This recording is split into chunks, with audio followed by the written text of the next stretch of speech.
Well, I haven't live streamed in a long time. Wait, how is the how's the orientation?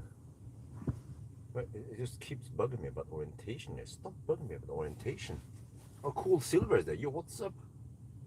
Um, let's see.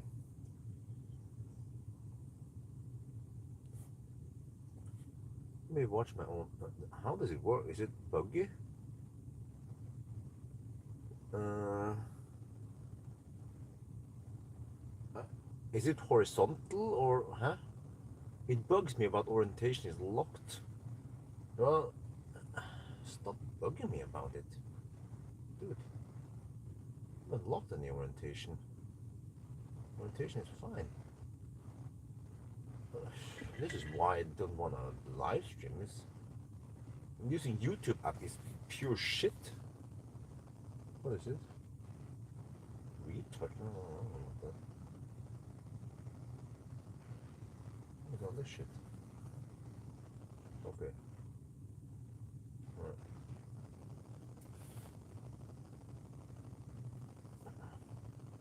What about in mirrors? Let me check myself here.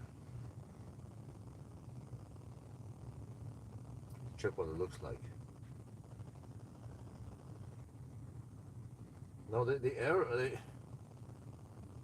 Something is messed up with Streamlabs. I tried it not long ago. It still doesn't work. So I gave up on Streamlabs. I canceled the payment on the subscription to Streamlabs and all that paid stuff there. I've been paying many months Streamlabs for no reason. Okay, at least it's horizontal. Yeah, okay, I just have to live with that shit buggy. Okay. Alright, let's see. Let me do this. Hopefully this will work. Okay, microphone on. Okay, I'm trying to preheat a bit on the battery. It cost me time.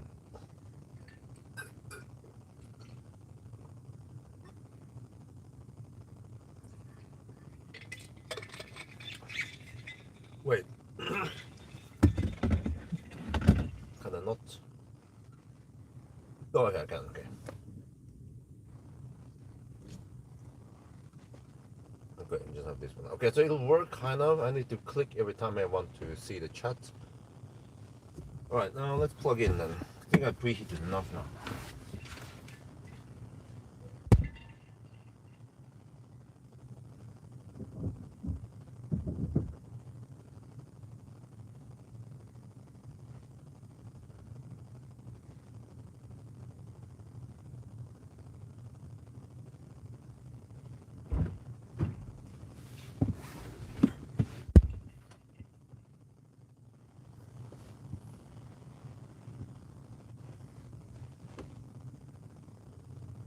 Well, yeah, this car is the Capri has 0.26 drag coefficient, and then Explorer has 0.29. So I wasn't aware of that.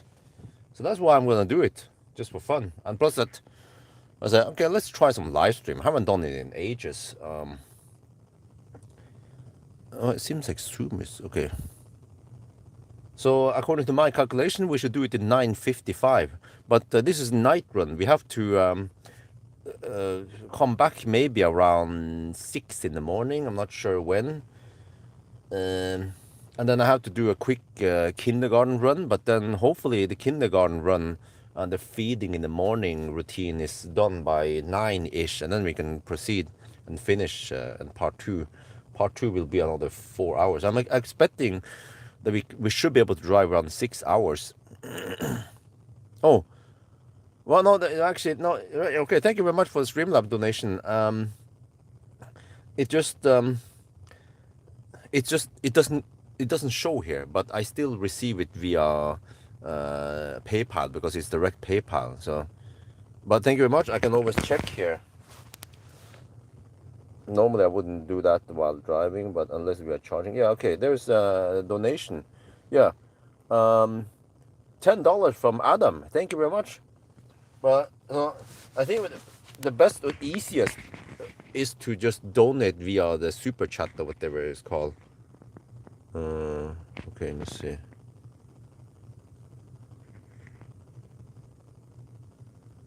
Okay, we are now trying to. Okay, 15 minutes to go to 100%. Yeah, we are charging back up to 100%. I preheated the battery slightly. Let's see. Haven't done it in a while, but let me bring out the shaft because you guys like being on my shaft.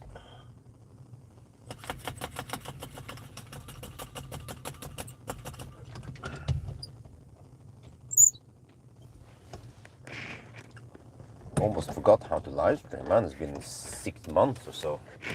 Wait, I have to this. Hey, come on. Stop being buggy. Yeah, the direct via PayPal, the direct PayPal donation is better because it doesn't. There's a tiny cut only from PayPal, but via YouTube it's a freaking 30 or 40% cut. But whatever. Yeah, so we'll live stream then for once. So yeah, we are charging up now, back to 100%. I preheated. The battery was, I think it was around 10 degrees. I preheated now to see 20 degrees, so that should be better for consumption. Chatbot to announce chat and Streamlab tips, huh? Well, will it work? Well, yeah, just go ahead. Let the chatbot do its thing, if it's possible, like upcoming or stuff like that.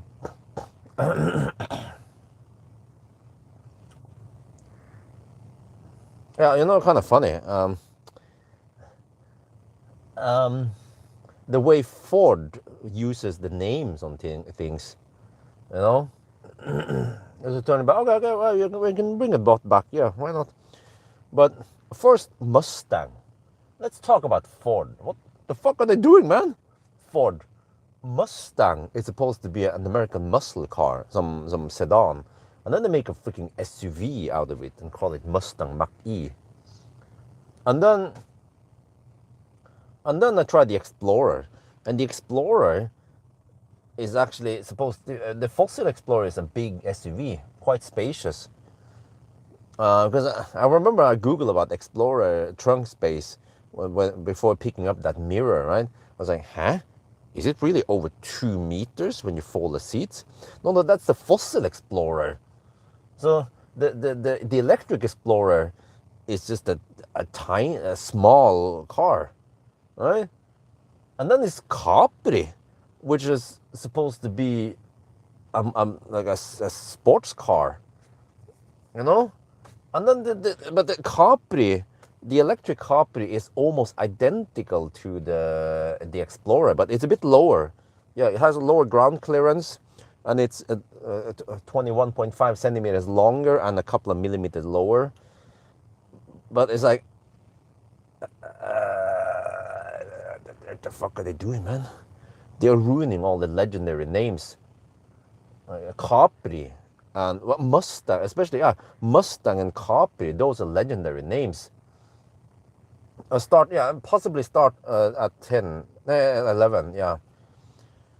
It needs 8 more minutes for charging. It says on the screen here. Man, I think I need to get rid of some mucus. I've been having some, I don't know, coal from getting them from the kids, you know. Shit, man, let me go. And sometimes you just have to do a toy.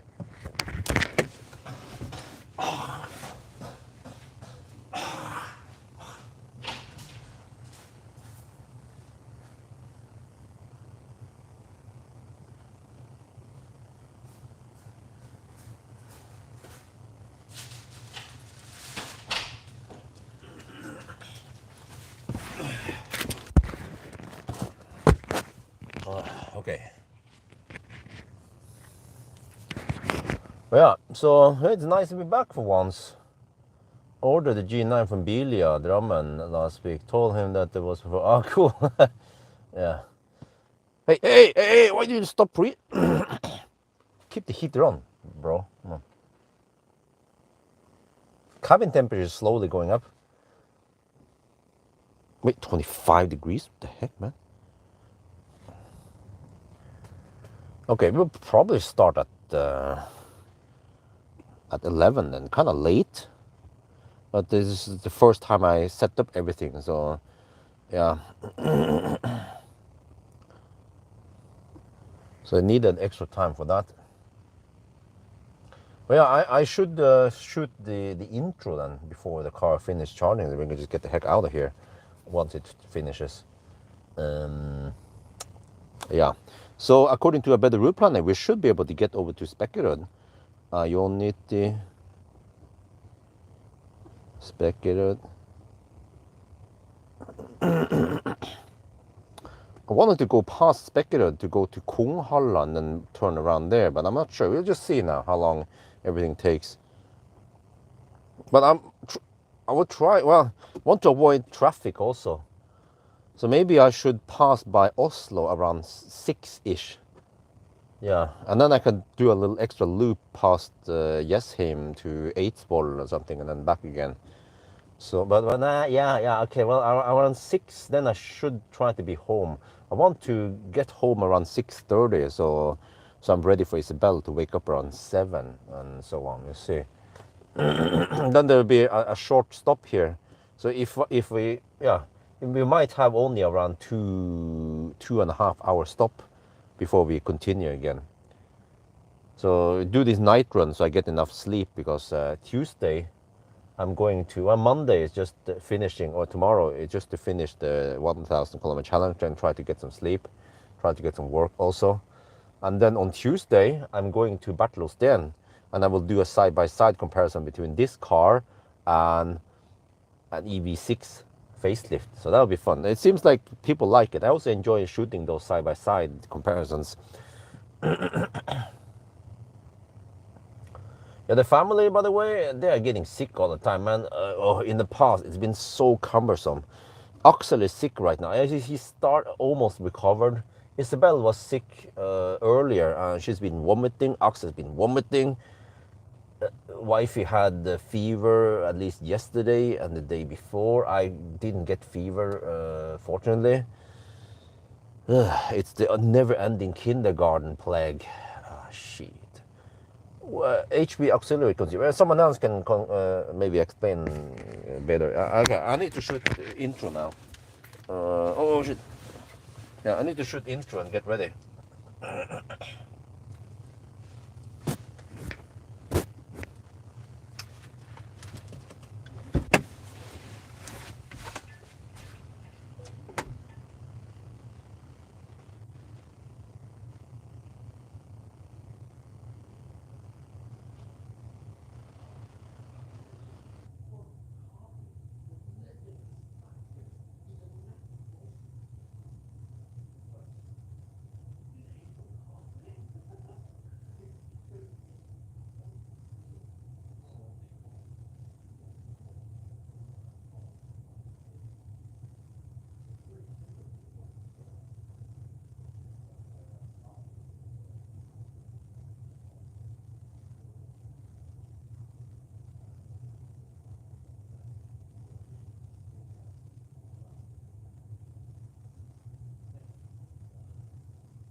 look at this nice Capri, huh?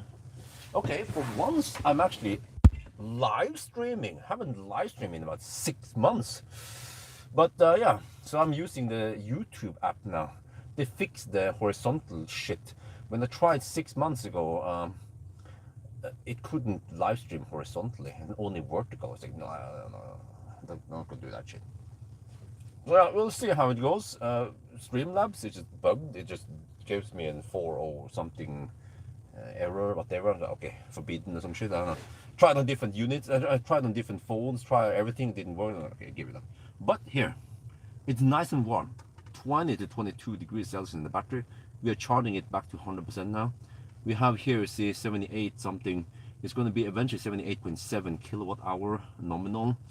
And then the plan is to go from here to Spekkerød. According to a better route planner, we should be able to go to Spekkerød and ride with 10%. And well, they don't have the Capri there. They actually have the Explorer. So then it should be even better, right? We'll see. So we're now waiting for the final thing to finish, and then I think we'll start at 11.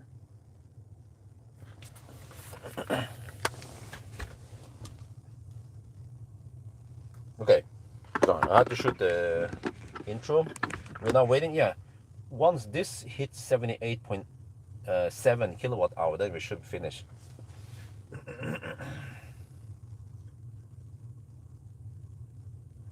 Okay, Capri wasn't that great, right? Okay. Well, I don't know too much about it. Maybe I should show the screenshot of a better route planner. Wait, I've been getting another donation. Oh, nice. Yeah, I got $5 donation from Nicholas. Dankeschön. Okay, so they pop a little bit in there. Okay, let me see. What's on check? A better route planner. Maybe I should have a little. Maybe make a screen recording of this. Okay.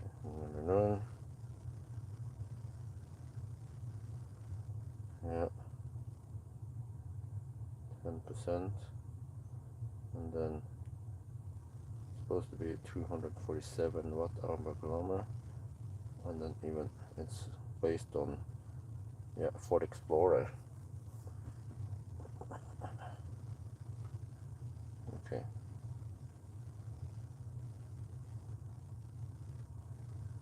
There, upload that.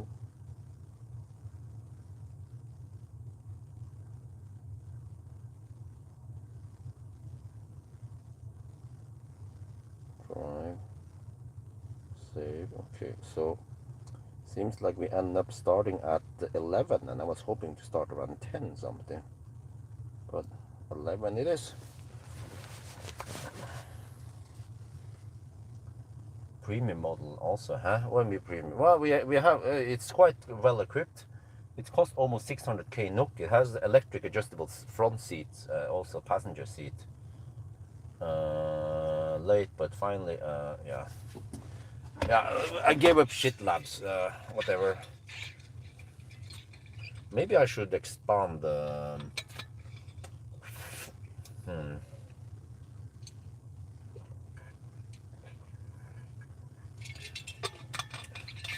My subscription here, because I have 16 gig available right now. Might spend a lot on that. Let me check now how much it. I for many months I paid a lot for Telenor for no reason. Well, okay. Whoa, it goes up quite quickly. Yeah, let's quickly change that now. I've been using S only. It doesn't say how much I get per month, but let me upgrade it right away. I'm also getting rid of some SIM cards. I have to pay 50 or 100 NOK. Well, 50 NOK for the second SIM card, and another 100 NOK for the third SIM card, and they have been actually inactive. So I need to do a cleanup, just like Elon Musk is doing a cleanup right now, right, in the White House. What I mean, I had running cost every month last year, paying for stuff that is inactive. Supposedly one data SIM has been in use in a while. Like, What the heck, man? Okay. Change subscription.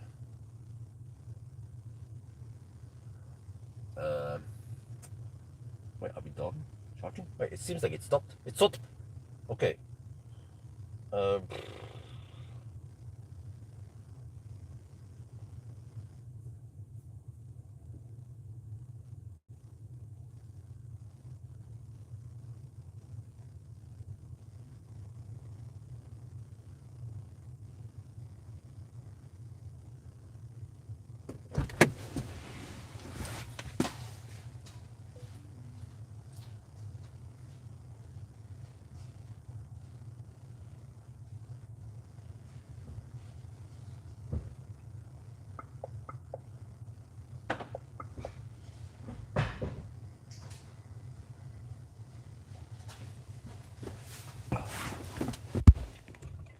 all right. Get ready. We're gonna leave at 11. Upcoming. Huh? Whoa. Well, the upcoming is quite outdated. I need to send. Wait. Who? What was the? Was it Cool Silver?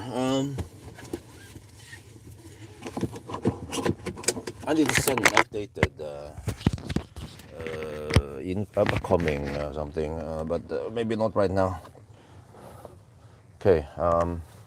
Open the garage. FBI, open up. Wait, shit. Forgot to turn off the lights.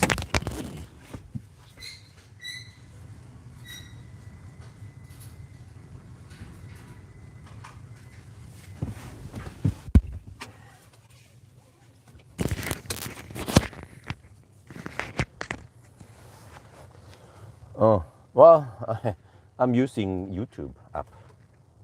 Let me see. Let me reset some stuff here. Since long-term reset, yes. Since start, let's all reset. Okay. Speed warning off, drowsiness warning off. Okay, let's go. This is 11, kind of late. I was hoping for 10:30, but yeah. So we should drive maybe until 6. So that means 7 hours driving and charging. Should be able to go a quick run to Dal or something even after. Yeah.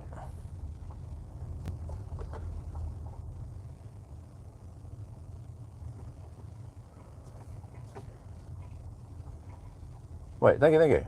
Thank you, Cool Silver. All right, so off we go.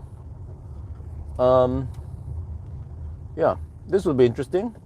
Can we make it to Spekerud? Because for the Explorer part, when I did the Explorer, I had bad luck because I had quite strong headwind and I couldn't make it to Spekerud. Plus that Explorer is thirstier. So yeah, 0.26 drag coefficient versus 0.29 on the Explorer. That's quite big. I mean, the Explorer has the same drag coefficient as ID4, but then this is more like a Skoda Enyaq, you know? So, let's see. Change the HVAC a bit here. There. Okay. Wow, but the fog though. The fog might slow me down. This is quite thick, but hopefully it's not that foggy in Oslo. Or I know it tends to fog a lot around Gardermoen. We'll see. But it's Sunday night. I checked. We shouldn't have much close road or anything like that, or detours or road work. Look, that guy is over the line.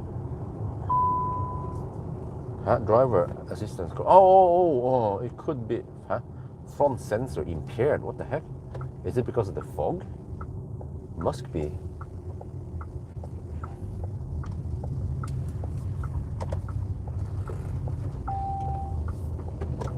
Just get all kind of beeps right now. Okay, need to focus on the fog.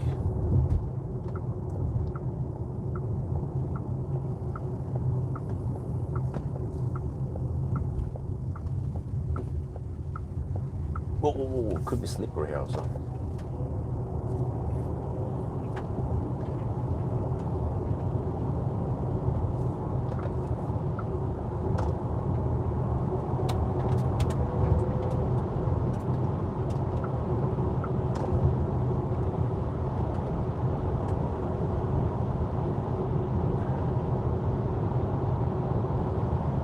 Well, off we go.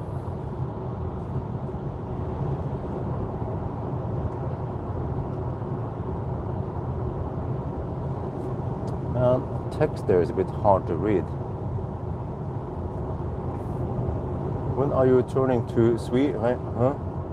To full Sweden run? Okay, well, yeah, let's talk about Isabel and Axel, because they are actually the one limiting me.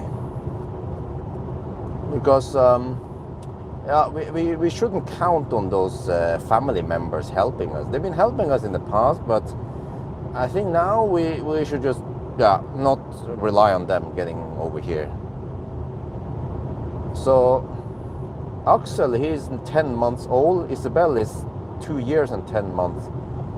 And lately Isabel has developed so that she can sleep more independently. Actually, recently at night she would wake up. Previously she would cry like a lot, you know. Now she just cries a little bit for a couple of minutes, and then this is quite cute. Then she walks over to nattbord, whatever you call it, and then she gets the tissue box, and she puts the tissue box in the bed along with the teddy bear, and then she goes back to sleep. Wifey recorded the video, Isabel. She keeps doing it every night when I'm not there. So it seems like I can be away from I don't have to be in the bed with Isabel all the time now. But then Axel, well, he's getting better now that he's not so small baby anymore. So ideally now, well, if I can just leave on a Saturday night again, as usual, around, I don't know, I was a bit late today. If I hurried a bit, I could have started maybe around, is this guy camping? Shit, man. Well, they're all camping. Okay, but if I start around 10, right, best case in the evening, and I need 10 hours, then I'll be home by 8 already. Oh, that's Polizei. Wait. But the problem nowadays is that Isabel, at least wifey cannot do the whole morning routine by herself with 2 kids yet. But as the children grow bigger, then it should be less. Ideally, if she can just take care of... LJ79349. LJ79349. Can you guys look up on that license plate? I want to see what kind of power it's... whatever. Those Polizei cars, how much horsepower do they have?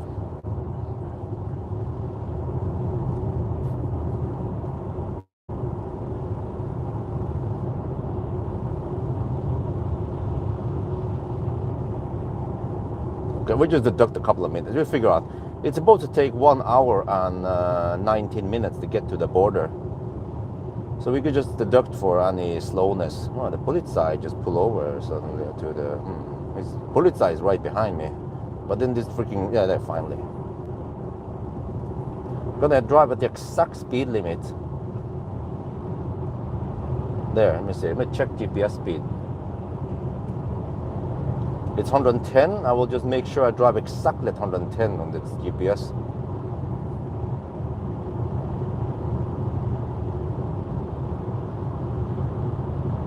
They can measure me as much as they want. Unless they're gonna pull me over for the phone in the windscreen, but...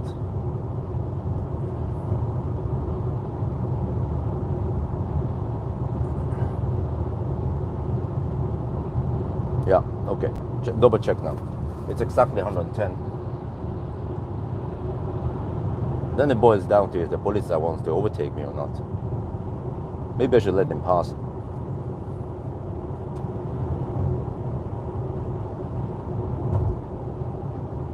169 horsepower. Who the heck are you trying to fool? That thing has probably 400 horsepower.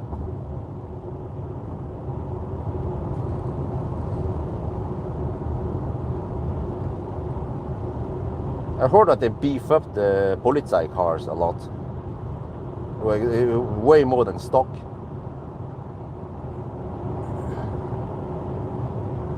Okay, let's pull over here. Whoa, really?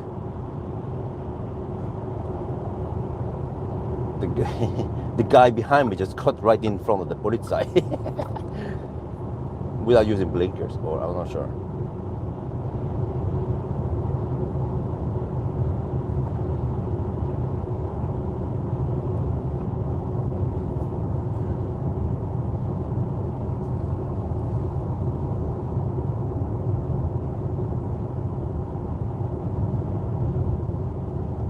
Right. But yeah, so I was saying that hopefully, well, ideally, if Isabella can just go to bed by herself without me, because I wasted almost an hour just laying there with Isabella until she fell asleep, right? If she can be more independent and then go to sleep by herself, the 3-year-olds, they should be able to do that soon. That would be even better, because then I could start by around 9 in the evening, and that would actually solve the problem, because then I'll be home by 7 the next morning, ready for just in time for breakfast and whatever, right? And then I should pass out. Or but so what I'm to answer the question, because it also bothers me, right, is that when can we go back to the full 1,000 kilometer challenge again, full Sweden run? Well, hopefully this summer.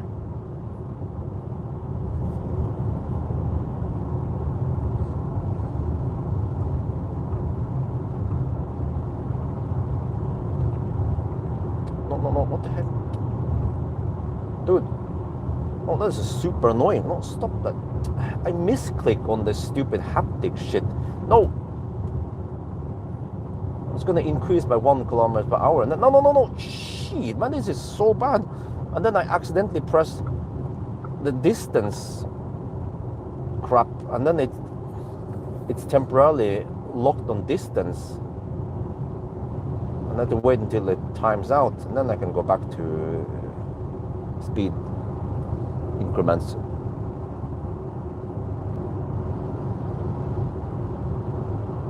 Oh, I see now it's hard for me to read the chat here. It's quite small in the live stream, yeah. Especially at night, I'm struggling. Yeah, I have, they call it a longsynt.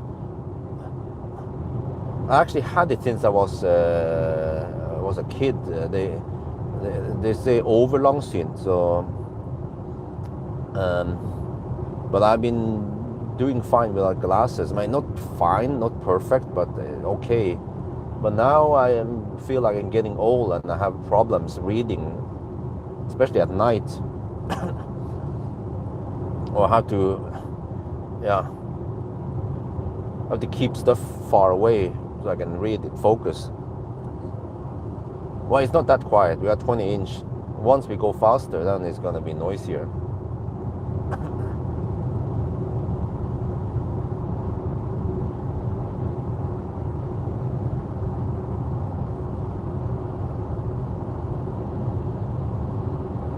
But then I heard about LASIK, but supposedly LASIK doesn't fix this kind of error. So, but there's another solution supposedly that I heard of, popped up in my feed lately, that you can change the lens in the eye. Well, that is freaking expensive. It's like 80,000 NOK. But then it fixes everything. You get what do you call it? A synthetic lens. and you restore your vision. And I was like, damn. Well, one day, in a couple of years, hopefully.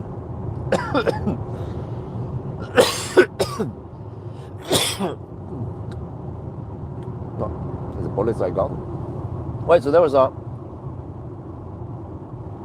Oh, there's a super chat. Ah, what is that? Wait, I can't see here. $1. Yeah, thank you very much. Yeah, okay, it floats there. Oh, okay. Man, this is how much I struggle at night now, reading stuff. I think the police is gone. We can just hammer it now.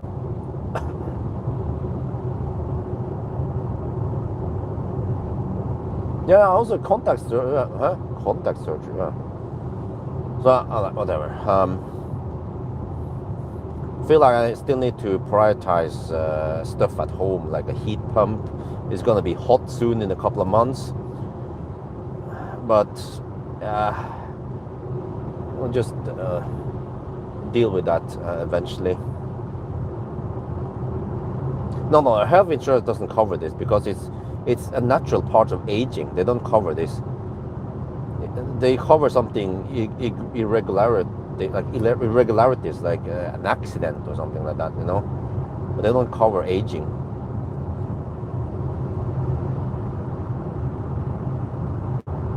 Oh, the coming weeks. I have a F-150 Lightning next week. And then I'm going to do a degradation test of the EQC. And then I have, don't remember all the cars. Whoa, there was another, oh cool, it looks cool on the super chat, at least on my client. 200 SEK for live streaming again, hope you continue. Oh, thank you very much, Pierre Simpson. Well, okay, so it pops like that, okay, cool.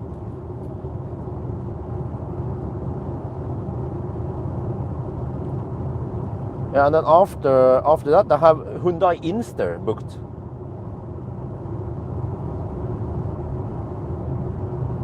And then ID7 GTX with the big battery, the 91 kilowatt hour or something, 92 I think it was.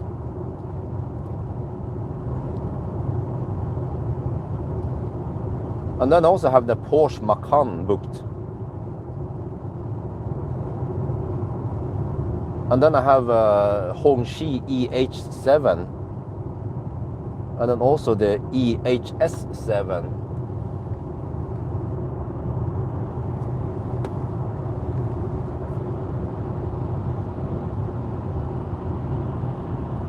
Juniper, I don't know yet. And then the last car I booked is Kia EV3. That is in the beginning of May. So I need to book more eventually.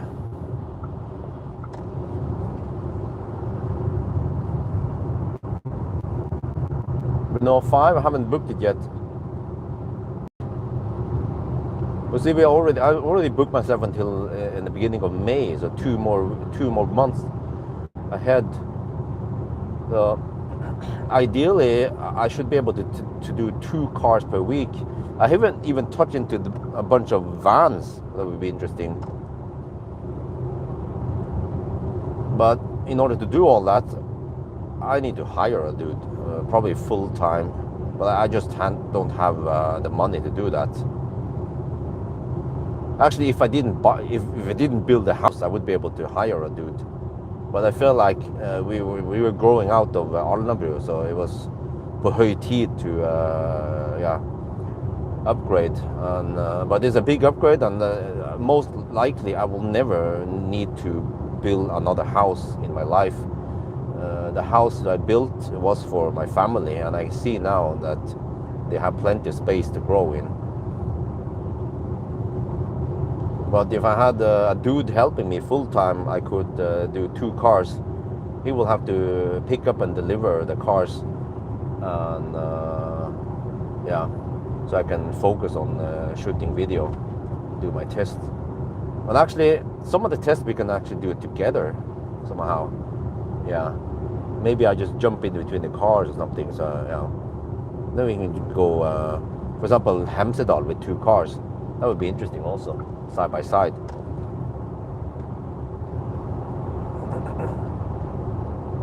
Because then I'd spend one day testing 2 cars, basically. Double the effect.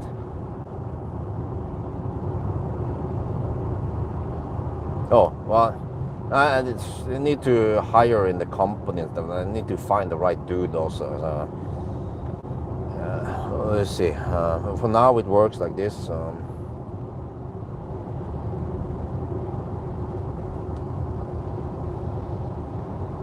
Wait, the head-up display a bit.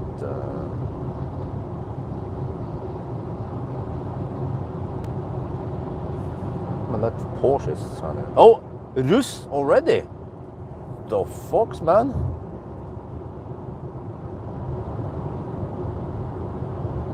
Huh? Russebus, they are getting ready already now in March. Oh man. Good thing I don't have to deal with Russ anymore.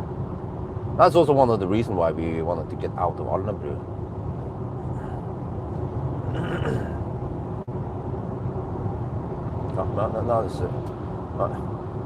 No, it's an i4 M. No, yeah, I can see on the. It's an i4 M50. I cannot outrun that shit. Not with this Capri. That car has 544 horsepower, but it's heavy though.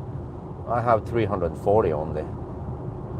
If I had a Plaid, I could hand his ass to his whatever it's called. Yeah.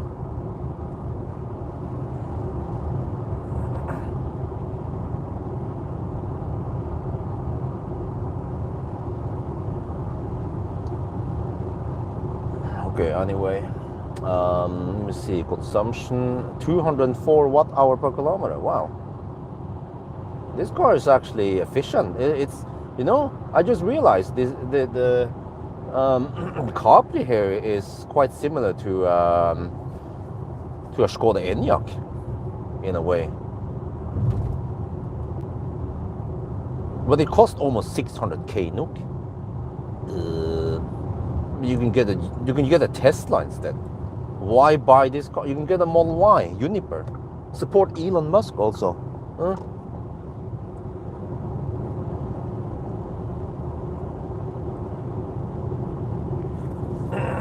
But I actually like the C-Line 7 a lot. It's just a bit thirsty, but it's a nice car. It's like a fat e-tron.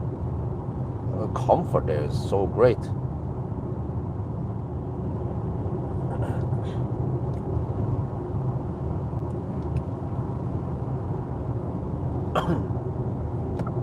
I just wonder how much Ford is left here. The Germans manufacturing it for Ford. Why are they doing this? Why are they making Capri and Explorer? Is it to lower the average emission? Is it, what do you call it? The quota, whatever, just like Toyota is doing. Is it the same, or are they actually into electro autos?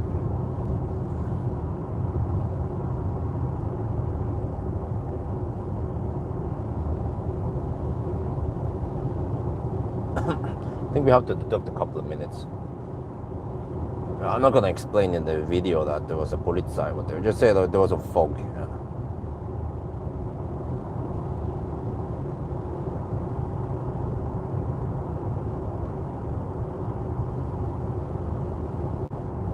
Left behind, huh?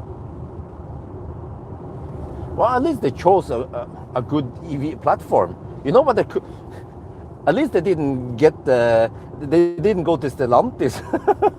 Man, that would have been a freaking disaster, man. MEB platform, one of the best out there. We have that, and we have the EGMP platform, you know, and then I have probably the more expensive PPE and that one. But I'm not sure about NIO's platform or other, yeah, or the Chinese, you know, BYD or whatever. But the MEB platform is pretty good. Well, it could be slippery here. I'm gonna be careful. Maybe because the moisture and low temperature. What is the temperature? 2 degrees Celsius. A bit better be careful. Don't want to have any unfall.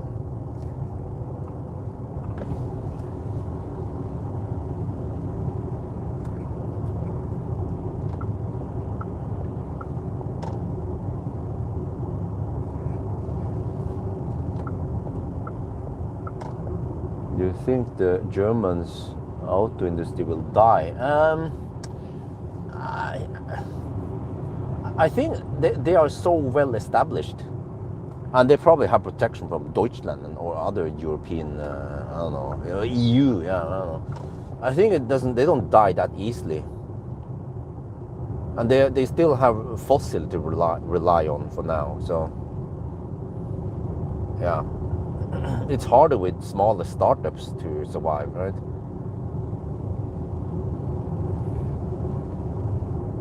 Oh, glimpse, man! Holy crap, shitball! I totally forgot about glimpse. Does it work still? Let me check here. But how do I?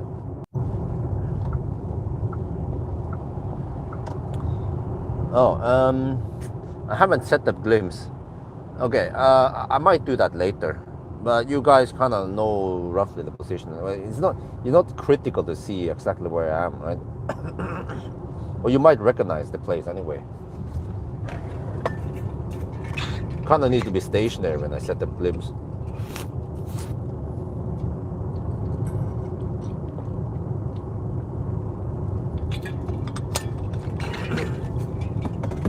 Yeah, it would be great to end up in Spekkerød and not Hogstorp, because Hogstorp is closed at night. Spekkerød, at least it's open. We have Ionity there. Do you think Toyota go bankrupt by? No, the same thing with Toyota is that they are so big, they're so freaking big, Toyota, and they are still making lots of money on fossils, though. So they're not gonna die anytime soon. And the problem is that the world transitions to EV so slow. So they will still be able to sell lots of cars, fossil cars. But ultimately, they will move into electric.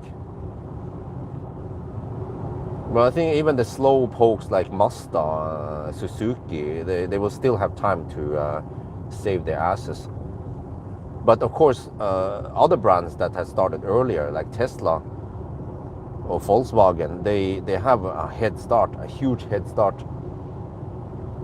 But on the other hand, it's kind of easier nowadays when you have better batteries, and you can just copy other people. Okay, we need thermal management. All right, we need preheating. Okay, we need heat scavenging. Okay, just look at how other people have been making cars for the last decade. But when Tesla started, they had no one to copy. They just had to innovate.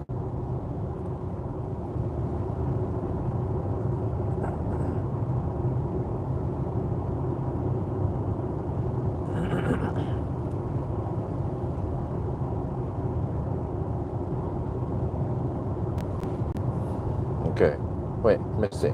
Check something here. The car should estimate the arrival percent at arrival. It claims 35%. Wow. Well, let's listen to a bedroom planner instead. I heard that, yeah, a bedroom planner has now, well, it came out a long time ago, a feature where you can share live data. That's what I wanted to start with the live stream. You can, if everything works, you have a link and you can see the battery status and everything, supposedly. But the MEB platform, whatever, doesn't support it. I tried to connect with OBD. It just has a generic connection. So, well, that's a bummer.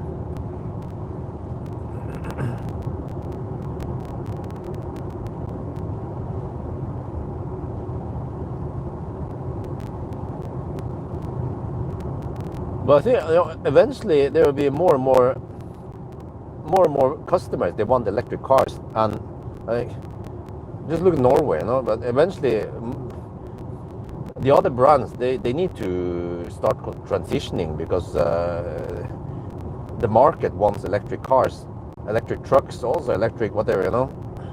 And if they can't offer it, they will lose sales. And they will suddenly have to start making electric car, develop their own car.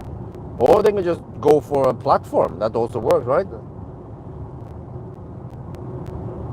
I mean, yeah, MEB platform, you know, or other platform, yeah. Cracking, oh shit. Okay, that's not good. Huh? What, really? Even on this app?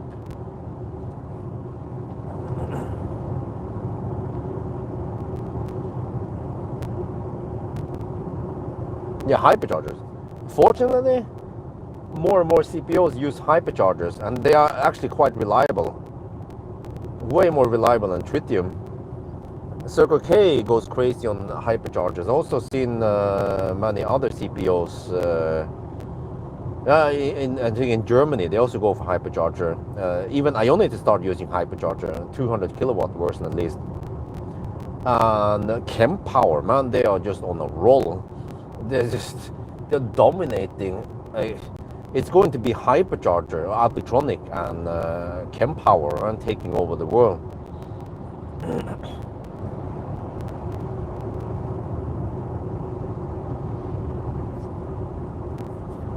Well, that's good, because in general, my impression is that we have less kaput chargers nowadays, and more HPC.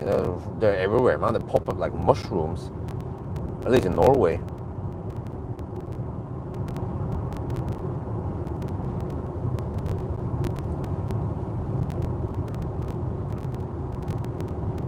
Consumption, status update, 47 kilometers done, 199 watt hour per kilometer, and I'm down to 88%. And I think we should have no Baustelle or no roadworks on the stretch today. So then I'll consider, once I'm at Spekkerød, I might take a little loop over to Konghalla and then turn around there. Because this car charges quite flat, as you guys see in the charging video. And when I look at my own numbers here, in the 1000 kilometer challenge, charging to 45% or charging to 65% yields the same 1000 kilometer time, which is 9:55. But if you go beyond that, if you go to 70%, then you lose a couple of minutes total, which is quite small. But then so we could even go to 60. We could even go stretch sometimes to 70%. But I'll try to stay between 45 and 65%. Maybe try to go 65%. Cut down on the charging stops. R5 Maxi Turbo event. Nope, no, most likely not. I've been invited to lots of events, but I have to decline them because of family. Eventually I'll be able to join it. Stuff is happening this year. For example,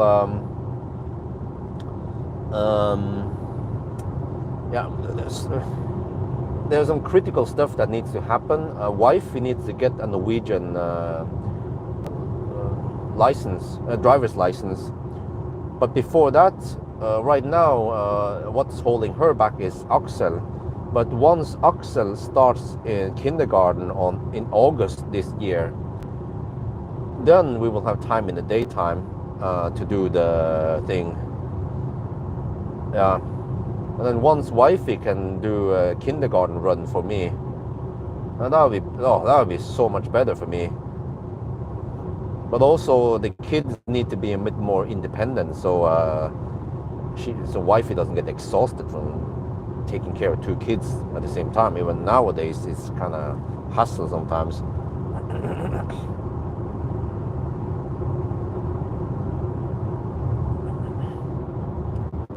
Well, I don't think you know how it works, but Thai driver's license is not valid here. Well, actually, if you have the international version, you can use it for 3 months. But I also need the car. Now I have the e-Golf as press car shuttle, which works.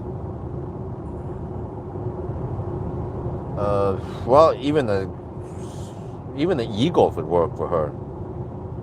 She doesn't like big cars anyway. Classic Ioniq could work, yeah. But it's like emergency. I just need that car, the e-Golf, for the press shuttle thingy. Well, even though it's not the must-have, I could have taken both between the locations. Now the Golf is just sitting, actually at Ski here, not far away from here. The Golf is just sitting there for 3 weeks. And then after that, then I have to go home for a couple of days. And then it will sit at the Hongxi or Autoforum, whatever. No, Motorforum at Östra Åkerway for 2 weeks.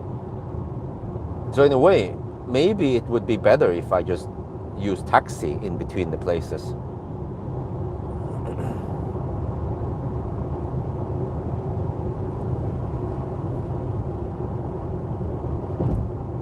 Do you think Model 3 is good first? Yeah, it is. It is a damn good car.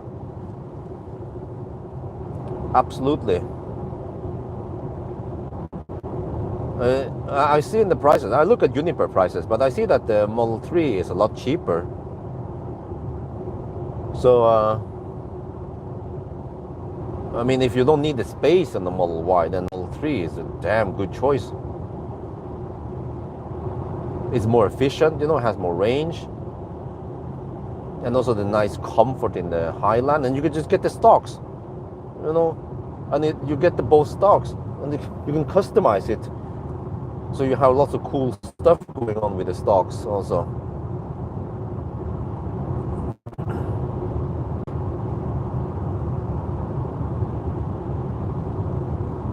But and I also heard in the news that the interest rate finally start dropping, because it's been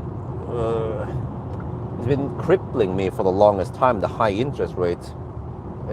Basically, it blocks me from doing lots of stuff like getting driver's license for wifey, so it will unlock so that she can do the kindergarten run. So now I have to do it, and everything wraps around Isabel's life also for me, right? So I can I have to limit myself. I cannot go to Arctic Circle and stuff like that. I'm not sure if I have floating interest. The interest rate now for the house is 5.25%. But I heard that the banks, at least half of the banks in Norway, they get the loan from a foreign whatever, and that fund or whatever, they lower the interest rate recently. So people have been able to negotiate down the interest rate. So if I can get 0.3% down, that would be huge. I calculated I would save almost 2,000 per month just on tiny bit, because it's just so much loan. It would be heaven if the interest could drop by several percent. Then I could certainly afford getting then I can get some air conditioning and some curtains and stuff at home finally.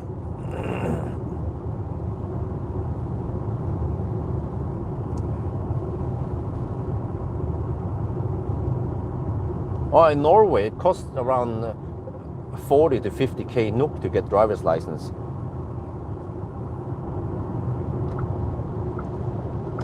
But I could just maybe send an email to my bank and ask if there is any way to lower the interest rate a bit. I mean, I don't have to mention that, but I mean, it is between the lines that if I don't get it, I could try to find another bank who will offer me a cheaper loan.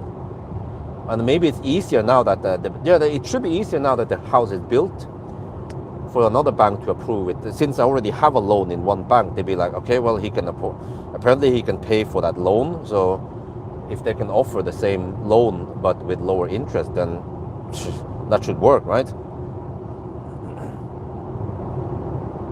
Insta, yeah, I will get it in a couple of weeks. I also want to try to borrow that Jack E30X and also the Nami box. Just haven't found the right guys yet. Yeah, still negotiating there.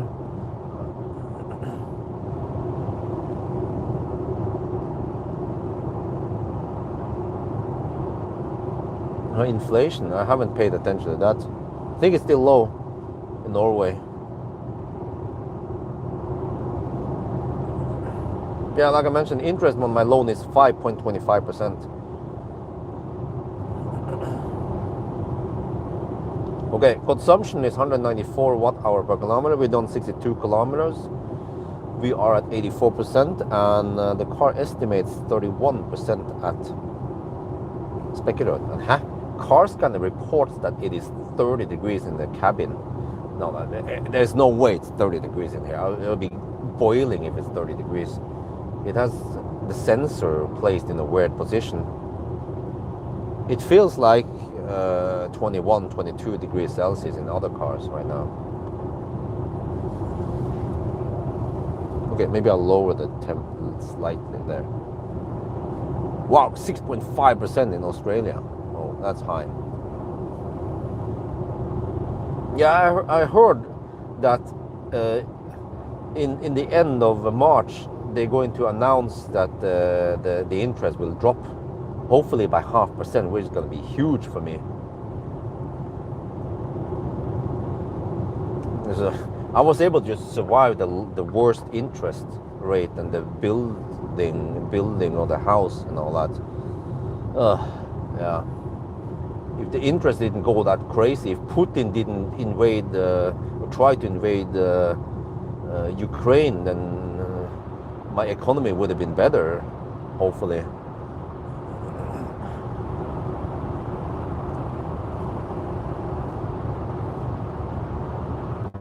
Yeah, I heard Inster is probably, from what I've heard, Inster is quite awesome because you have flexible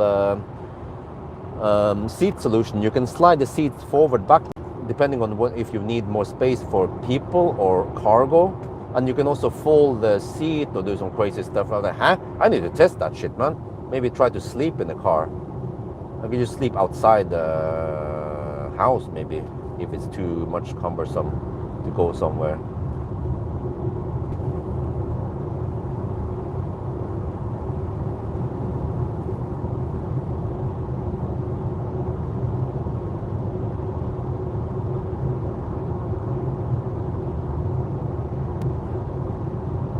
Oh, there's not that much wind today. That's good. Wait, what was the distance to Spekerød again? It was 290 something, right?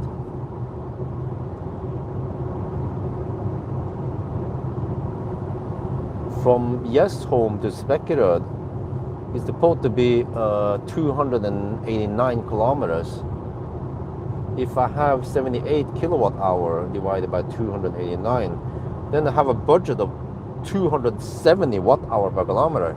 Ooh, there's a quite high chance I can make it to Spekerød.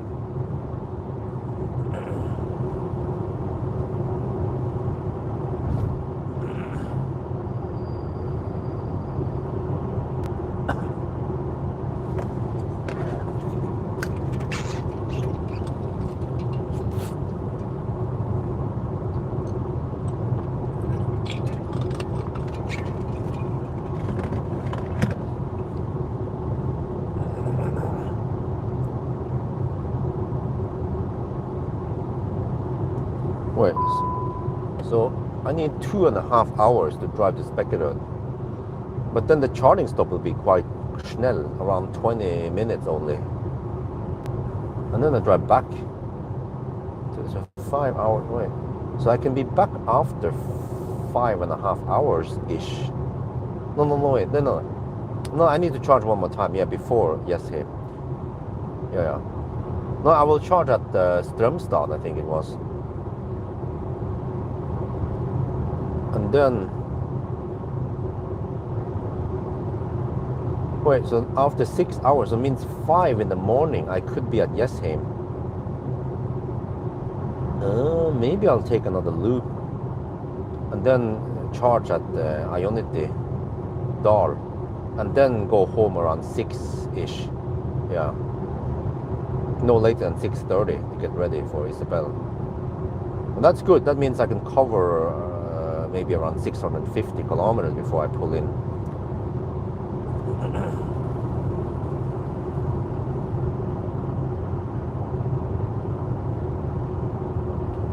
No, Capri is 21.5 centimeters longer than Explorer, and a little bit, just a few millimeters lower than Explorer. But the ground clearance on Capri is lower, and I can feel that it rides sportier. It rides tighter than Model Y. Model Y, in comparison, it's a bit more boat. So in that regard, yeah, they kept the Capri DNA-ish kind of, but it's like I wouldn't call this an SUV. It's like an ID7-ish, but it's not as big as an ID7. But ID7 is kind of tall-ish, you know. But I wouldn't call this SUV. I don't know why everyone, the mother, calls the cars SUV nowadays.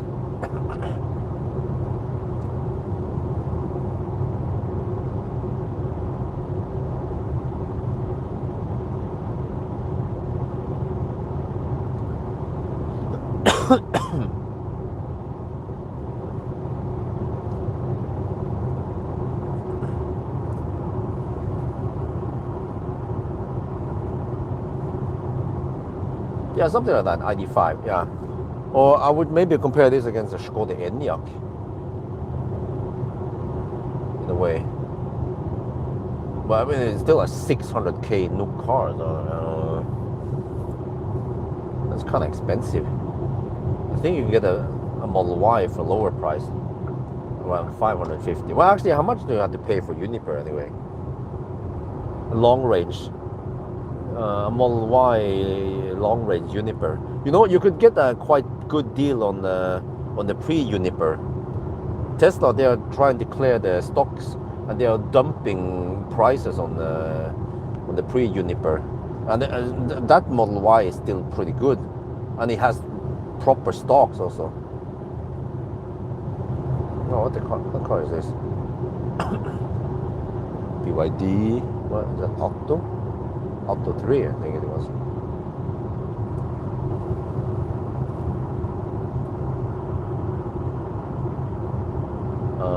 Well, the interior in Capri seems good. Actually, interior in the Explorer and Capri, I feel like it might be better than the ID family.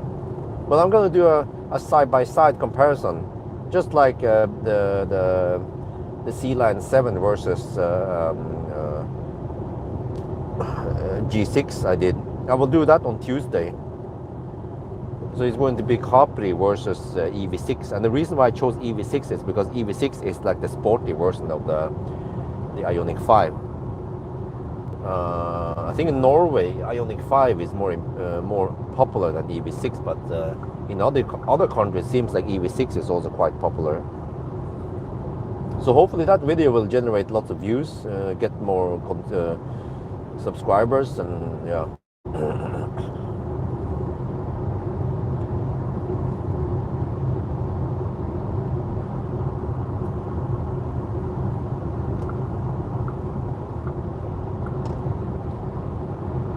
But I mean, still recently I tested the C-Line 7, and it is really good. I heard that they made a software update so you can actually get 230 kilowatt now. So yeah, maybe I'll retest it. As long as I get enough views on it, then I can retest the C-Lion. Maybe I need to send an email to RSRB and ask them specifically about this. They have to be 100% sure that I can get 230. Then I'll try to go for it, retest.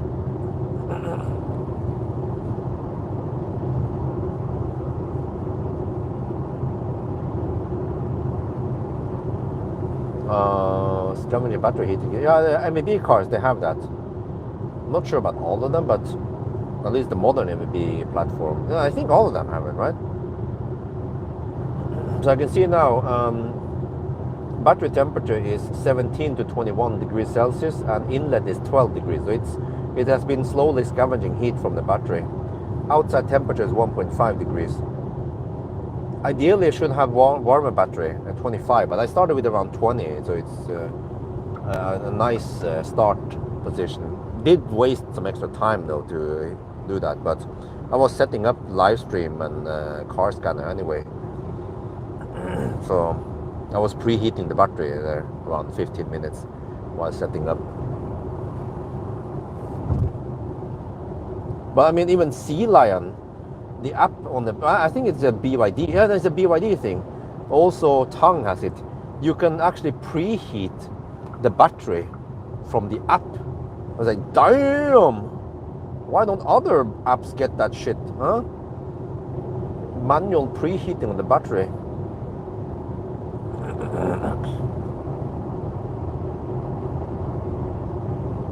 What was the BYD? That was, what is it?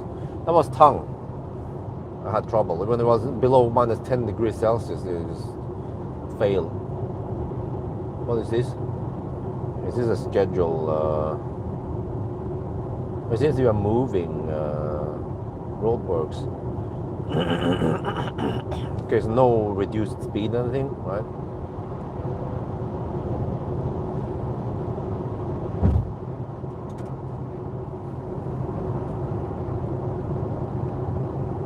Xiaomi, it's not coming to Europe anytime soon. Wow, that truck is going schnell. No, it's a bus.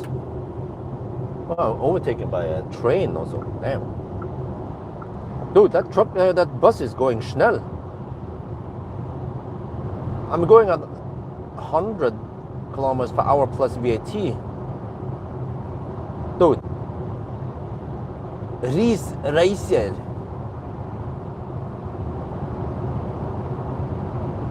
Is Danish. And dansken. Gerne dansken Viking bus. Yeah, he's the Viking, that's for sure.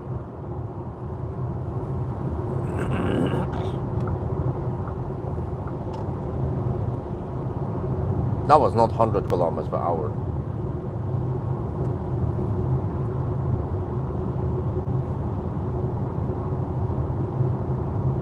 Well, but I have to say, man, despite that it is 2 degrees Celsius outside, this Capri is remarkably efficient.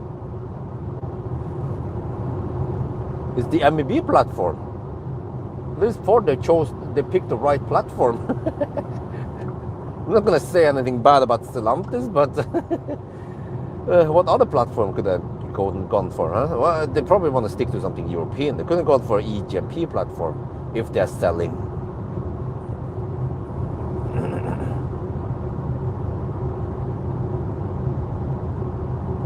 Seems overrated. Well, I mean, what should I say about BYD? They make nice cars. I think the software is a bit annoying though and messy. They should have done a complete makeover of the software and the UI and so on, the features, and also some of the annoying limitations, like you cannot save seat position while you're moving. You have to drive slower than 7 kilometers per hour if you want to save or restore seat position. Why?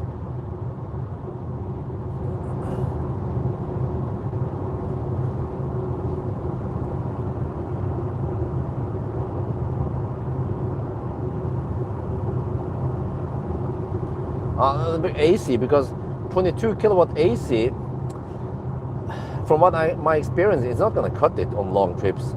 You either want DC or 11 kilowatt is sufficient.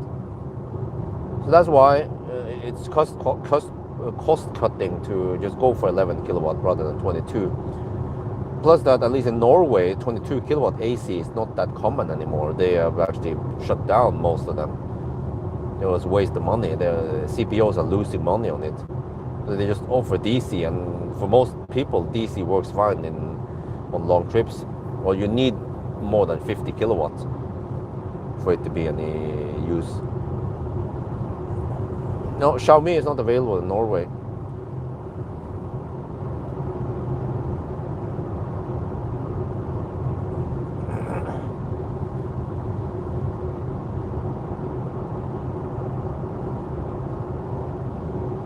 Yeah, 11 kilowatt is plenty enough, at least for today's batteries. Okay, maybe if you have something like a big Ford F-150 130 kilowatt hour battery, then 11 kilowatt is not going to cut it. or something bigger. I don't know, a Hummer or some shit. Wait, how they mute here? Shit, there.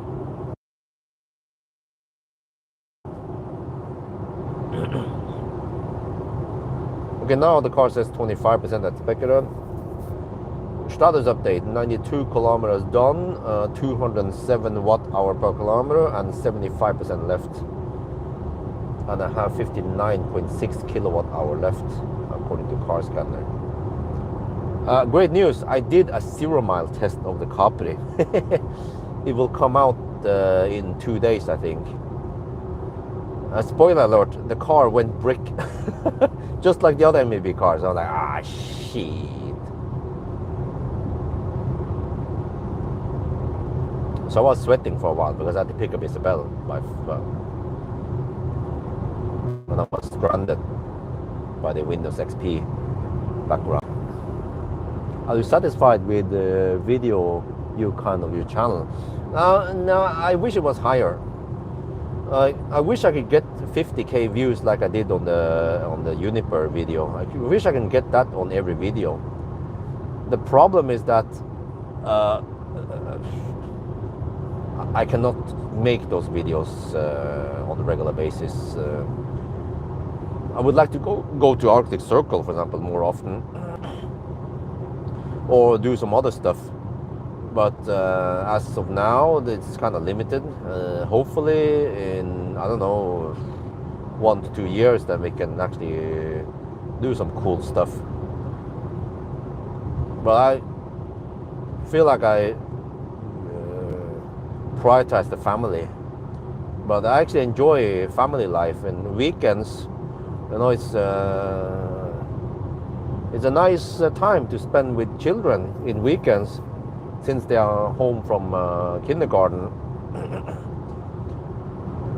Yeah. And some other celebrities, they are criticized for being a bad father, you know. And I was like, okay, well, at least no one can say that I was a bad father. Yeah.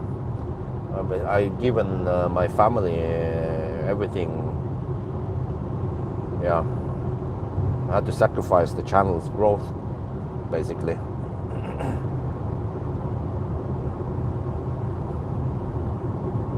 But I think it's good priority. Because in a couple of years, then Isabel doesn't want to be with daddy. She wants to be with her friends. That's much cooler. Choose to have kids. Yeah, but so what? I mean, that's our choice, of course. Not sure what was the point of that comment.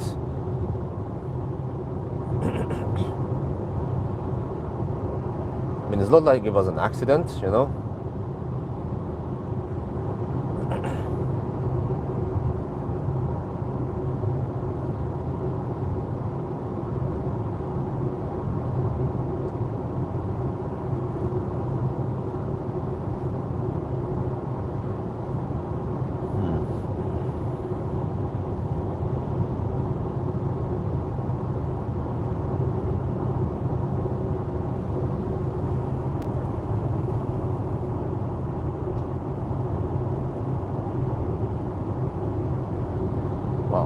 It's a bit hard for me to read long chat, especially now in the fog. I have to pay attention. Hopefully the fog will go away soon.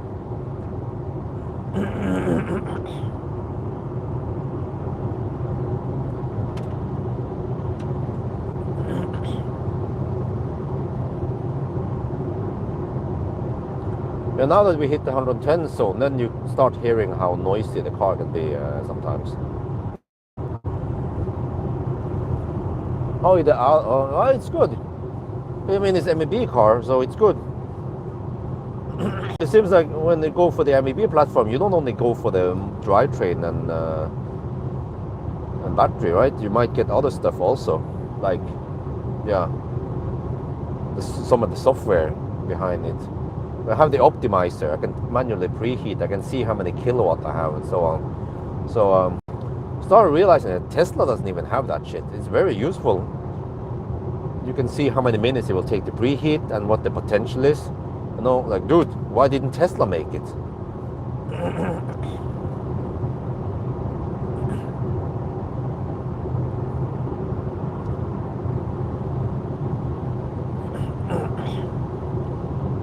Yeah, consumption start going up a little bit now.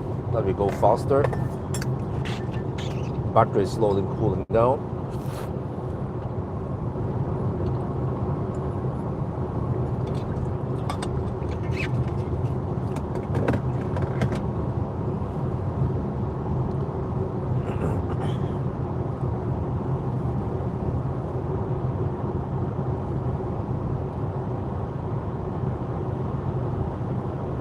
Yeah, MB platform, I always praise it from the beginning.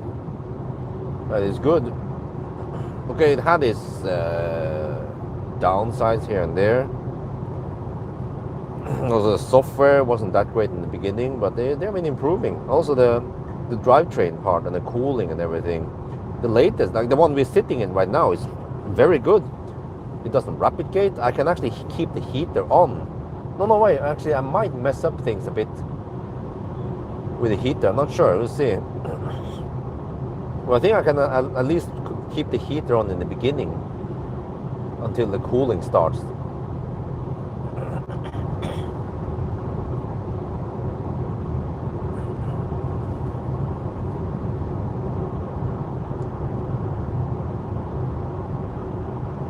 At 20%, wow, that's stupid. What the heck are the Koreans thinking? Shuts down preheating at 20%. It should, I mean, in my head, you should shut down preheating at 1% or 5%, not 20%. That is almost useless. Also, the EGMP platform, the battery heats up so slow. I don't know what's up with that. Versus the MEB cars. I noticed that the MEB car can change temperature quite quickly.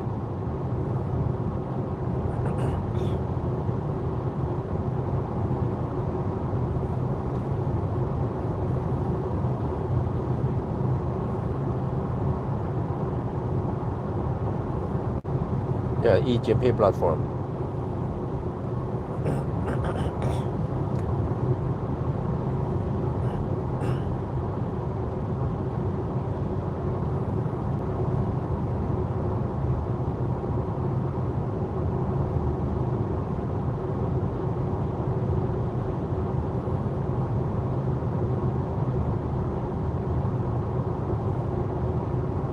Now the car says 21% that speculator. It keeps dropping and dropping.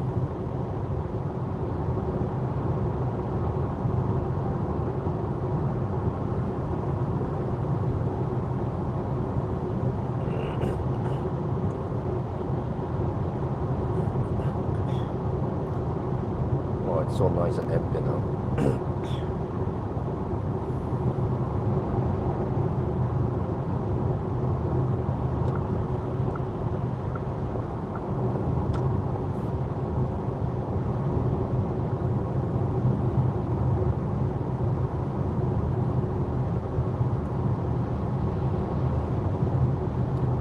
Try to save my voice.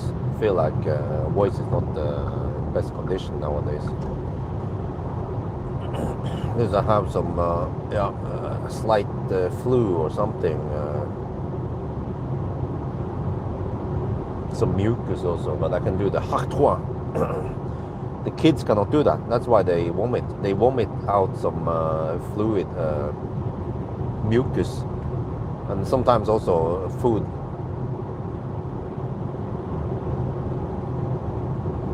Not sure when. Isabel can't even blow her nose properly yet. Try to encourage her to blow really hard, but she can't do that. Or I don't know. Sometimes when she sneezes, then a freaking huge chunk of mucus comes out. Achoo! Oh shit! And then Axel, when he has mucus, then it blows bubbles on his nose. That's the stuff I need to deal with nowadays. Any parent will know. There's supposedly some kind of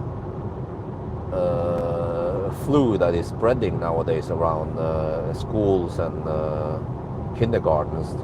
They put up a little note on the door and sent a message people, I mean, the kids are getting, they are vomiting and getting flus and shit.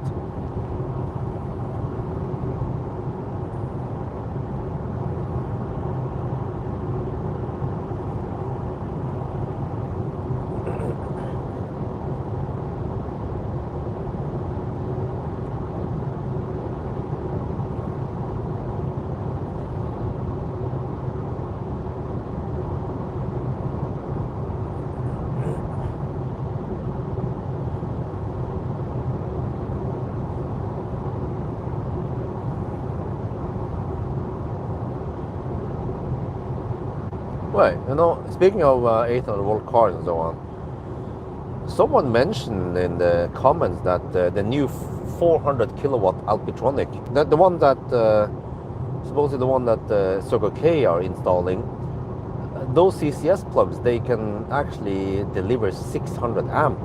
It's like, let me go test it. I can borrow maybe Marcus Biel's car one day. He can just join me even. Just have to plan it. He needs to go deep. Yeah. And then we just go to Ayon Didar. I think they open it soon, or I'm not sure if they opened it already. And we can see. I want to see, can the car pull 600 amp from the Ion, from the Alpitronic? Might not be for too long, but yeah. Well, ideally, no, wait, Plaid. I forgot. I can go to Sondre, Bilkomponente. He has a Plaid. Just have to go deep with the Plaid, because the Plaid can maintain 600 amp or whatever longer.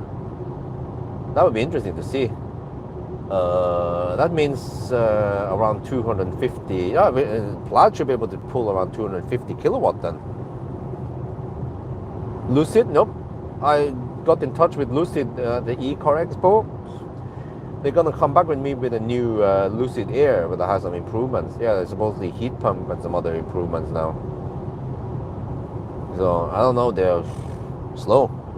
They should be more active. I heard that in US, the Lucid owners, they buy a new Lucid for $120K, and then after just 1 year, they can only get 60K for it. So it's massive depreciation. So I'm like, what the heck is going on, man? People are not gonna buy that car if it depreciates that much.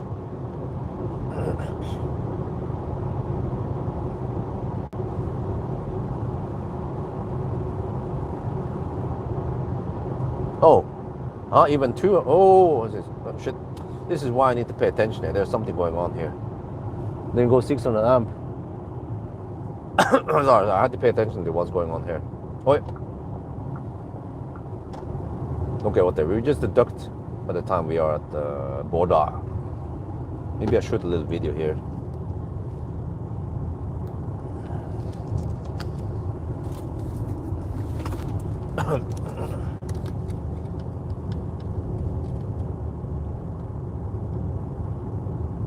Right, we've been driving for a little bit over an hour. We just passed Sully, and over here seems like there is some roadworks. So yeah, consumption right now is 217 watt-hour per kilometer, but I have estimated that we have a budget of 270 watt-hour per kilometer to get over to Spekkerud. So we have pretty good chance of reaching there. There's some roadworks here. Okay, and also there's fog, and I had to drive slow in the beginning, so I know that it will take 1 hour and 19 minutes to go to the border. So we'll see once we get to the border. But yeah, I realized that this car, this Capri, okay, if Ford Explorer is like an ID4, right? Then the Capri is like a Skoda Enyaq. It's efficient, it's sexy, it's schnell. Yeah, and it costs almost 600K. Look, shit.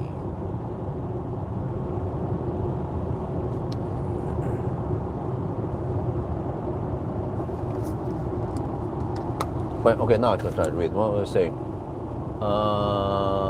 Still reason for the slowness, cheap sell. Yeah, exactly. You know. Well, I should have done a comparison, because this car can actually maintain some nice charging speeds. Would be interesting to compare it against Tesla that can only, I mean, peaks at 250 kilowatt for just a split second. I think Capri should be able to beat Tesla in charging. But I mean, Tesla, they go for cheap cells because then the cars cheaper. And actually, many people, they can live with that, especially because Tesla went for efficient cars. So as long as you have efficient car, and it doesn't have to charge that fast. Just look at classic Ioniq. They can actually get away with that, right? But then when you have the what was it again? Like, well, in old times, right? Xpeng P7, it was thirsty and it was charging at only 75 kilowatt. Then it becomes useless.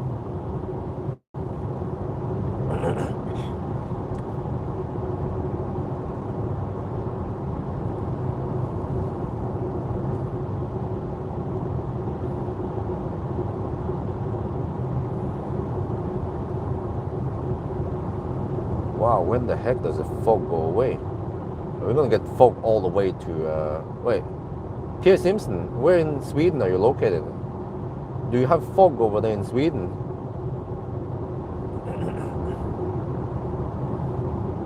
The fog is because the temperature dropped so fast that the water just, how was that again? Yeah.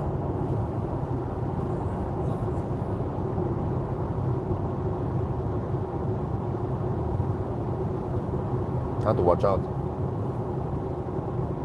with the fog.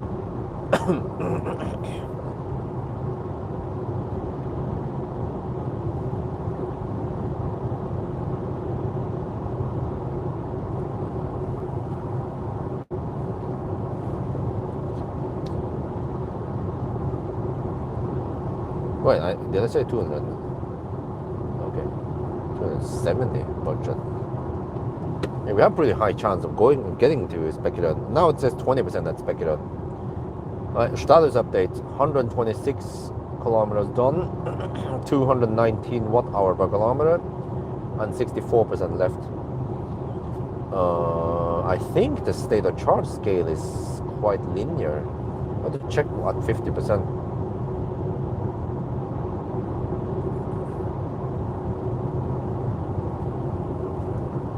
No fog here.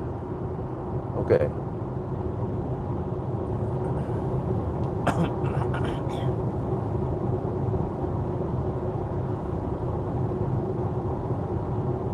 These the roads are fairly dry. And it's 2.5 degrees outside. But this is what we need. We need cars with low drag coefficient because they are less affected by cold weather and high speeds. 0.29 or something, you know, like an ID4, it's not good. And also BYDs, they seem to have inefficient drivetrains, like the Sea Lion. When I did the Amsterdam trip, it was still thirsty. Also Seeker X, man, like, I don't know, man. Chinese cars in general, they're not that efficient, except for maybe Xpeng. Xpeng, man, they are on a roll right now. They're getting so good.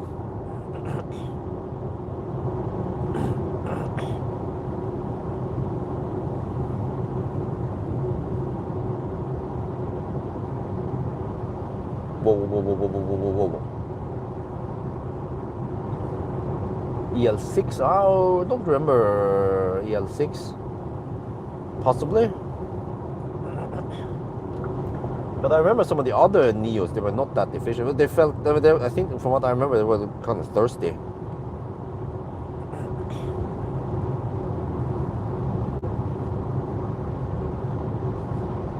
Okay, I have to watch out. It could be stopped vehicle or some shit. I have poor visibility. I have to be ready to stop quickly.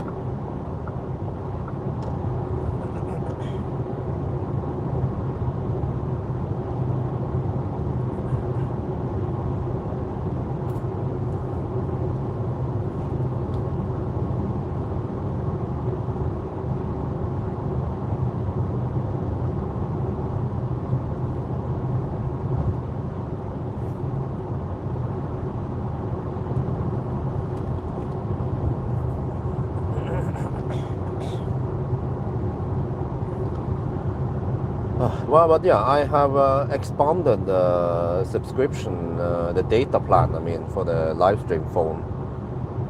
First, I reduced it to 15 gig per month. Now I expanded it to 100 gig per month. So I'll try to live stream a little bit more often. Now that the horizontal video works again, because I was just so frustrated earlier. Streamlabs didn't work at all, and YouTube was just so shit. And I had to live stream vertically. I was like, no. Did it a couple of times, and I was like, okay, fuck that shit. But now I can live stream horizontally again. But it has this annoying message stuck on the screen now. It just says orientation locked, rotate device back.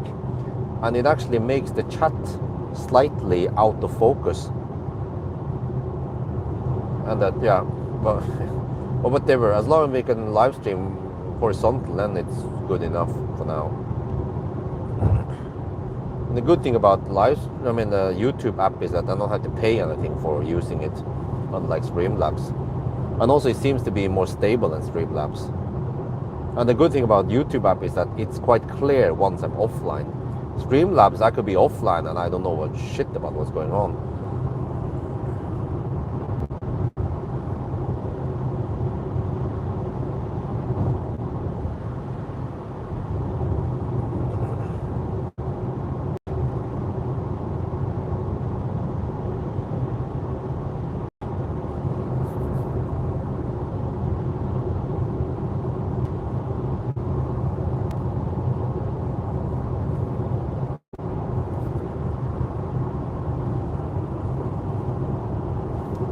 Well, yeah, could maybe, depending on the bit rate, but could be that we get okay bit rate here also. See now that the live stream has already consumed around 2 gig of data. That means, yeah, maybe 1 gig per hour. That means the 1,000 kilometer challenge consumed 10 gig. Could live stream some trip to Hemsedal also. To see what I do with the Ford F-150. I will do 1,000 kilometer challenge at least, but it's only the 98 kilowatt hour battery, not the 131 or whatever they have in US.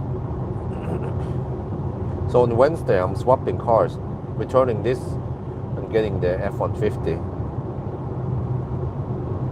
I'm really late on the show with the F-150. I saw Chris reviewed it almost a year ago.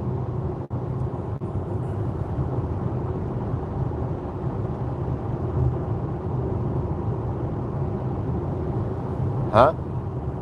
They changed it to paid use Streamlabs, huh?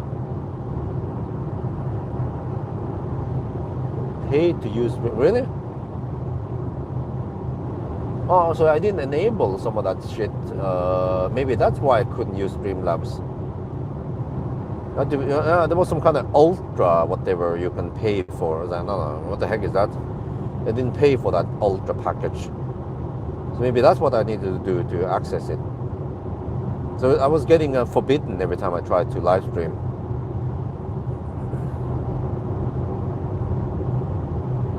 Wait, so was that the problem? I have to pay for Ultra, and then I can use live stream. Then I can use Streamlabs again. Well, I'm not convinced Streamlabs. I mean, it's been so bad, so buggy. So if I can just use YouTube live stream, I'll just stick with this for now.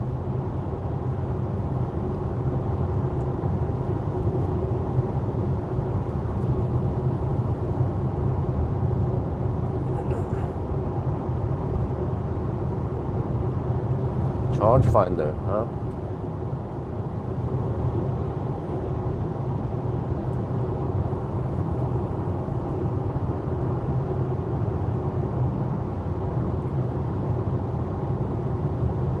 Oh, well, I haven't. I forgot to set up Glimpse.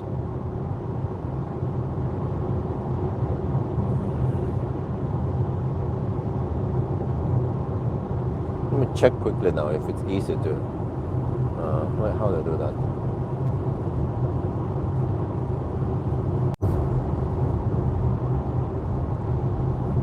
Okay, every time I'll tab out of live stream, it just goes offline. Okay, well, I check glimpse, but I don't know. It seems like they changed glimpse. There's some premium glimpse or whatever. So I have to look at that later when I have time. We can just run without glimpse today. No stalkers can track me down. Then.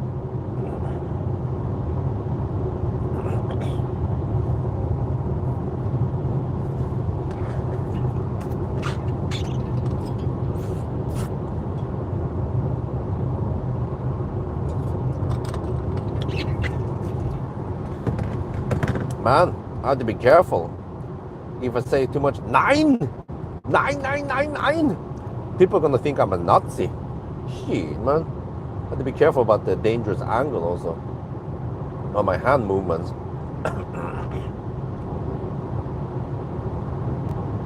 Yeah, of course, because I'm half Norwegian, half German, half Thai, and half Chinese.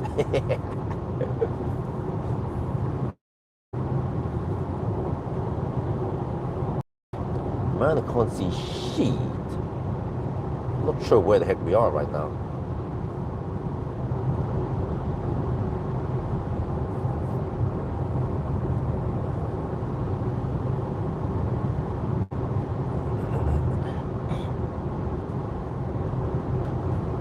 Well, you saw that Capri actually has the same banana box space as Explorer, so if you can pay extra, then go for Capri, man. Don't get Explorer. But the Explorer was 560k. Ah, okay, there. At the bridge, 148 kilometers. This car overreports distance slightly.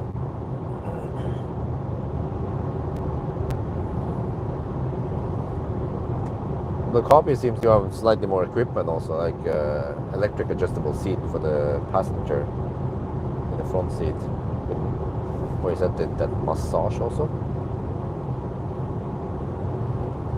Yeah, there's a massage button there, right? Wait, what is it?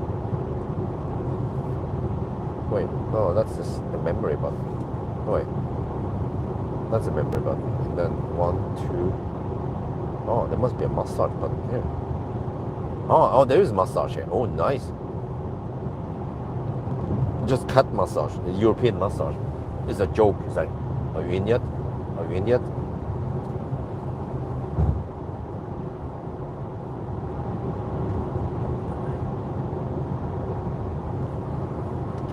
Right, let me see.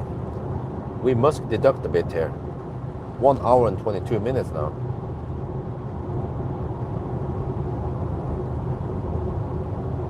Have to shoot another video. Now just 2-minute delay. Or it might be 3 by the time we cross the bridge. Well, now we have a little border dropout. Yeah, 22, okay, 3-minute delay.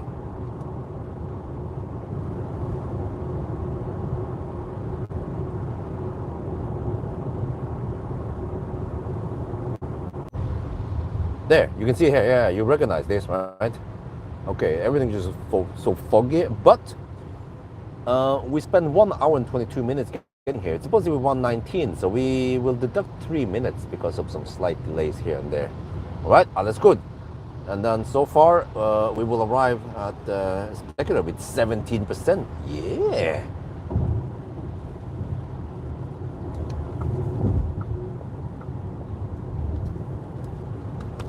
Let's pull. Oh, I'll get flashed at.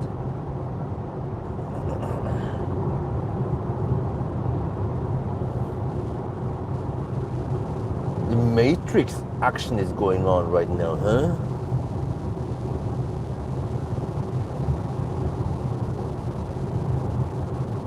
Yeah. Look at that.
to watch out for moose.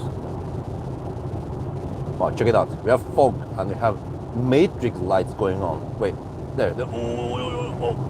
Oh, shit. Nice.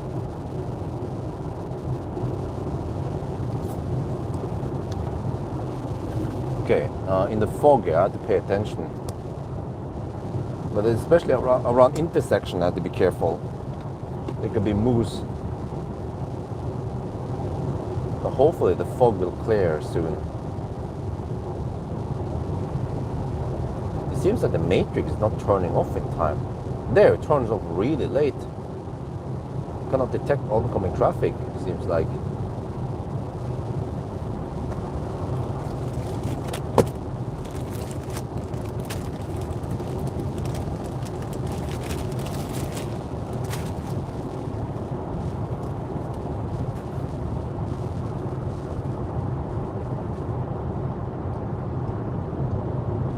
Right, status update. 167 kilometers done, 227 watt-hour per kilometer, and 51% left.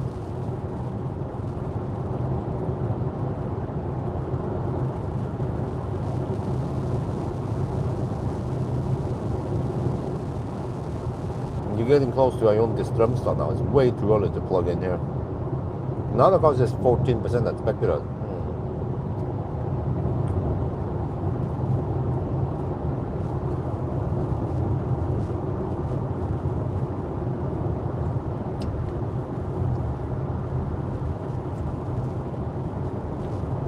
No, sorry guys. Oh, what was that? Roadkill? I had to pay attention. That was quick, quick reaction from me. I was trying to read the chat, but I must focus on the road right now.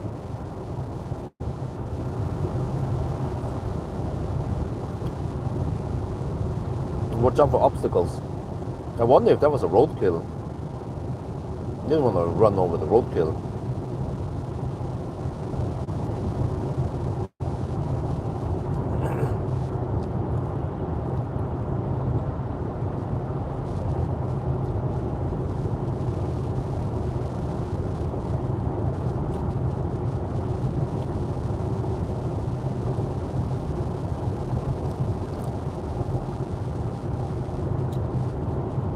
But a moose would be 10 times worse than a roadkill. Then I would be roadkill if I run into a moose. So I better be careful. Have my foot ready to brake hard.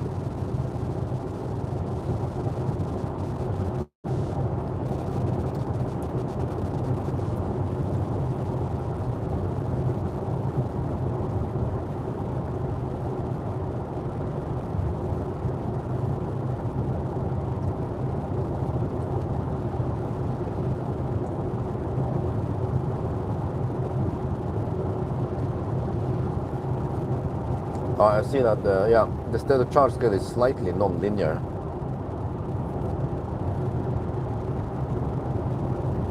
But it's not as bad as the Korean cars.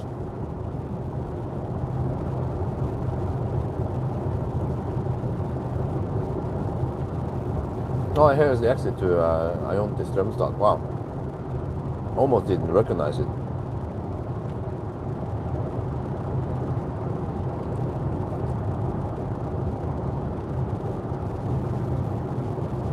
The temperature must have dropped quite rapidly from earlier today until now. Wow, but it's 5 degrees over here. Wow. It must have been warmer earlier, maybe 10 earlier today. Hence the fog.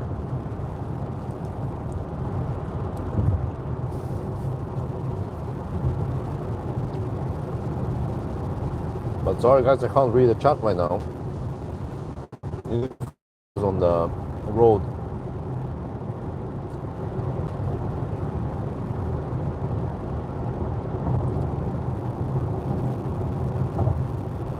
But I can relay some info, maybe 116 kilometers away from Spekkerud. Damn, thick over here. Getting slightly concerned now.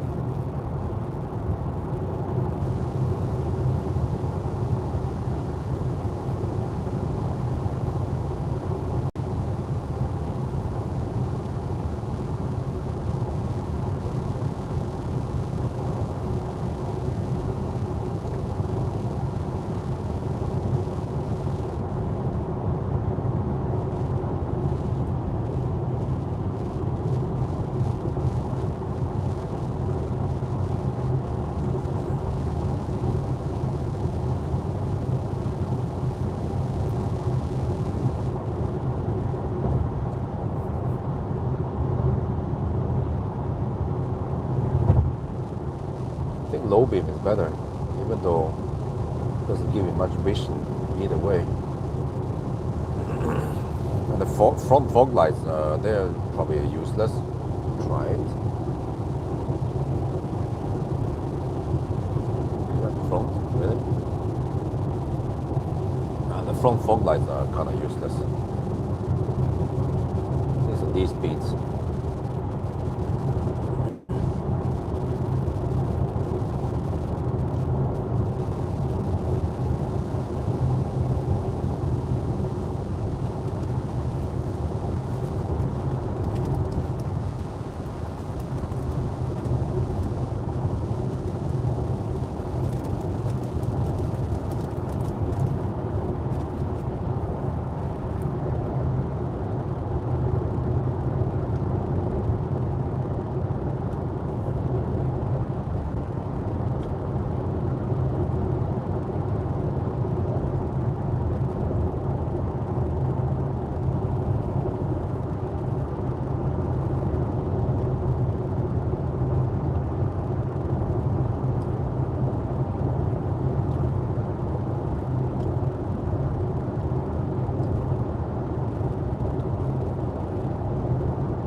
There.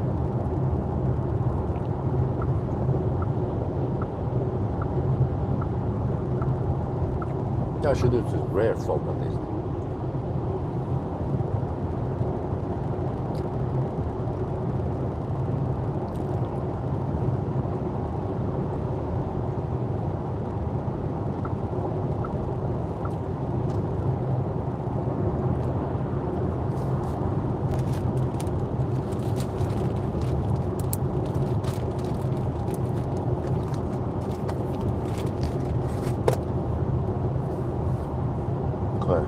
Hang in there.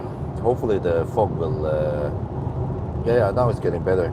We're on the highlands.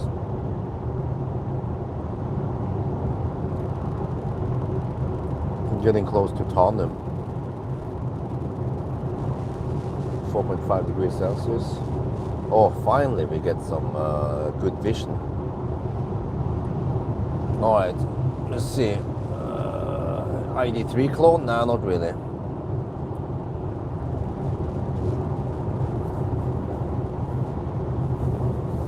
Yeah, finally we have good vision here. Well, temporarily until we get in the next fog pocket.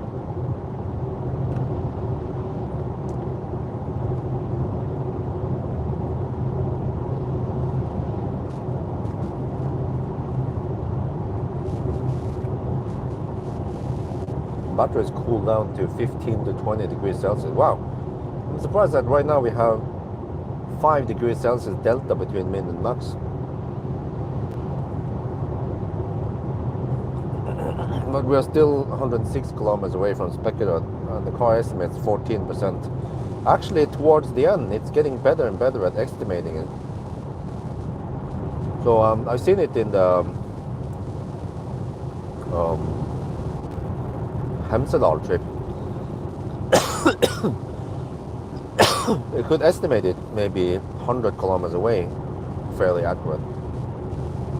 But then I was driving slow, yeah, that's true.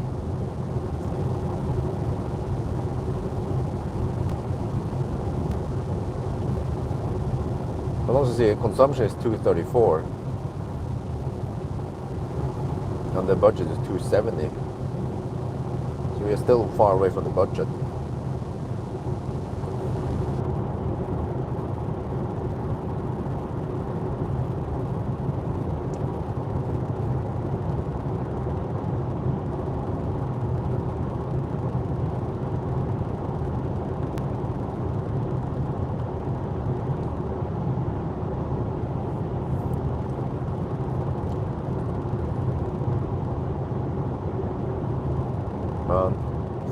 thick.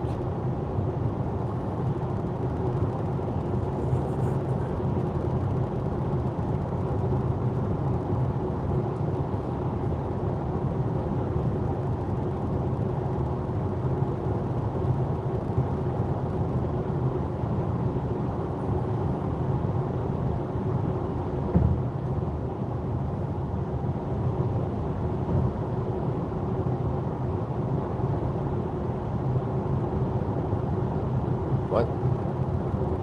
Navigation estimates that I need 1 hour to drive 102 kilometers. No. Should take around 50 minutes.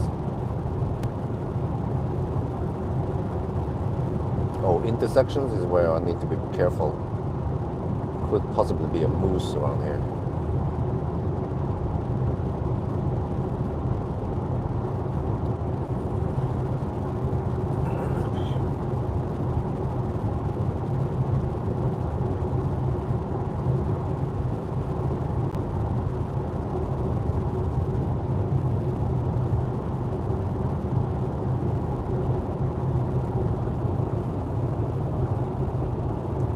Circle K, George's Iontis Strömstad. Yeah, well, actually, I haven't seen it.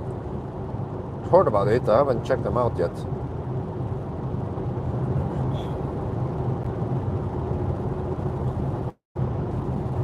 Maybe I'll do it on the return.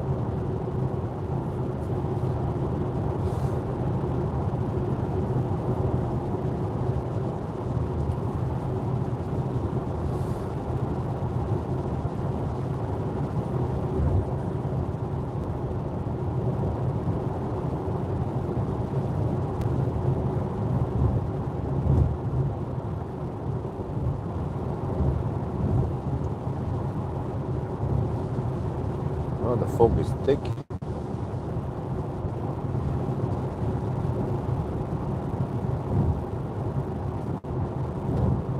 Oh, they really focus here. Wait, do we have bumpy right lane? Maybe I can hug the left lane.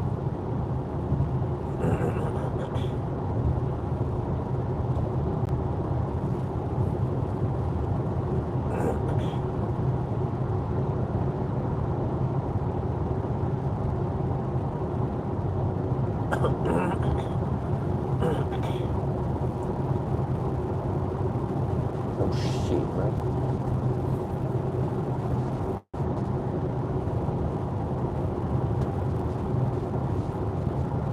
I can't see shit right now.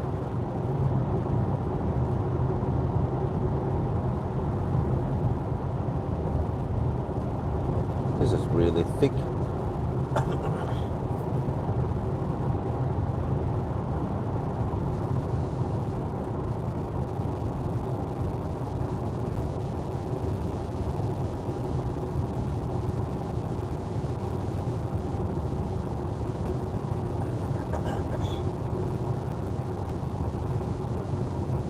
Holy macaroni.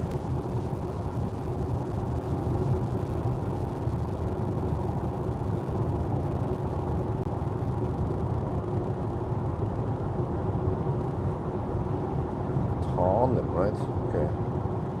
Let me check here. How thick is it? Oh, slightly better, okay.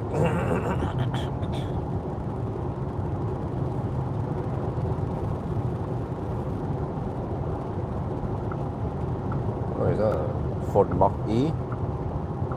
Recognize it by the tail lights. Nope, no, it's not.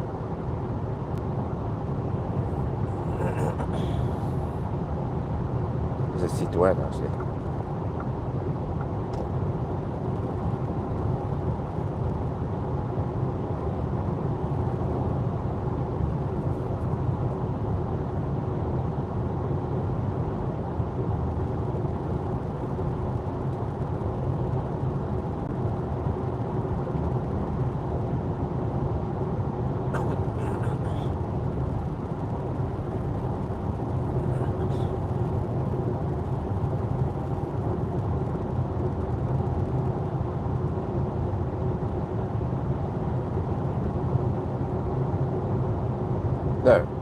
clears finally. Hopefully for a while now.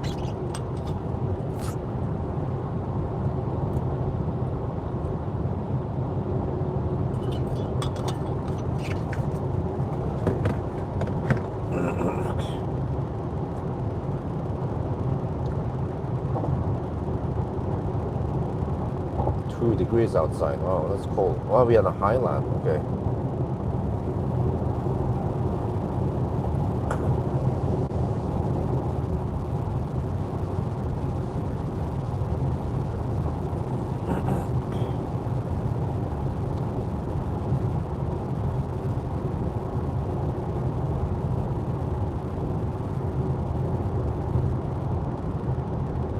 Oh, finally. Well, for now, right?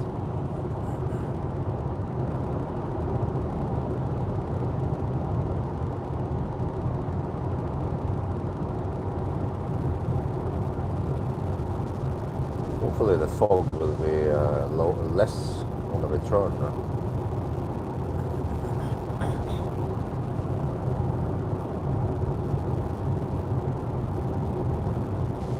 Now I can see the wind turbine, at least the light from it over there.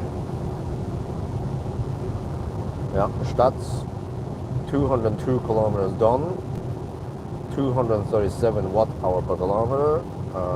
We're down to 38%, or 30 kilowatt-hour left to drive 89 kilometers. Yeah, that means the budget is more than 300 watt-hour per kilometer for the remaining 89 kilometers. So we are more or less guaranteed to reach Spekerød.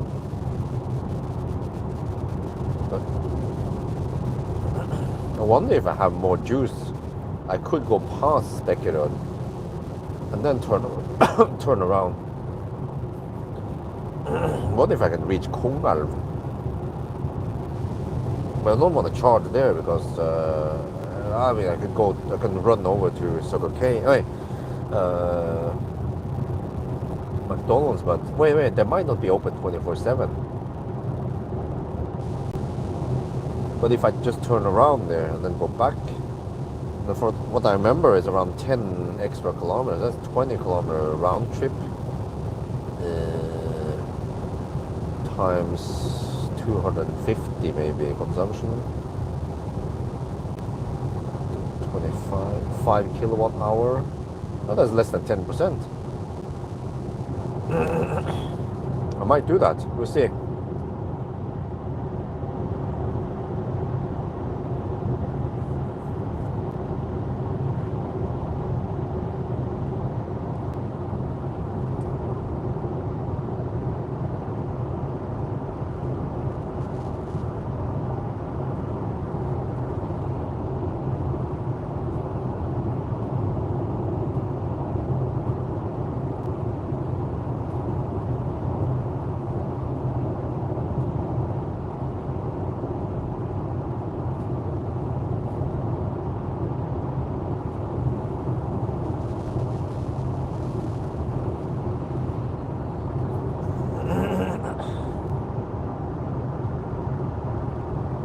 Oh, okay. Instead of stopping at Spekerød, I could go past Spekerød until Kongalv and then turn around and then we go to Spekerød, charge there. Well, I will see once I'm close to Spekerød exit how many percent I have. Right now the car claims 12%, but it's still, we're still 84 kilometers away. I have to wait until we start descending more towards the lowlands again.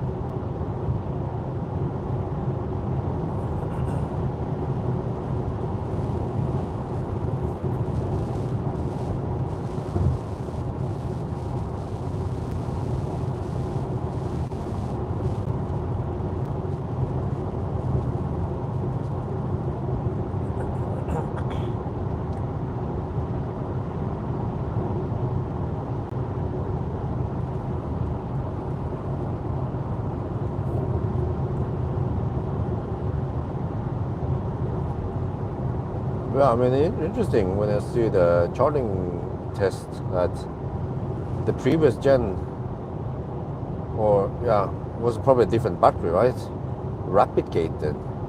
Hit 52 degrees Celsius. But now this battery doesn't rapid gate.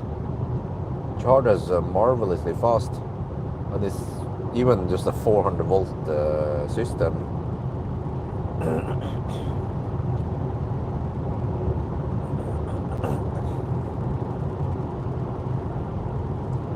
But if you go for the rear wheel drive, then you get a smaller battery.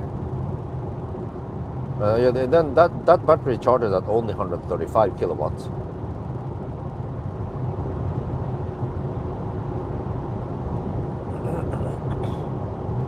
So that's actually another reason to get the all-wheel drive then. Get faster charging.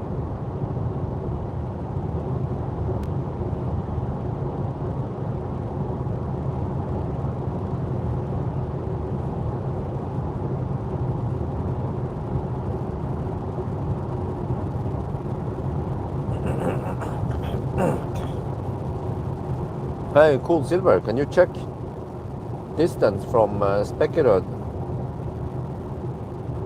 to Kongalv? You know where yeah, Ayoni to Spekkerød to Ayoni to Kongalv. But if I take that loop there, extra loop, how many kilometers are we talking about? Is it 20 or 25? I think I should be able to afford going that loop. Maybe go a little bit deeper and we get extra kilometers done. So then I don't have to drive that far and in the daytime. I can finish earlier. When I did the other run with the Explorer, then I finished around 1 in the afternoon. I was dead tired. See if I can finish 11 tomorrow morning. That would be great. Yeah.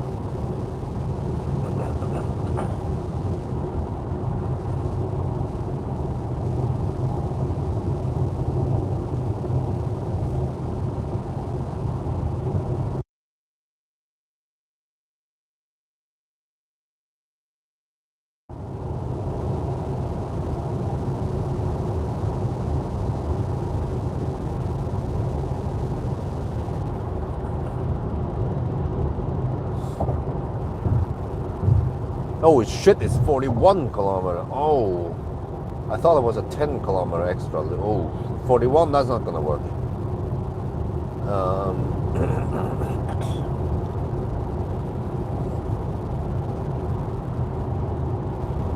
So it's 20 something kilometer extra, right? Oh.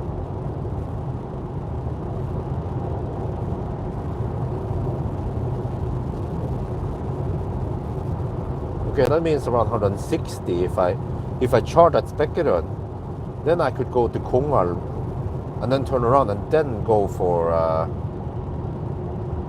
Eion til Strømstad. 160 kilometer total, right?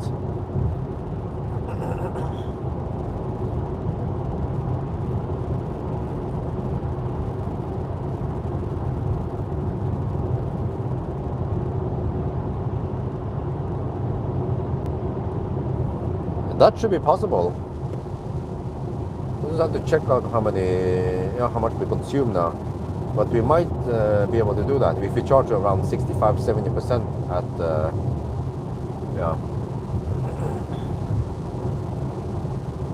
Spekkerød.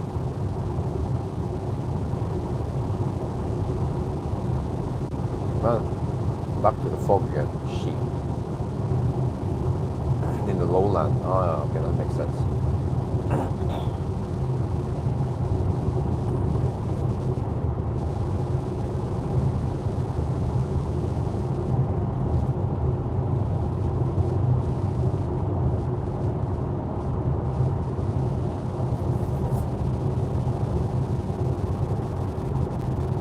This car charges so fast that if I go from Spekkerød straight to Strømstad, then that's a little bit too short. So it'd be perfect to add another 41 kilometer to the loop.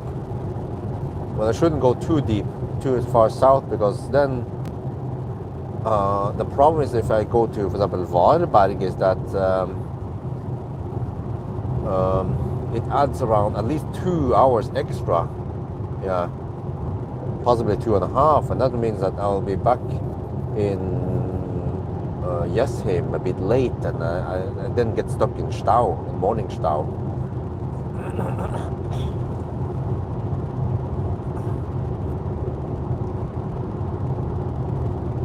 Well, it's going to be big for me once Isabel can just go to bed by herself.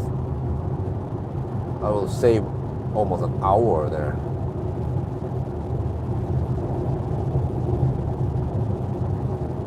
And hopefully that will happen this year, this summer. We just have to train her to be more independent at night.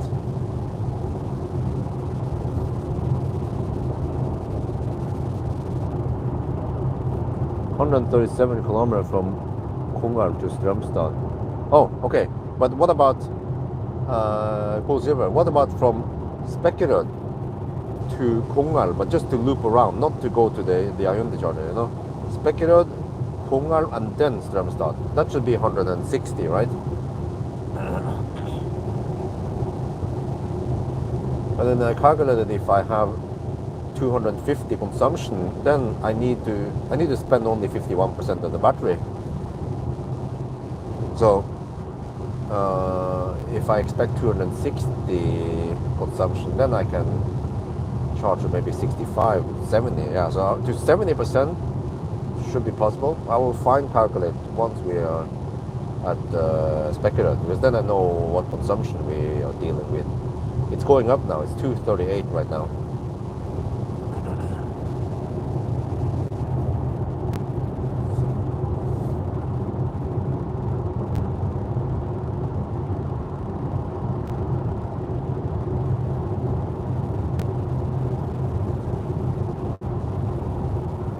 I think there's no spam. I mean, there's no slow mode here.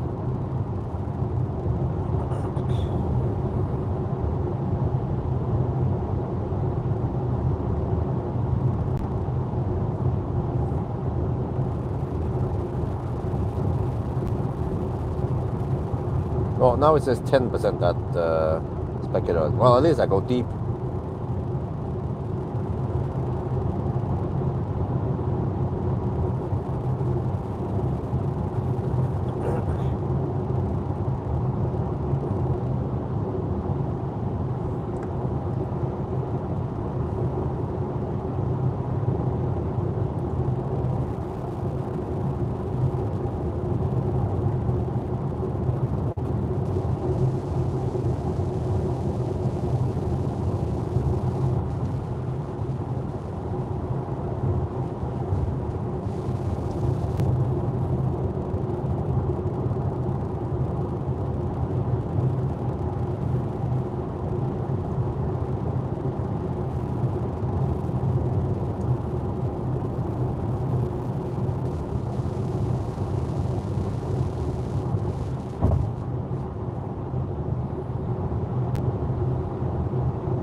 But I'm in ultra high alert mode now at the intersections, expecting a moose to be there in the middle of the road.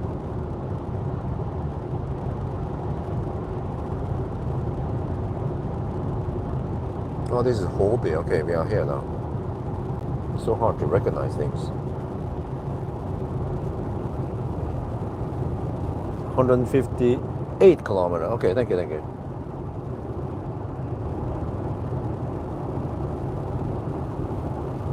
Yeah, that should be fairly easy then, or perfect.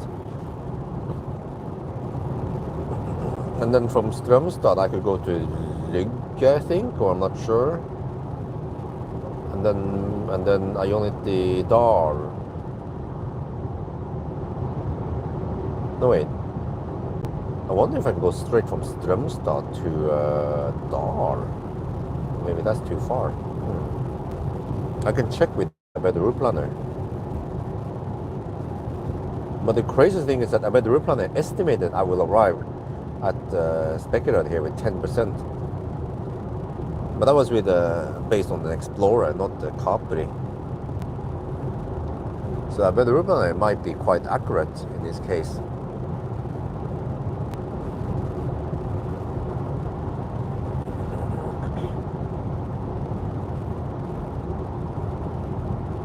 Which means I can use it for future estimations. Oh, 185 kilometers to Dal from there. Okay.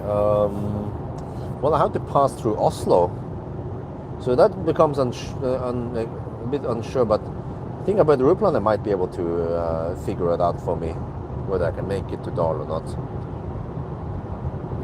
But if not, then there are plenty of bailout points. I could stop at Cleavage. I could even stop at Home. They have V3 supercharger there.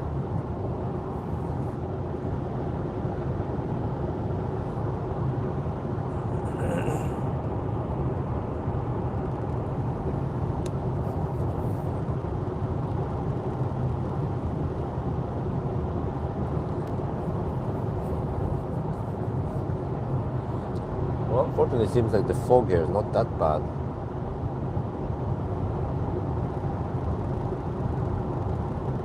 -2 degrees Celsius outside.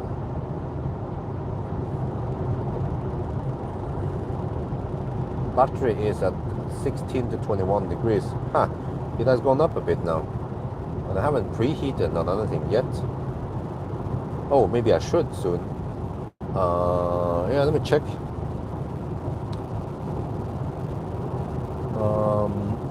Optimizer says that it needs 22 minutes to prepare.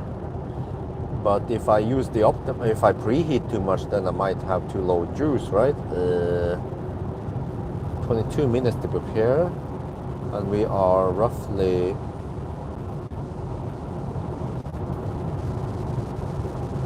25 minutes away. We will arrive at 9%. Okay, all right. We're gonna preheat now.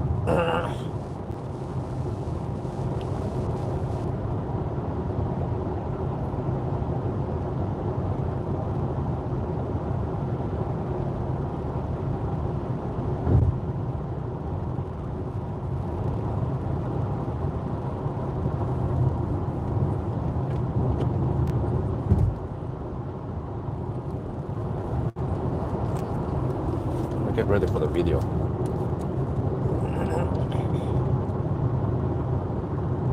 Wait. Did I prepare the video? Oh.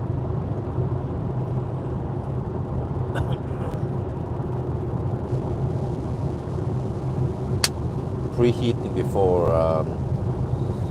Spekerød.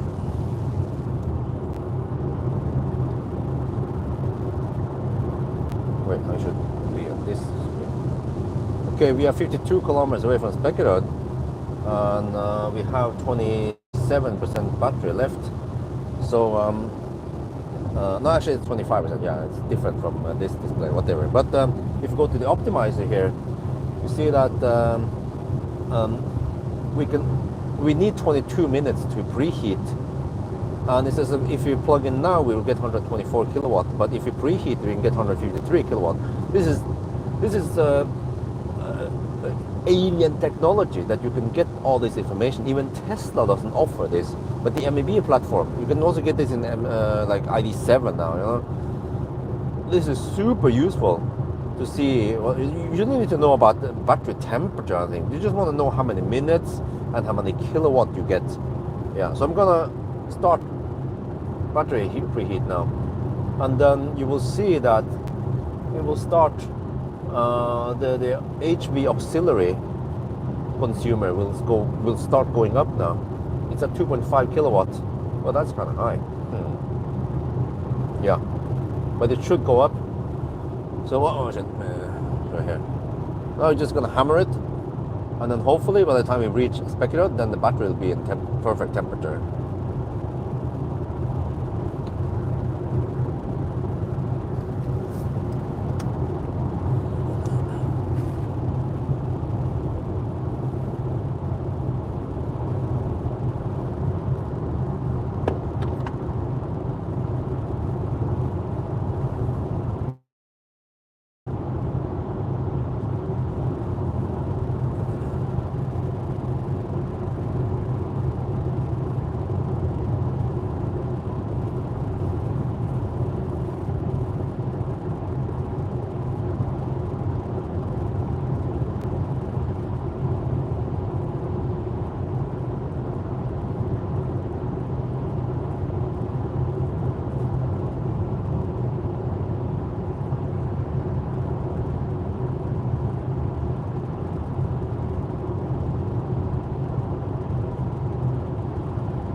How do you preheat while plugged in? No, if you use the keep climate on, or whatever it's called, they call it air conditioning immediately. Does that preheat the battery also? Because the battery was at around 10 degrees, I think, yeah, before I entered the car. Didn't have any app support.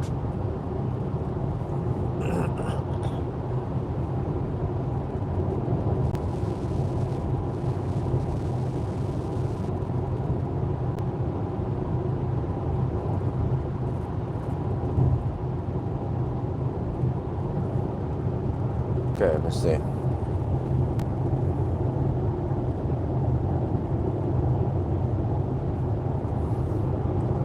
We're back live for now at least. Okay, battery temperature goes up 17.5 to 22.4 degrees. Inlet is 37 degrees. Yeah, auxiliary consumer is now 7.5 kilowatt. So it pulls around 5 kilowatt for battery heating.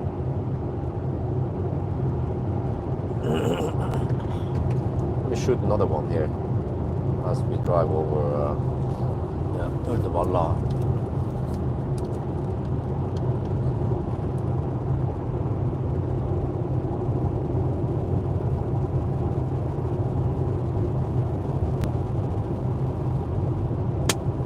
Driving over Uddevallabron. Yeah, now it was just a couple of minutes ago since we started preheating, and you see that auxiliary consumer is now pulling 7.6 kilowatts. That means that the battery heating is at least 5 kilowatts. But that's probably just pure PTC heater. It's not AC. It's not as advanced as Tesla. Yeah, Tesla will actually use heat pump also.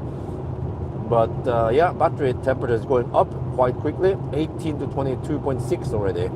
This is what I've seen in the latest generation MEB battery, like the one we have here, is that it can change battery temperature really quickly, even if it's 4.5 degrees outside.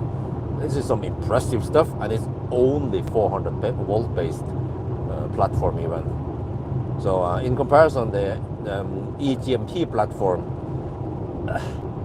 I feel like it heats up the battery so slow there. And in other systems also that you have manual preheating, you might have to heat up for at least half an hour to 45 minutes, whereas here 20 minutes should be enough.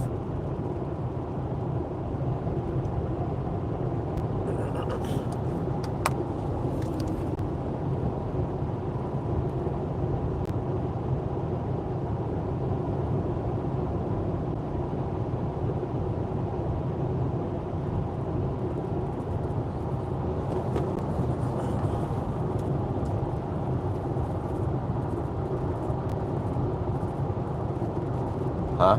Wait, what? Are is that MEB car you're talking about? No, Gary. Or is that? Wait. What car is that? You can preheat that. Sounds like alien technology. Wait, 15 minutes left for preheating. For optimal temperature.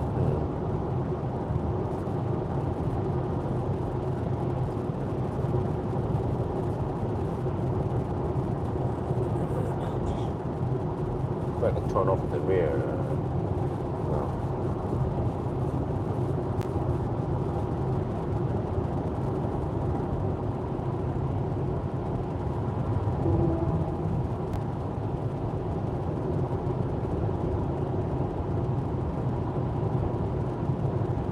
Yeah, I've been doing a little bit of cleanup, huh? Smart One Brabus. Oh, cool. That is nice.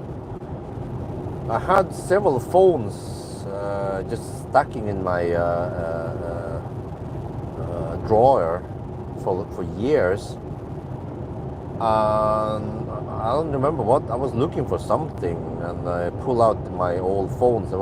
I had a Samsung. I have lots of Galaxy. S8 that we used for live streaming many years ago, and then another S9 Plus. I actually have 3 S9 Plus, and I also had a S7, I think, that uses the USB micro.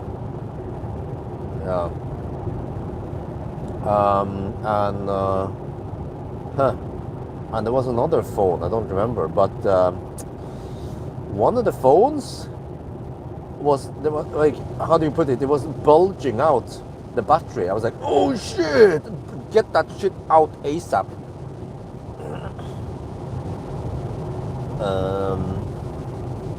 Yeah. So I took it over to Elkjøp and put it in the container there. Plus, what else was I get? Yeah. The same thing happened with a Huawei P10 I had for the longest time. I got it from my friend Paul Skodjevåg. I've been using that for the car scanner video, for the car scanner stuff, right? And whatever other stuff. Also, that shit happened in Thailand. The battery just started bulging out, or become so. I don't know what's up with those batteries. Why they suddenly just goes kaput like that. And And the same thing I had with a power bank in Thailand. Has been sitting around for too long. Suddenly also it was just bulging out. I was like, oh shit, get rid of it. But I actually pull out one of the old S9 Plus. It's still usable. I don't know why I put it away, because it had some damage, some scratches here and there. So actually the car scanner phone is an old S9 Plus I've been sitting around with, so it's still usable. And I still have a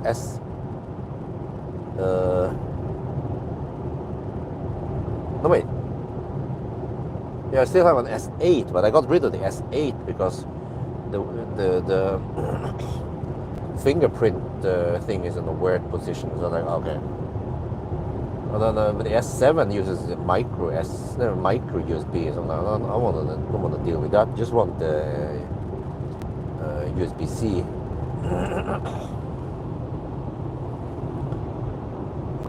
I had that for phones with removable packs.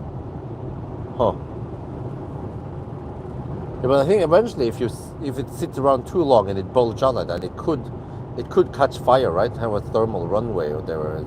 Something goes kaput in the cell, cell actually. So that is risky business to have electric devices laying around. Now think about this: we are surrounded with lots of batteries in flashlights or Dyson vacuum cleaner. At home, we have plenty of lithium batteries in lots of those devices. That could be a fire hazard.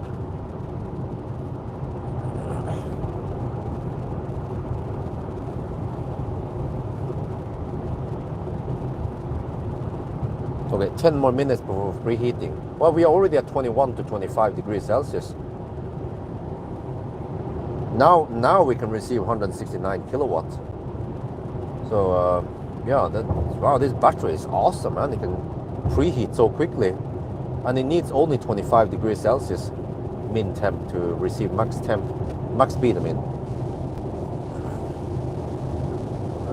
the disadvantage with Tesla batteries is that they need to heat up to around 45-50 degrees to take maximum speed, which actually sucks a lot of energy. But on the other hand, Tesla can scavenge a lot of that heat.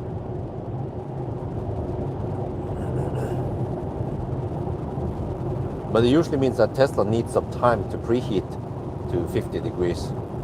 Whereas here it doesn't take too long to go from 15 to 25 degrees. Just 10 degrees Celsius boost increment.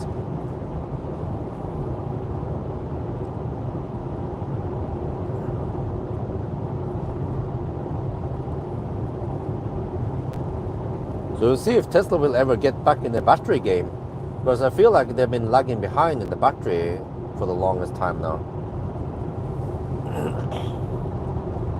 Especially Chinese, man, they are coming in big. 800 volt systems that can take over 300 kilowatt charging. And even the Seeker 7X peaks at 430 kilowatts. And even at 70%, it can maintain 300 kilowatt. It makes the e-tron GT and the new Taycan look silly or look bad.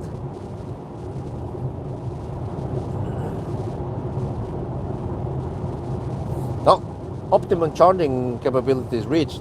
And we are still 19 kilometers away from Spekedon. Yeah, we will arrive at 5%. Yeah, that's deep, proper deep.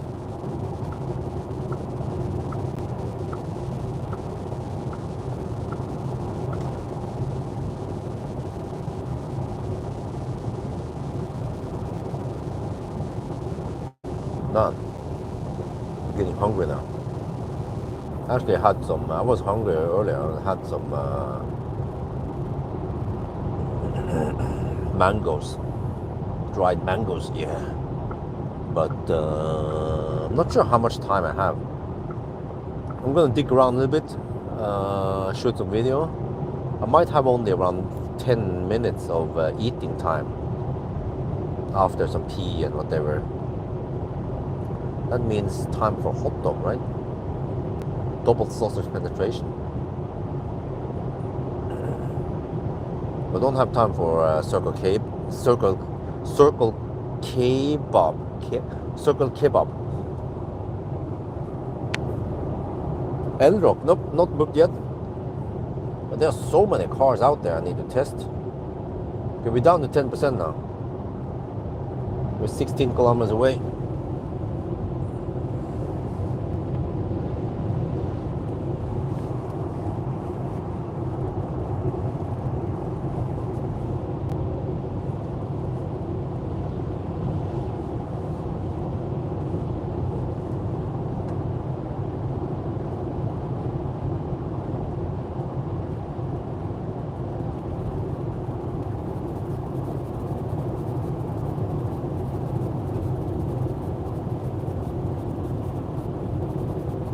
But something about that, I don't want to. I think the cooling stops temporarily when you open the door. So what I want to do is get over there, start shoot some video initially, and then go to Circle K, grab some food, and come back before we hit 49 degrees or 48 degrees. Hey, I'm gonna get flashed. No, that was just in time. Yeah.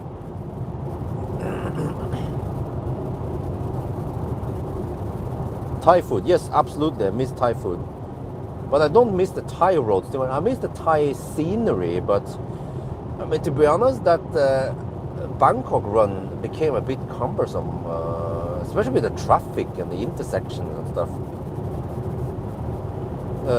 The European roads are way more comfortable. Although in Thailand, I'm pretty sure that the roads are narrower there, because when I cruise at 120 kilometers per hour or 115 kilometers per hour, it feels like I was hammering at 150 kilometers per hour on these kind of roads.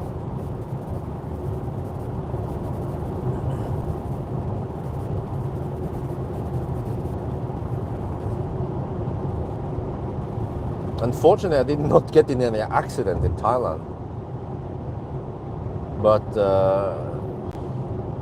yeah, roads. The Swedish route here is probably way safer than Thai route.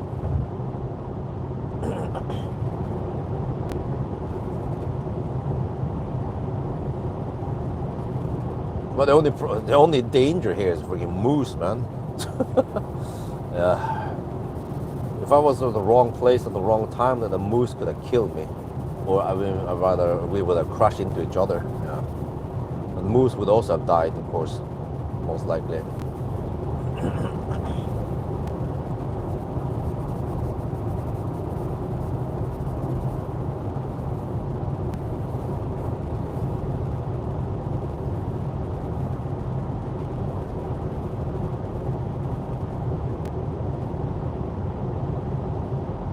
2.5 degrees over here.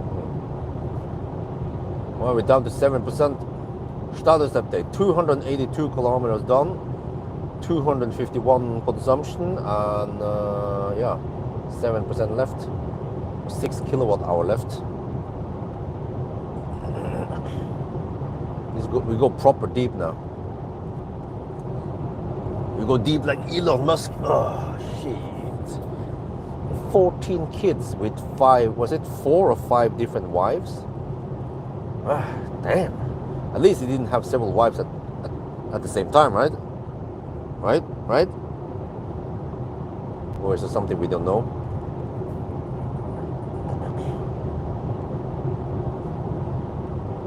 I mean, I have 2 kids, and I think that is already quite exhausting.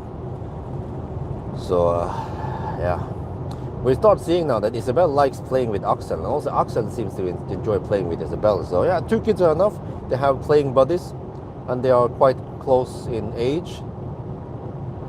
But I wouldn't be able to deal with 3 or more kids, man.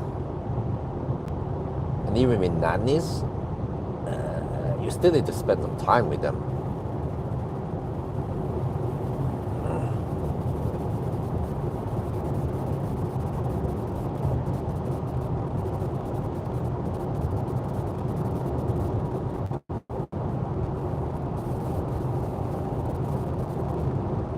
Oh, 200 baht fine. Oh, well, no, I think they raised the fine, so it's based on the level of offense or stuff like that.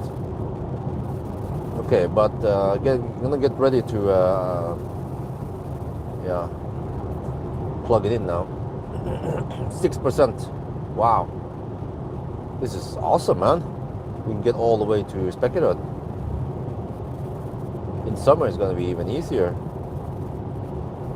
Well, I'm pretty sure it's maybe yeah. Maybe if I draw Explorer today, probably would make it here, right?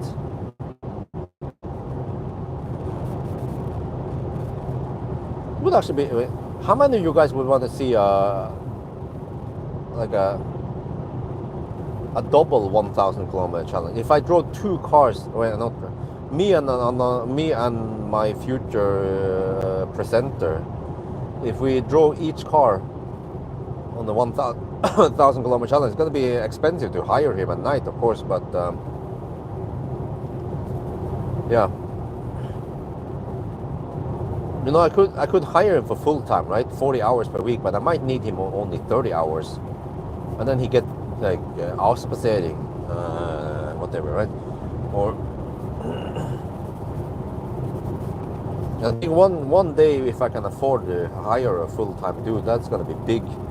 I can do so much more, and I can double the production and make the videos way more interesting.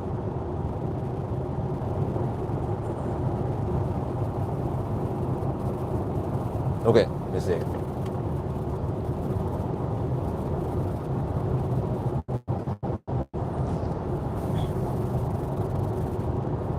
Let's get ready. 5% now. Coming in hot.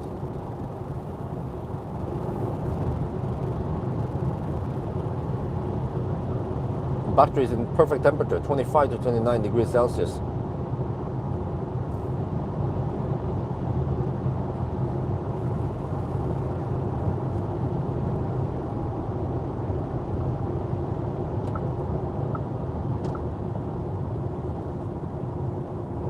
It's regenerating at 75 kilowatts. Oh.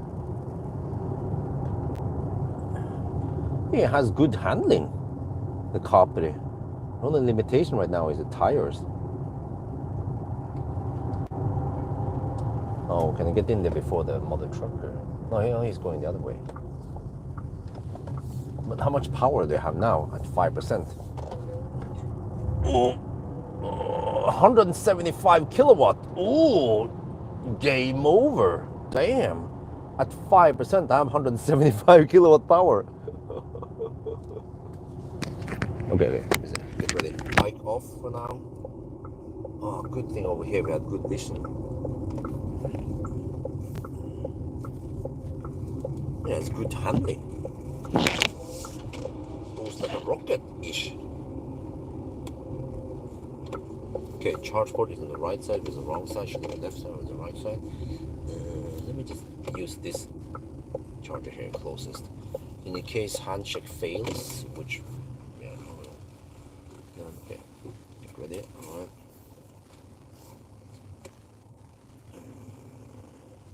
There, okay. Right, let me see, well, I have to get exact stats also here, since it's the first, okay. 292.7 kilometer.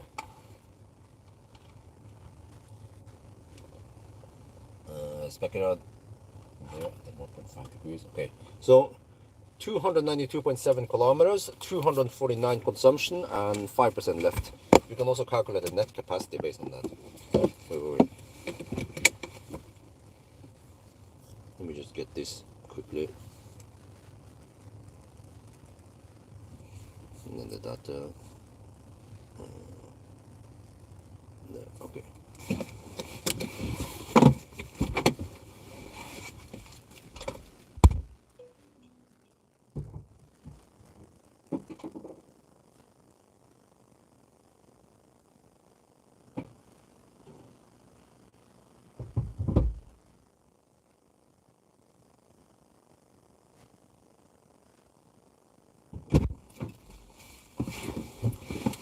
then bring up the shaft. But I hope the handshake doesn't fail now. But I've seen that I don't have to hold the plug.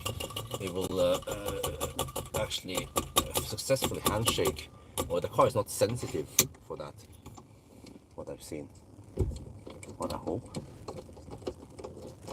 Yeah, there, it started charging.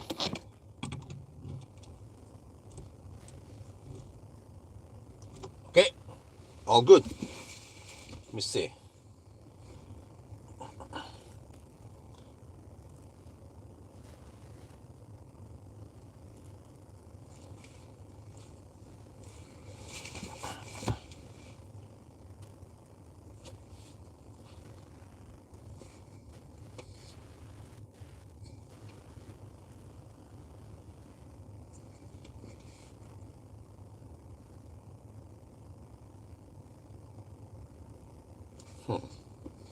Okay.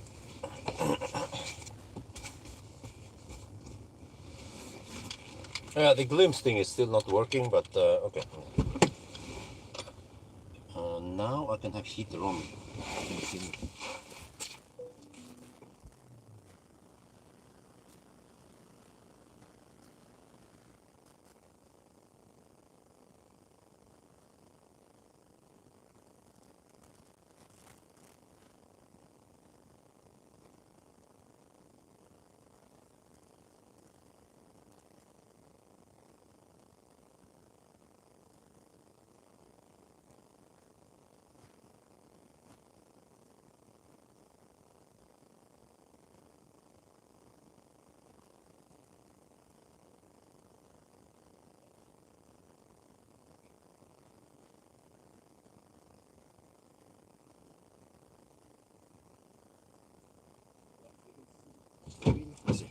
Okay. I arrived with 5%. Oh yeah, look at that. Taking 182 kilowatt hour per hour. Wait, huh? 2 minutes ago from 5 to 10%. Holy mackerel, this is so schnell. This is so schnell. Look at this, look at this. Okay, so what are we looking at here? We're pulling almost 500 amp into the battery. Actually, the heaters. No. Okay. Here, the heating is taking a little bit.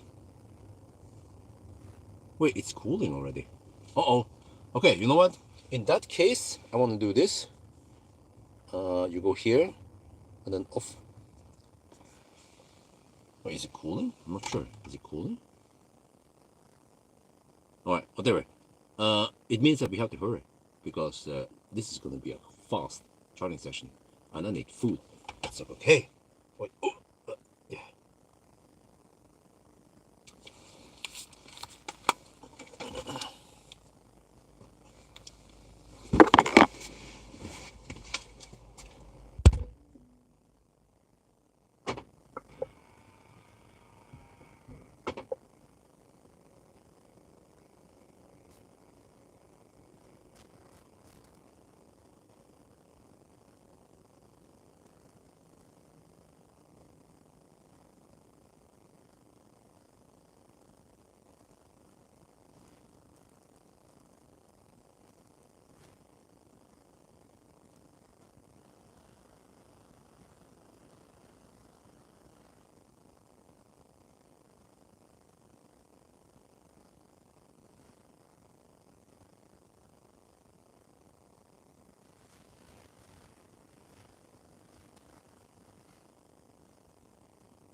Oh, this is the thing. Okay, don't open the door and shit like that. Wait, did the... I came back now. Did this drop as I don't open the door?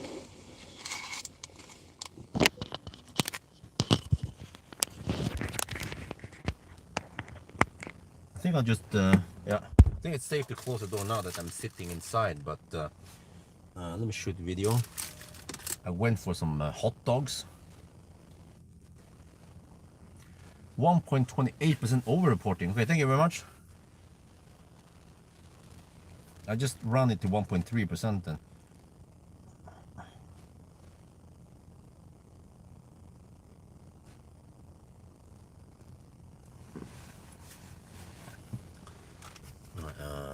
Where'd I put the camera? Here, maybe? Okay, that actually works. Okay. Alright, went to the restroom and I went to get some hot dogs, but I wanted double French. And then the lady over there, she was like, oh shit, forgot, I was supposed to be double French. So then two single makes it double, right? Okay. Okay. I'm not gonna make this, what do you call it? OF. Is that what they call it now? The acronym is OF. What I guess OF? OnlyFans.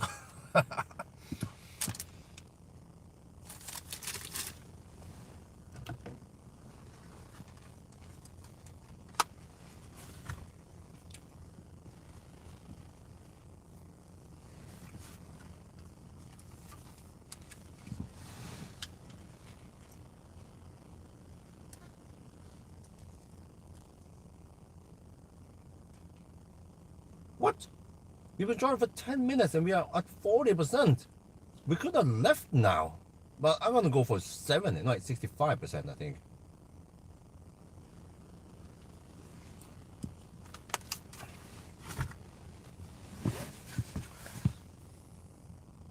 Oh, upcoming update. Okay.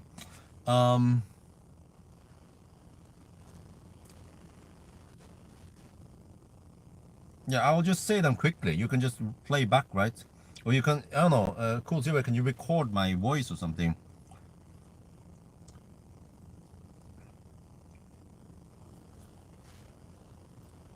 Ford F-150 Lightning, 12 to 19 March.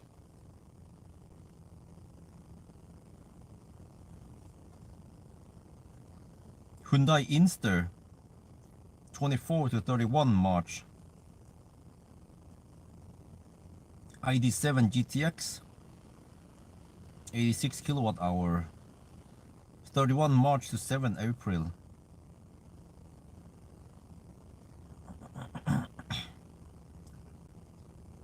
Porsche Macan, 8 to 15 April. Hongqi EH7, 15 to 24 April. Hongqi EHS7, 24 April to 2nd May. Kia EV3, 2nd to 9 May. That's it. Okay, I have to hurry and eat now.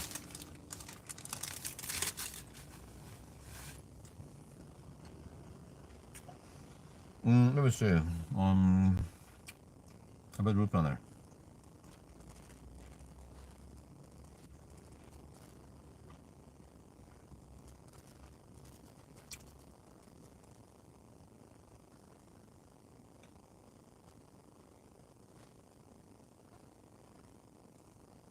Oh, there's a fox there. What the fox? Oh.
There, 157 kilometer. Okay.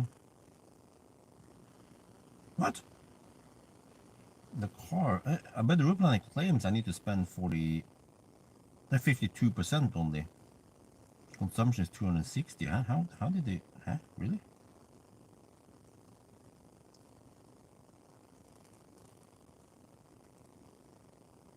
Two 260 is plausible because we have 249 on the way here. Yeah, that is 52%. That means 60% should be sufficient.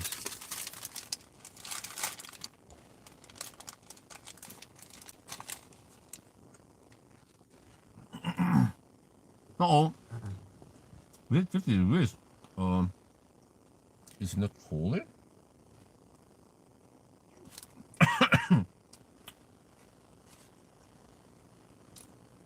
Is it gonna replicate though?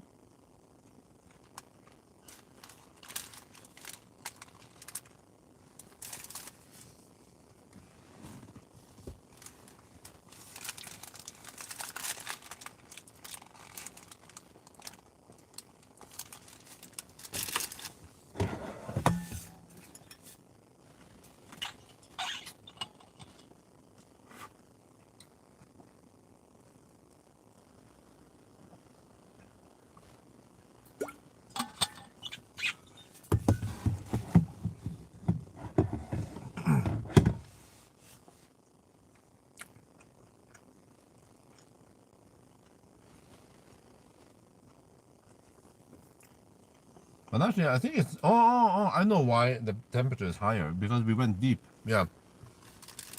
Went to 5%, that's why.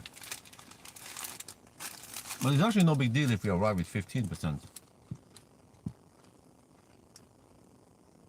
So maybe 65% would be safest. But even 60 would be okay.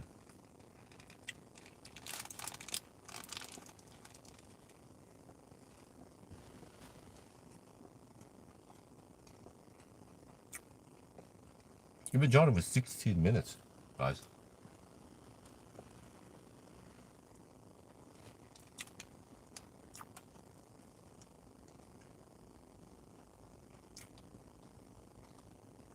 I mean, do we need 800 volt architecture?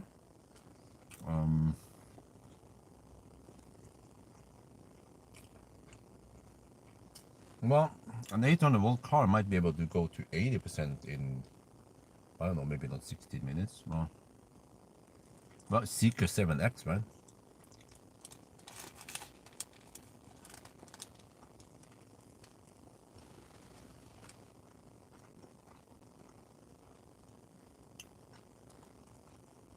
You see, this was even at night. There was no queue at the counter in the gas station, and no toilet stall.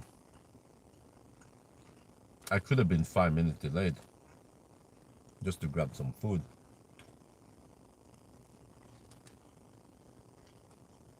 So this makes me wonder, do we need to charge much faster? Well, I need to experience 7X one day.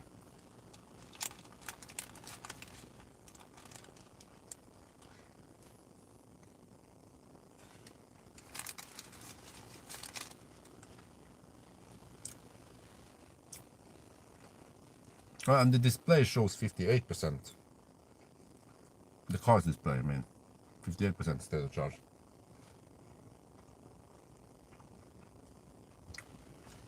I think we need to leave soon. At 65% we should leave.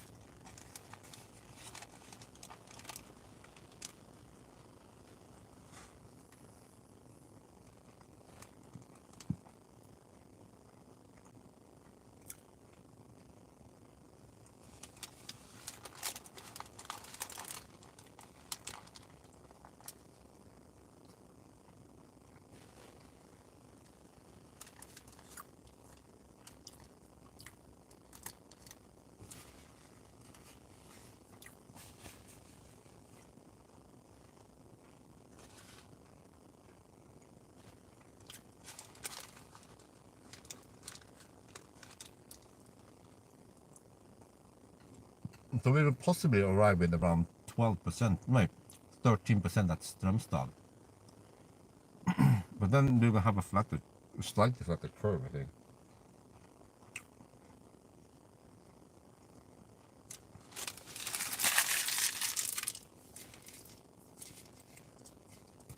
We have to get ready to leave now. I have to put away my shaft. That was so snel. 19-minute driving stop. So far.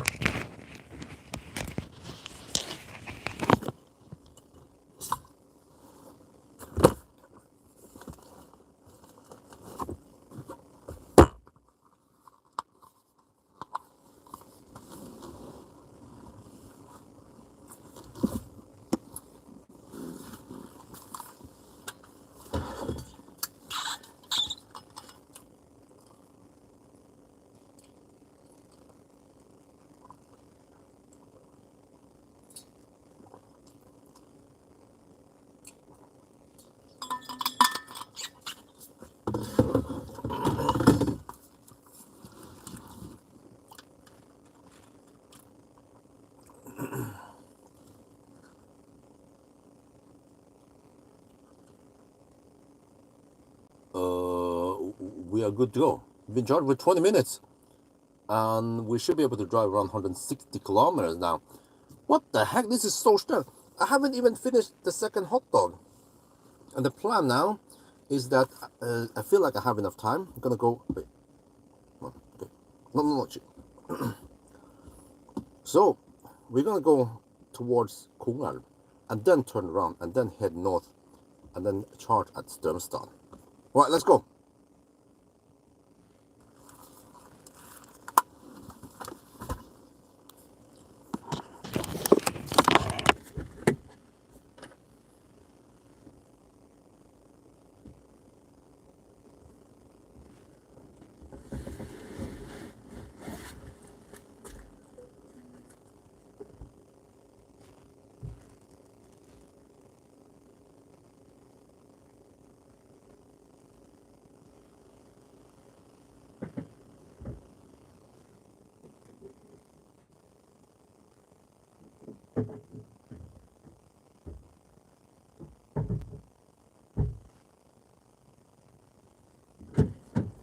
Okay, guys,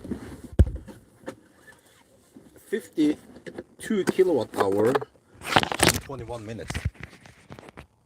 What was the average speed?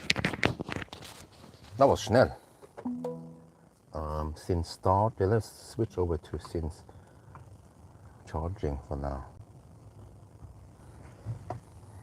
Well, it was actually 51.9 kilowatt hour and 21 minutes.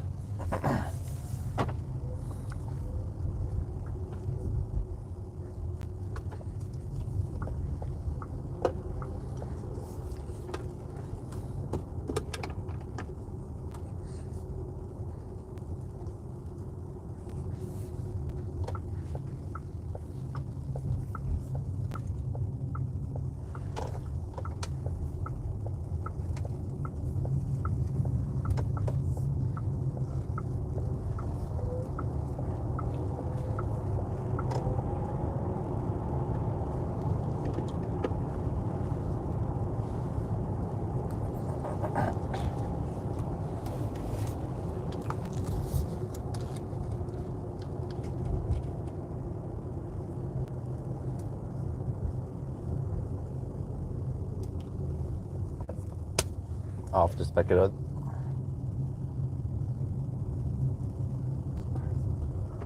All right, the battery is at 49 degrees Celsius. It's actually cooling down quite quickly. Oh yeah, auxiliary. Yeah, you see, I think some of the AC is now using for cooling down the battery. But how much power do we have? Okay, let's see. If we do this, so if we get maximum power, we should get 270 kilowatt something, right? Okay, let's go. Oh, the car is snel. 272 kilowatt. Oh, game over. What the heck, man? This battery, this drivetrain is so good. It's better than I've tested before on other MEB cars. And it's not even 800 volt architecture. You can see it's 370 volts right now. Huh? Do we need 800 volt? 9? Oh yeah, look at that. nice headlights also.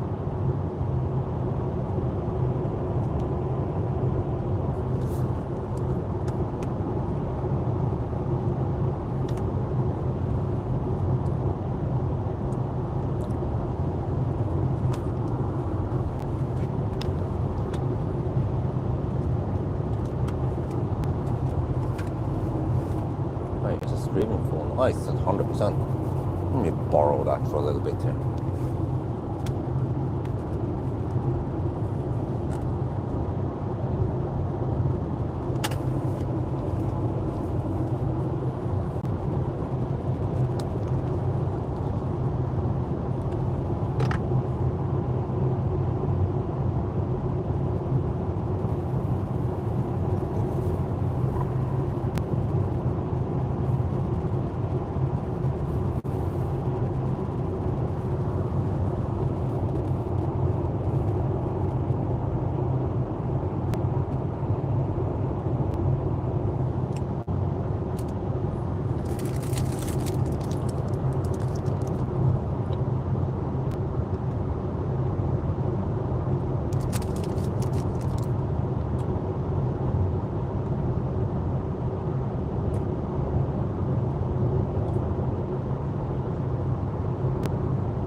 So I haven't calculated, but I think I should have a budget of around 200. Let me check here.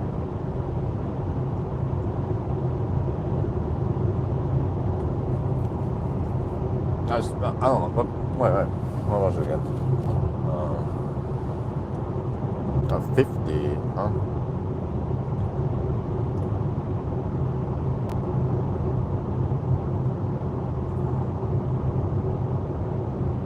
Yeah, I have a budget of 380 watt hour. Wait, really? That much?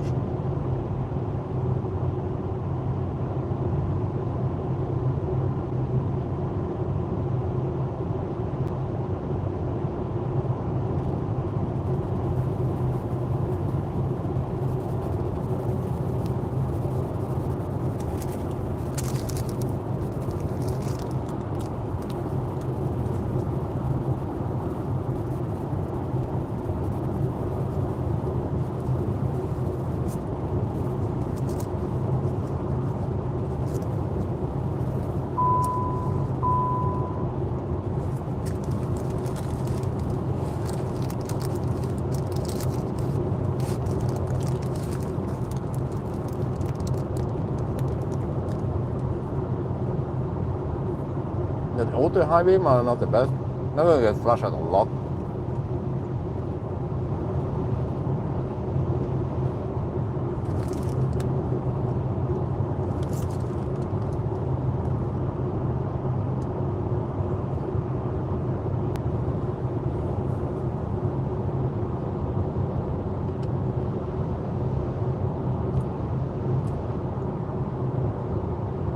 Alright, cool silver. Did you get the Juniper?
I don't know. Let's flash out a lot now.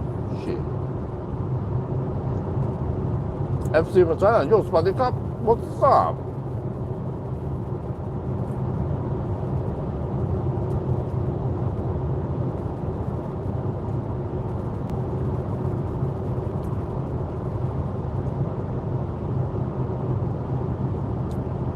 miscalculated something. I think we have close to more like 280, 290 watt hour per kilometer budget. Not over 300.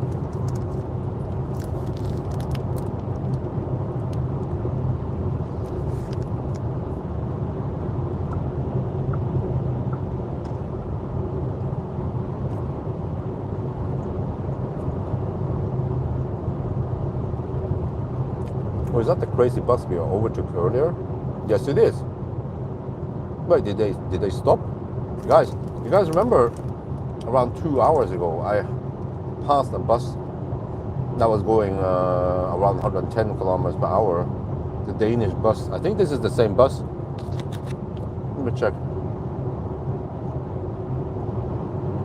That is interesting. If it's the same bus.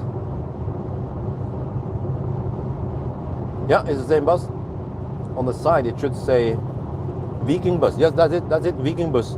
We hammered it again now, which means that we hammered it around Moss or somewhere. And I've been driving so much faster that I could stop and charge for 21 minutes. Well, my stop was closer to 25 minutes total. And now we hammer past it again.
We are now at Kongalv, and here we will turn around. Normally I would go past here if I go the full Swedish route, but yeah, for you guys who are wondering, when will I do the full Swedish route? Hopefully this summer, or I don't know, this year. It's dependent on my children. Yeah. So we'll see. But if Isabel can just go to sleep by herself without me being there, and she can wake up in the morning, then we have possibility to go full loop. But then preferably the cars, they need to finish within around 11-ish hours. Not much later than 10 hours. Oh, I see. Here we have a slight problem. There's a red light here. Oh, yeah. Okay. Now we go back north. Oh, that was barely legal, but that's my middle name.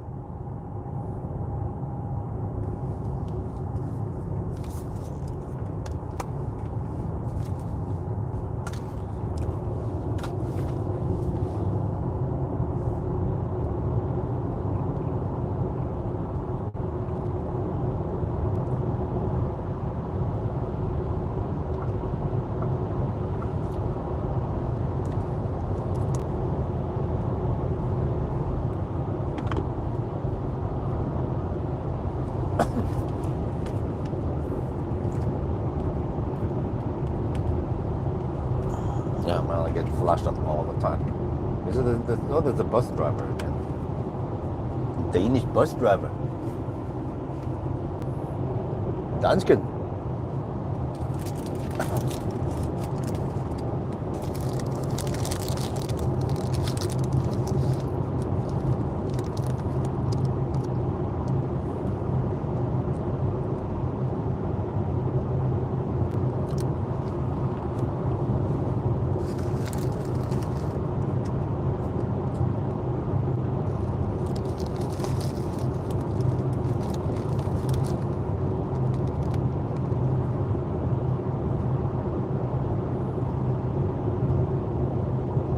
Okay, so 134 kilometers away from Eyon to Strömstad now, and I have 57% left, or 45 kilowatt hour left.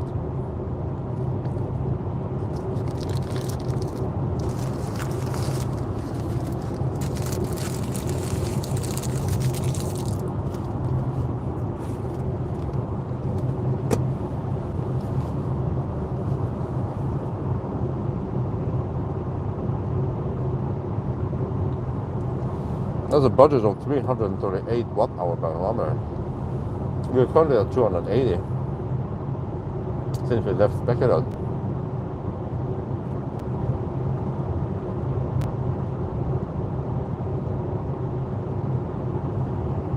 What is the car estimating now?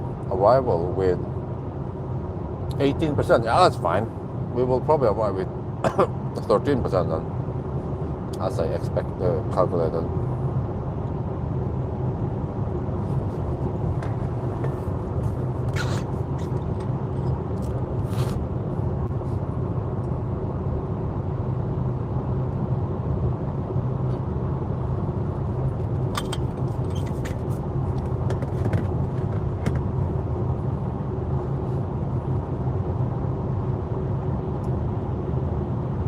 Oh, now we are.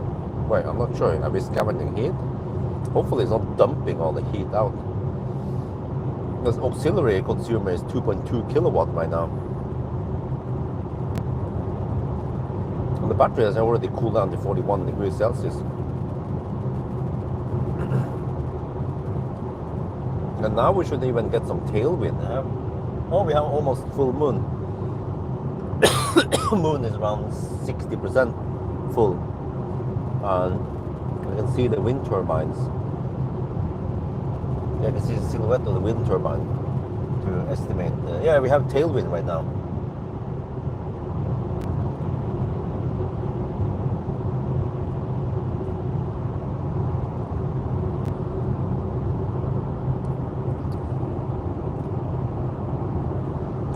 Yo, what's up? New Yorker. Yeah.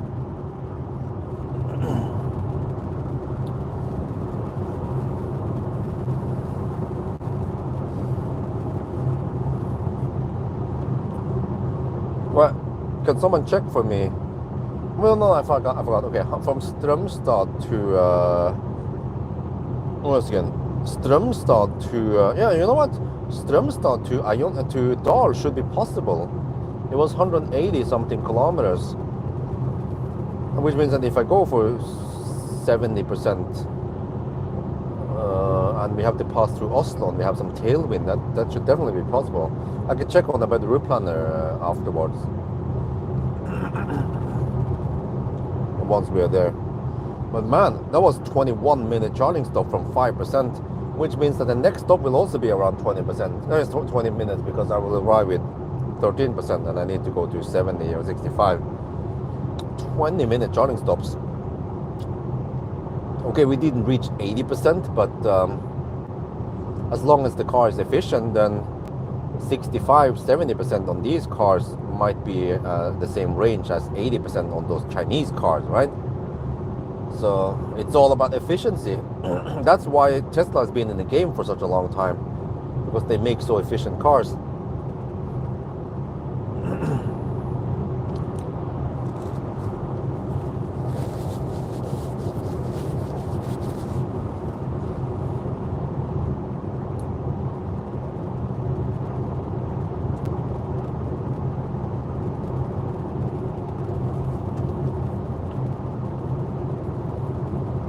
2 at night now.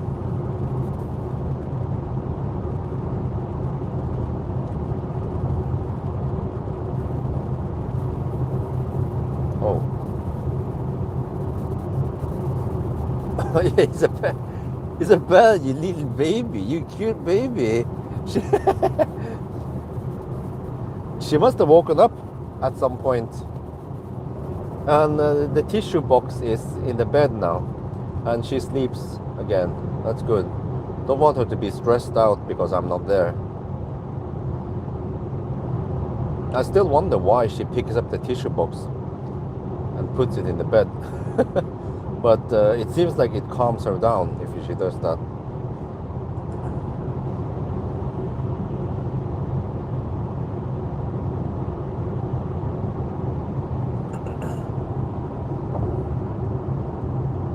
Yeah, it's MVP platform. But yeah, I'm also excited about the ID7 Tourer. Well, can someone tell me? There was a battery expert here, right? What battery is in the Pro S, or whatever it's called? It's 91 kilowatt hour, right? And it charges at 200 kilowatts. And it can actually average 145 kilowatt to 80%. Wonder how awesome that one is. Maybe we have another game over 1,000 kilometer challenge. Now we are in Sweden right now. Yeah, sorry, glimpse is not working. But we are right around Spekerød now. We're heading north.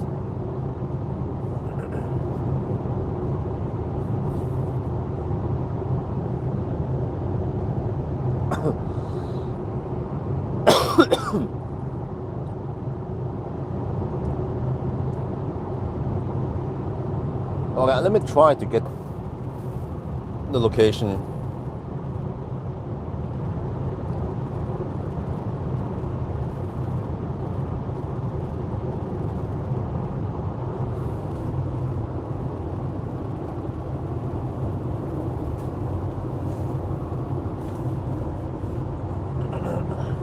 Oh, I hope we don't get too much fog on the return now.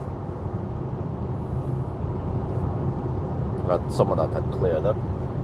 Not sure how the weather works and fog and stuff, and if it fogs, if it's gonna fog through the night, or if it only fogs right after the temperature drops quickly.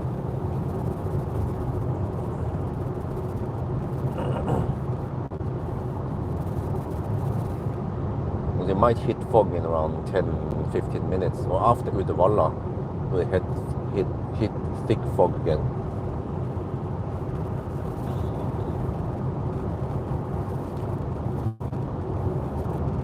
Yeah, 16% at arrival now.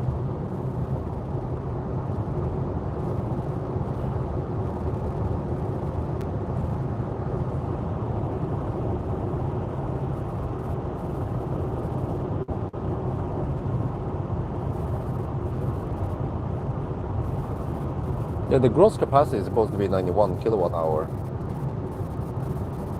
The net capacity 86. But this is already 78, so okay, we have slightly more energy, which is nice, but then looking for the charging speed, I guess 200 kilowatts, probably flat until 30 something percent, and then still flat-ish, right? And that's going to be a nice boost. Are we talking about 9.5 hours? Well, maybe even faster.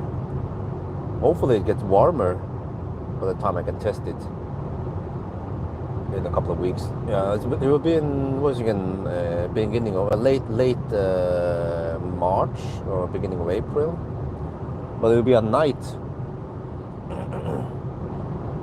But I heard it was a nice car.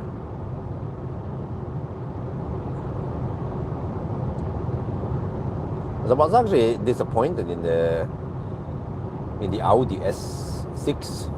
It was not that spacious. And it's also quite expensive, 1.2 million NOK, you know, like, damn. I think the ID7 GTX is a lot cheaper and still a very nice car. but hopefully have DCC. If you don't have DCC on ID7, it becomes slightly bouncy and not that nice. But with DCC, it becomes super comfortable, like an EQS.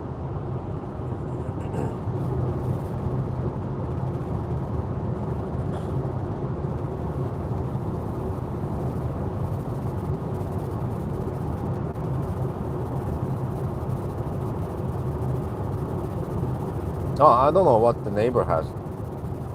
I never checked. Ask him.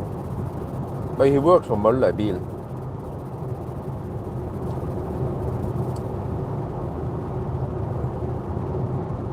Right, consumption 280 right now.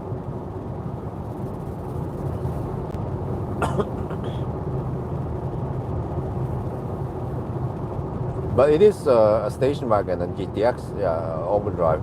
That's what Norwegians want. Station wagon, all-wheel drive.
This is ID7 with Ford badge.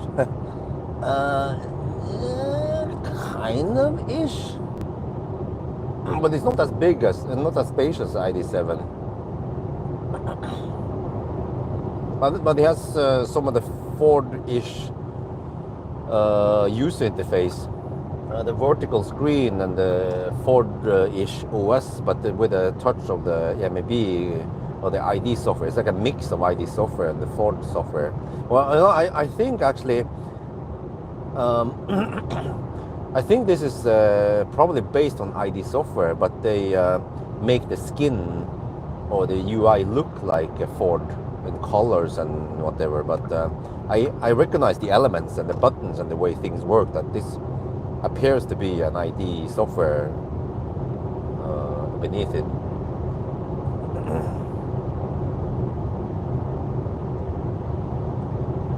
So yeah,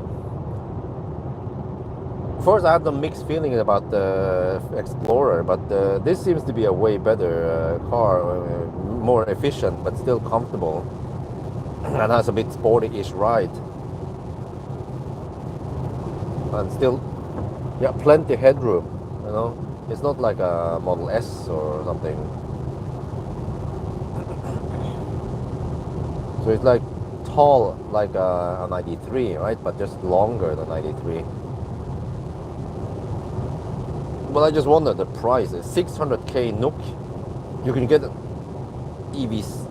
Yeah, you get EV6 or Ioniq 5 for that price, or a Model Y, or I don't know what else can you. Oh, you can get Sea Lion 7 or X-Spec G6. They're actually cheaper, 100k cheaper.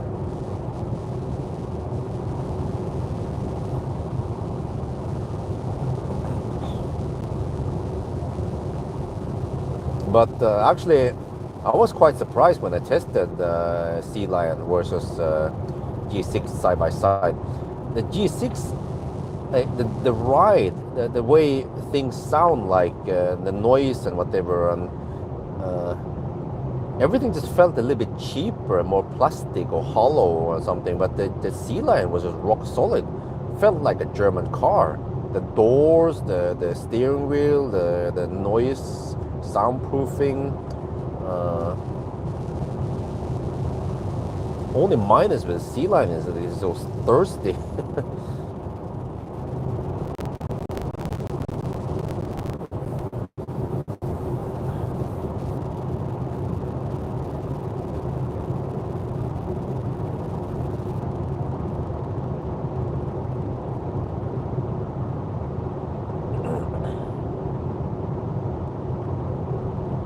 Wow, the consumption is dropping now, 275 watt hour per kilometer, because we had that initial jolt of kinetic energy, but also battery cooling seems like, because now the auxiliary consumer is down to 1.9 kilowatt. Battery has dropped to 32 degrees Celsius. Yeah. So from now on, this is what I've seen in the past, that we only need to preheat the first time. And from now, we don't have to preheat at all. It will just maintain 25-ish degrees now. Especially because I navigated to Ionity next. So it knows what to do. Which means that, yeah, the reason why we arrived at 5%, not 10%, was possibly because it sucked extra energy for preheating the battery. And I was counting extra for the next stop, but I forgot that there's probably no need for preheating. So we should arrive at 13%. And now it says 15% in the car at least. We're passing by Jungschile. Well, guys, is Glimpse working now? Can you see my position in charge finder? Or in the link there in the description.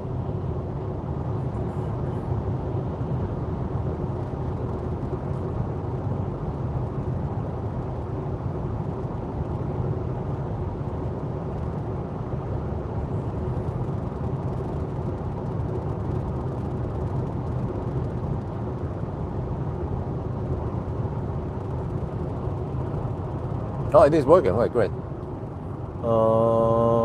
Did you hear about what was wrong with the DC charging on the BYD? Well, I heard many people commented that there was an update that was missing. It's a bummer. Why the heck did I get that press car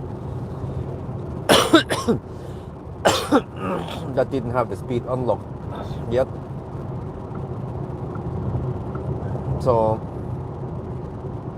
yeah. But in 1.5 weeks, I have around 4 days of gap where I don't have any press cars. But I will book, I will test some bilkomponent there.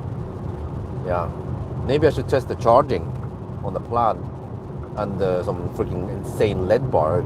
He put 2 linear laser elite LED bars on it. It's insanely powerful. It pulls around 250 watts of LED bar power.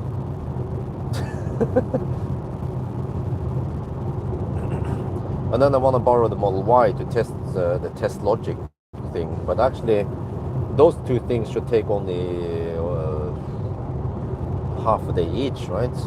And then I have time left for a 1,000 kilometer challenge with Sea Lion maybe. But I should also test the e-Golf degradation. No, but that might not be warm enough. Might have to wait until it's 20 degrees outside before I test degradation e-Golf.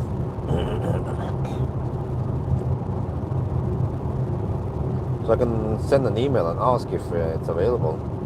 Only minus is that I have to drive so far to get the car all the way to Drammen. But if I can get lots of views on the 1,000 kilometer, then yeah. And I should also redo the charging test on it.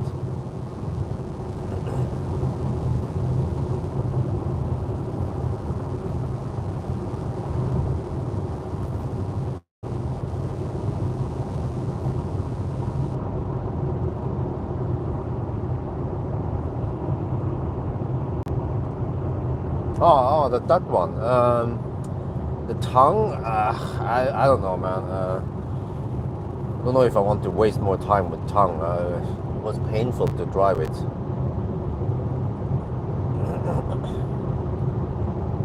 But not that popular. It's all about the sea lion.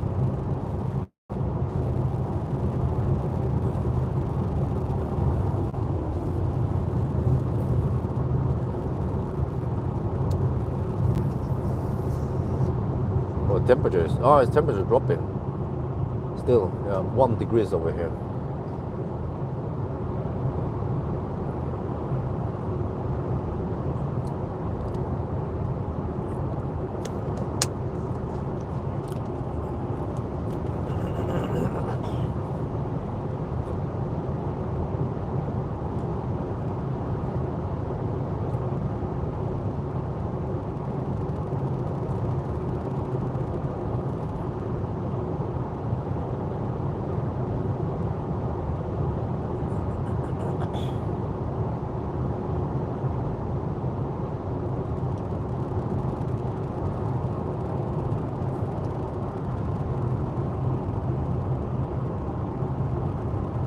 Yeah, there's a new tongue. I don't remember if it was called Tongue L or something in China. But I mean, as long as they don't bring it to Europe, then I cannot test it. Just like all the other cars, Xiaomi and all the other cars. As long as they're not available here, then yeah. Well, same with what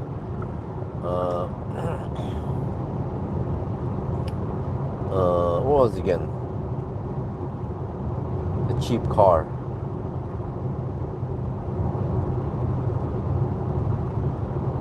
Don't remember the name. I've been waiting forever for testing it.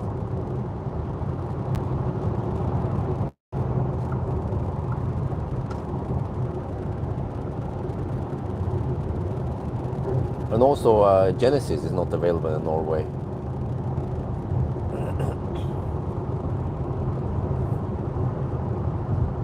Arctic Circle. That will be harder to pull off.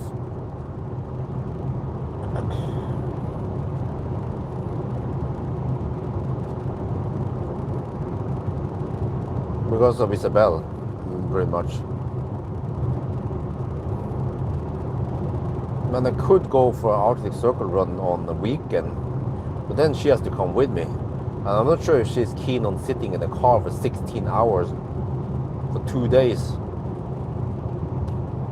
Kids, they want to run around and jump. They don't want to sit in the car seat all day. Here comes the fog.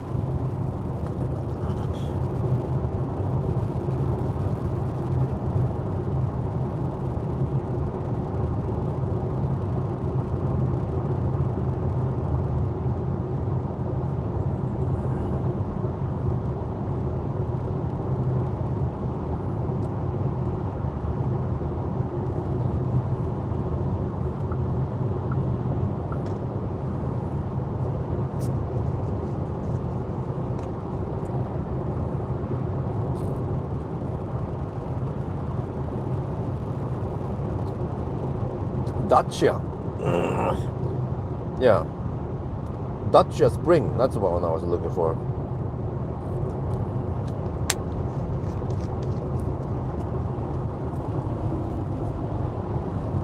Still haven't tested it yet.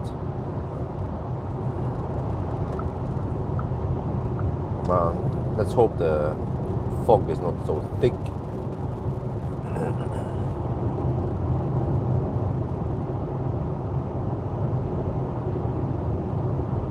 Gruben pizza. Huh? To be honest, the Gruben pizza is not that awesome, and it's quite salty, which makes me really thirsty. The night, sleep in the car, and then I had to wake up and pee, and then the next day I'm fucked up because I didn't get enough sleep. So it might be a bad idea to eat that pizza so late in the evening.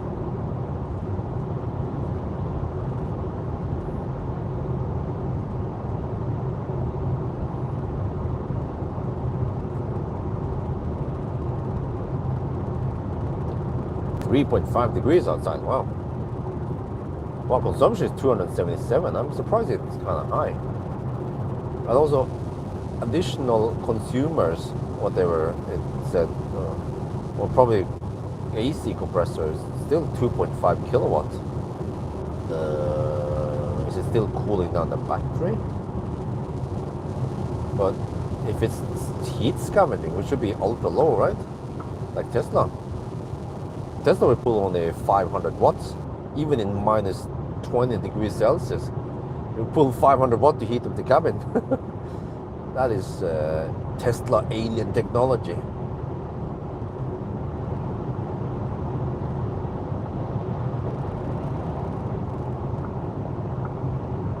Wait, it seems like maybe the fog has settled or disappeared.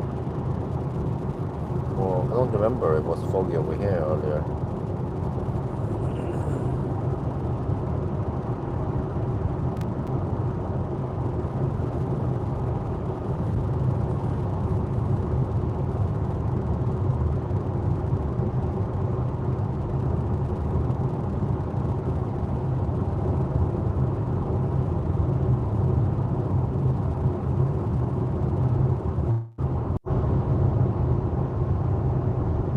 Oh.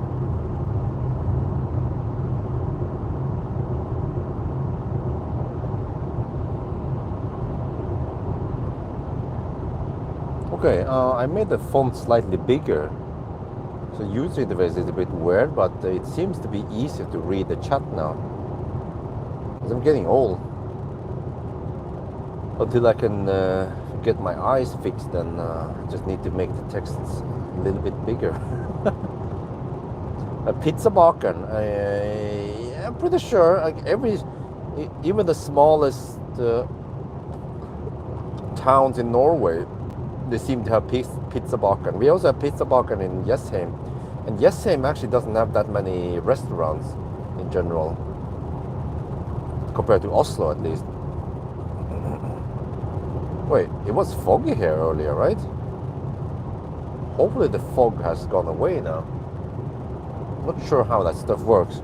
It fogs because the temperature drops to the point where the air cannot hold the moisture anymore. Then it fogs. But then what? It doesn't just go away, right? Or does the moisture drop to the ground? Is that what happens?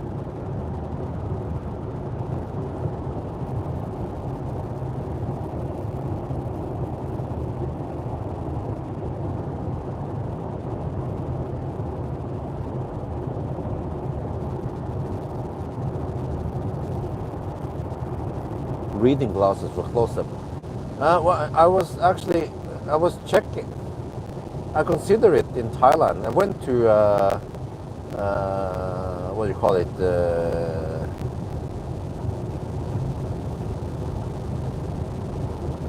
Oh, what do they call it again? The shop where they sell glasses. I don't remember right now.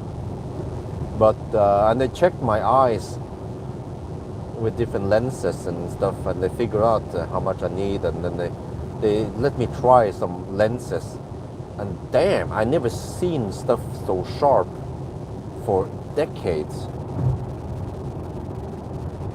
It's insane how sharp I could suddenly see things. But the problem is that I see sharp when I read, but then it becomes blurry if I use that same lens. So then it was like, well, we have progressive lens. I'm like, okay, but the progressive lens is quite expensive, around 2,000 euros. So I'm like, I wasn't thinking about spending that much money, so I kind of skipped it for now. Well, it is important for me to be able to focus far at night or when I'm driving. And then most of the stuff I see on screen anyway, they are far enough away so I can focus properly.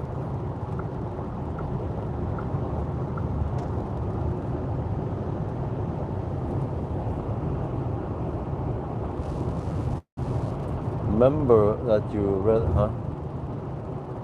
Yeah, exactly. The glasses, yeah, reading glasses. But I mean, it would be nice maybe to have some reading glasses. Sometimes when I'm just stationary and I need to read something on my phone at night, and that would be great, yeah. But I would just put it on and then read whatever, and then take it off again. I don't want to use progressive glasses all the time. But if it's true what I've seen in the advertisement, there'll be a small surgery and I can replace my lenses with synthetic lenses, and that will bring back, I will have perfect vision. But it costs 80,000 NOK or 7,000 euros. Quite expensive, but it's the best fix because there is no downside apparently with it. The LASIK correct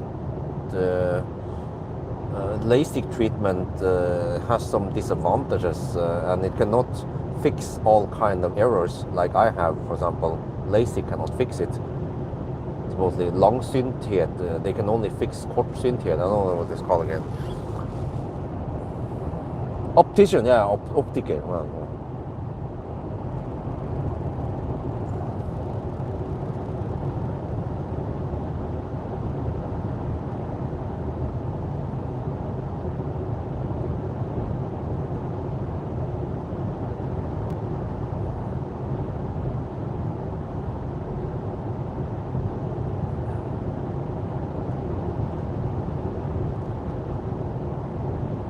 we'll see in a couple. Hopefully, if the interest rate drops,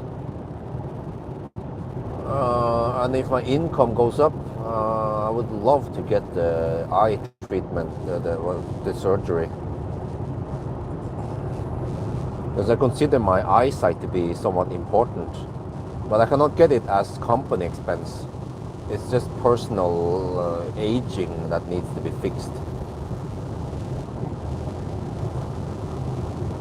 But I mean, if I have to choose between fixing my eyes or getting or slap down asphalt in front of the house, then I might go for the asphalt first, and air conditioning at home. And I feel like I need to get stuff fixed at home also. We still haven't purchased any curtains yet. Just surviving the high interest rate nowadays.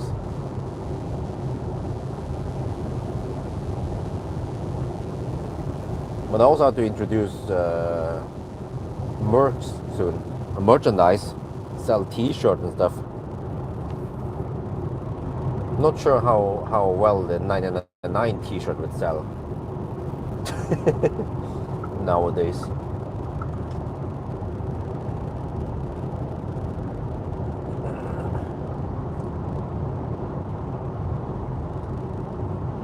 It seems like the fog might be slightly better.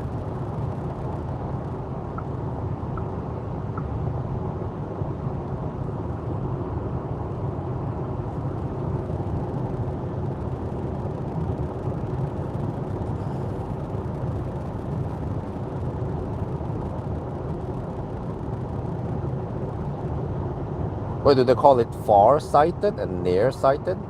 Because I can see quite clear far, but not so clear near or close.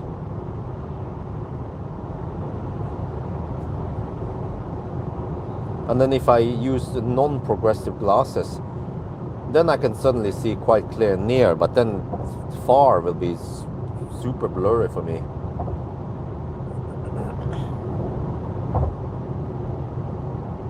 Because glasses, they are fixed, you know, they just make an offset so that stuff aligns for me. But then once you change focal length or whatever, you know, if you want to focus far, then suddenly it doesn't work. So lens is a solution, supposedly.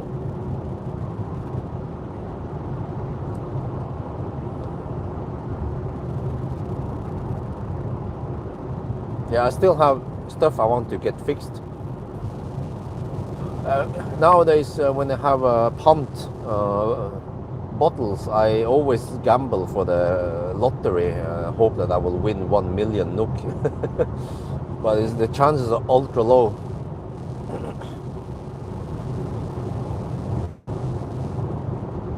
Even 100,000 NOK would be nice, so I can get some asphalt and fences and air conditioning.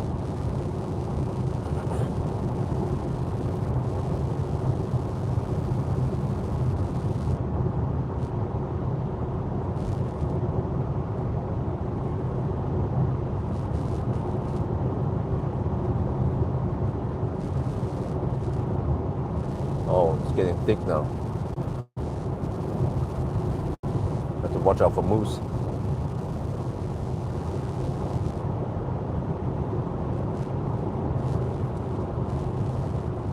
Okay, 13% at Strømstad. Ah, okay.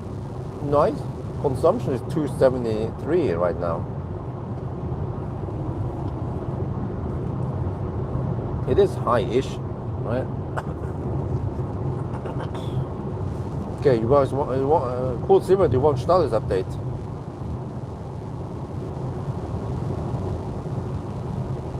Okay, it didn't start. Right, what? Long term there. 401 kilometer done, 256 consumption.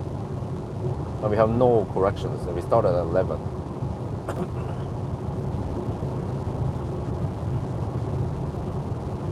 Oh, since start automatically resets each time you charge. That's kind of weird. Let's see. Can we change that?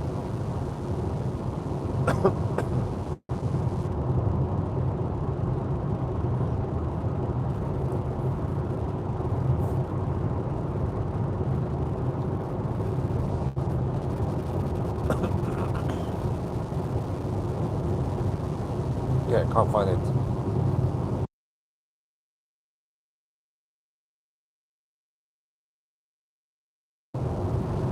I need to save my voice.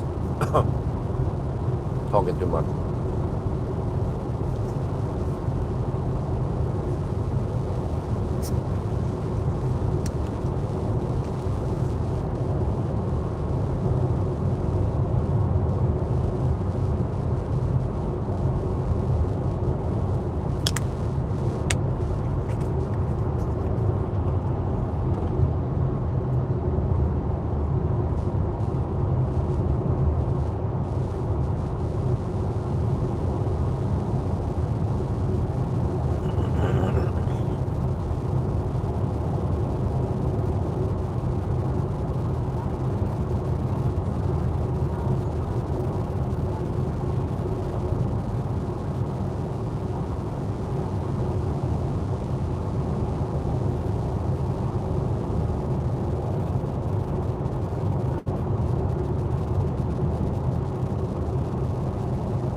It's not that great.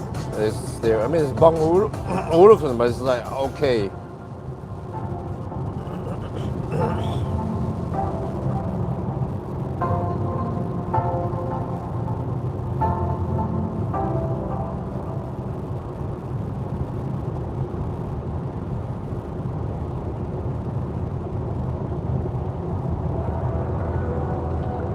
Oh yeah, the door closing sound.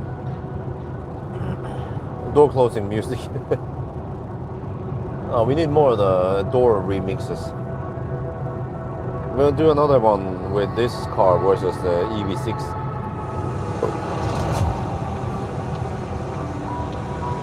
Just want to slam some doors now.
Yeah, it was foggy earlier.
Wait, let me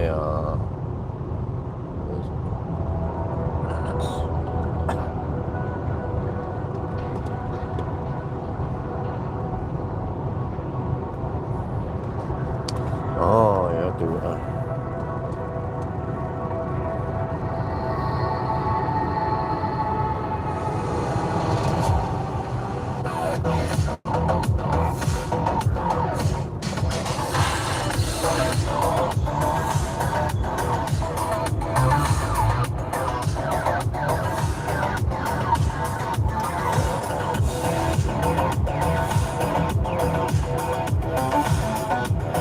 oh yeah, enjoying the stereo, the Bang Olufsen. Oh, just want to slam some doors now.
Yeah, it was foggy here earlier. Seems like the fog disappeared.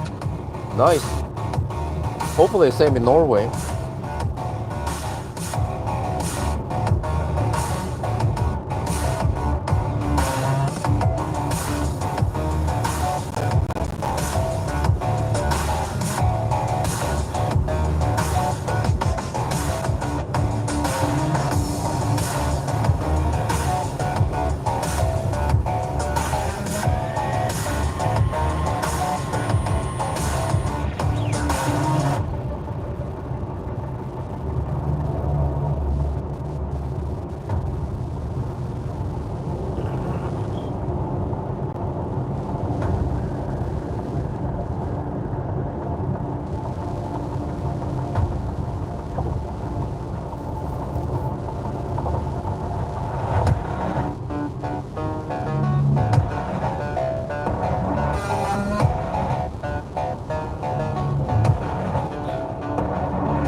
Okay, we have to get past Oslo before the traffic starts, right?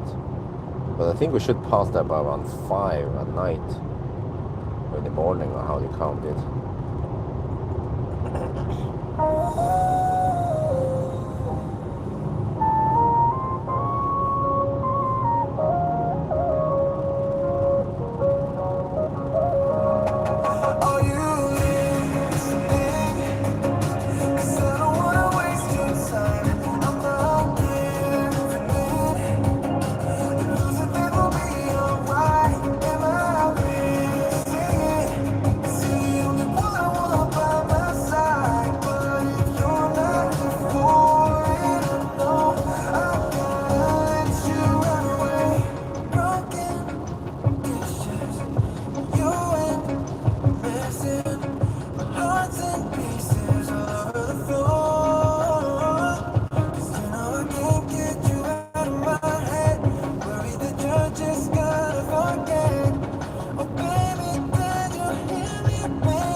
customize.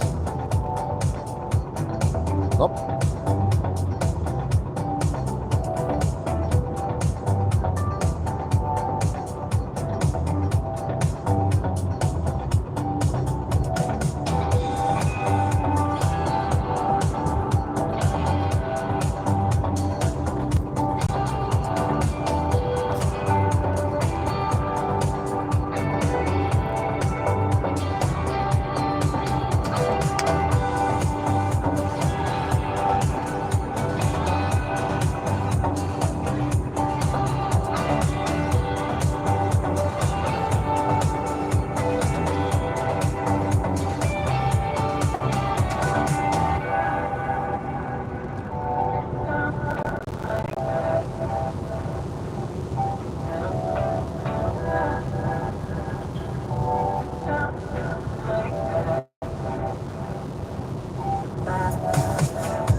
Well, the consumption is a bit higher than I expected.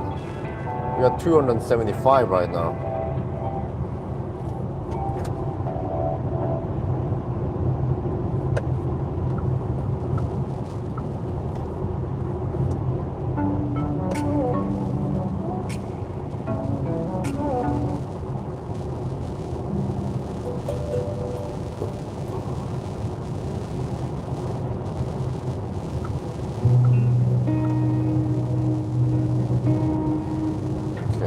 The other songs here, but I think we are done playing.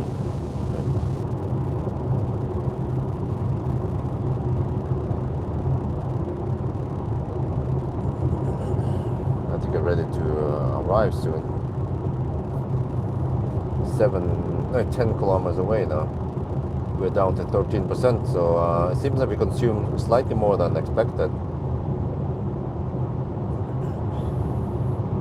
I've adjusted the battery planner now, adjusted up the reference consumption. It was 190, I adjusted to 195.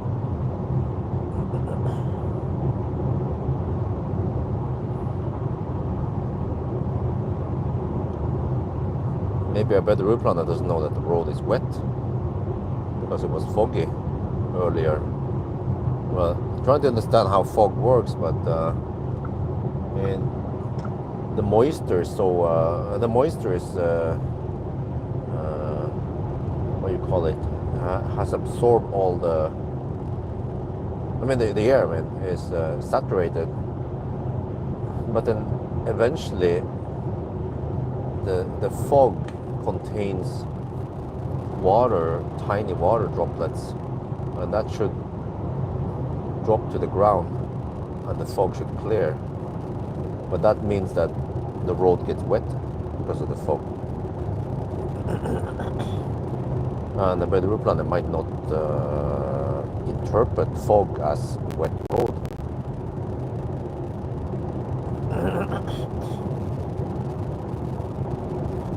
Because actually when on the way down here, then the road was dry but foggy, but the air around was foggy. And the consumption was not that high.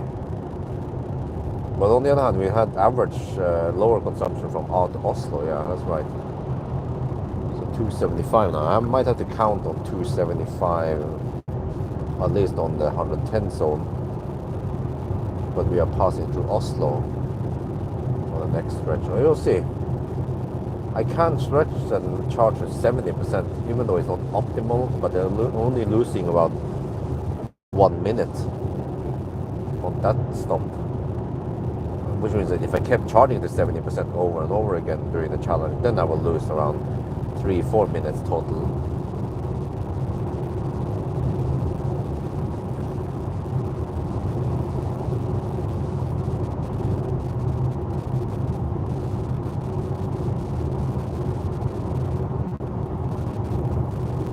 But it actually seems like the car is cooling down the battery somewhat aggressively after fast charging. So if I charge at Ionity Dal around 6 in the morning-ish, and then maybe drive a little bit, and then go to Gjesvoll with 50% something percent, or more like 60%.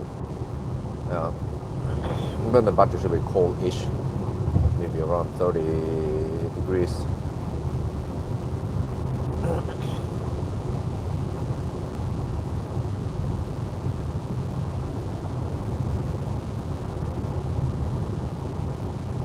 Okay, exit is coming up in 2 kilometers.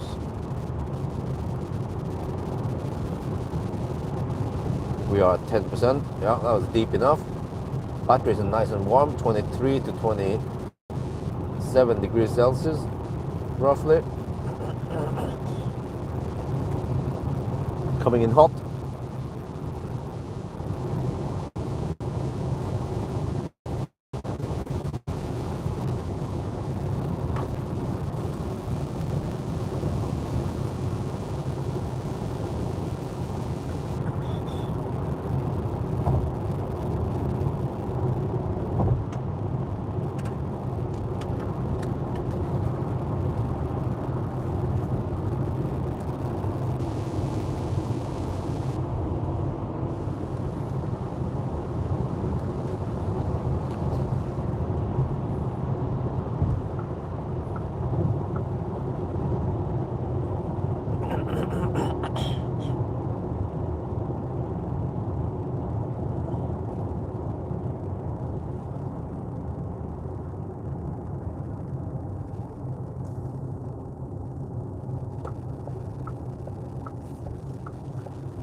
All right.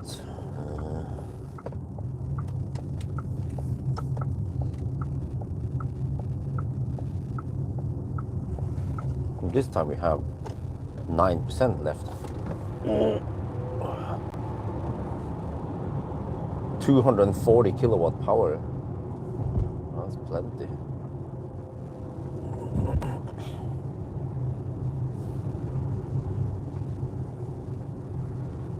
Oh, almost halfway now. Where the I see now. Circle K chargers over there. Okay. Noise. I'll use Ionity because they're cheapest with Ionity Passport. You know, it's that and Tesla Supercharger. Okay, let me see. I remember that this charger worked last time, so I'll use that, but not the Almost charger. Okay, just get in line here.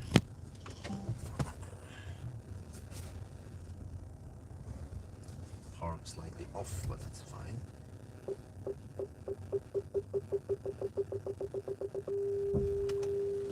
Okay, that's 451 kilometer, 257 consumption, and I arrived at 9%.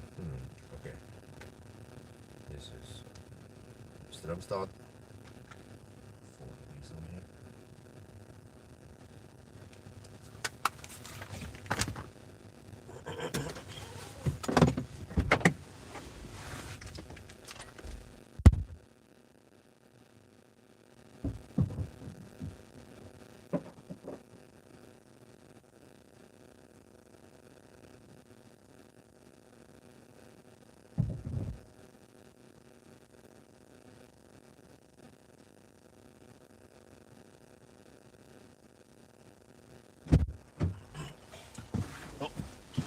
Bring out the shaft for you guys.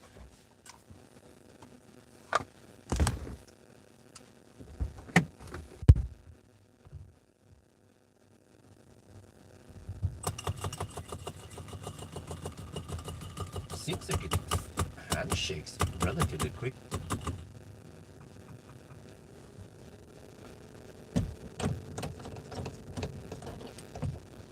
Wait, does he want to cool down the battery now, or not sure what's going on?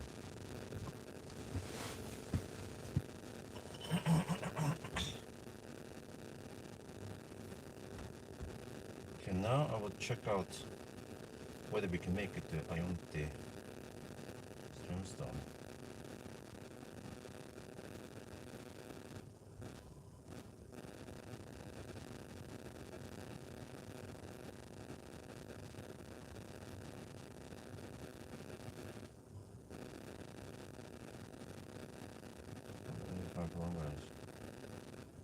Mm, 62% is needed, really.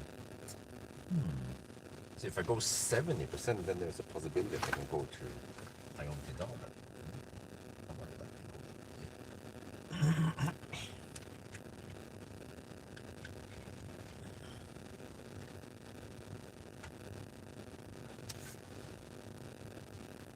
Searching.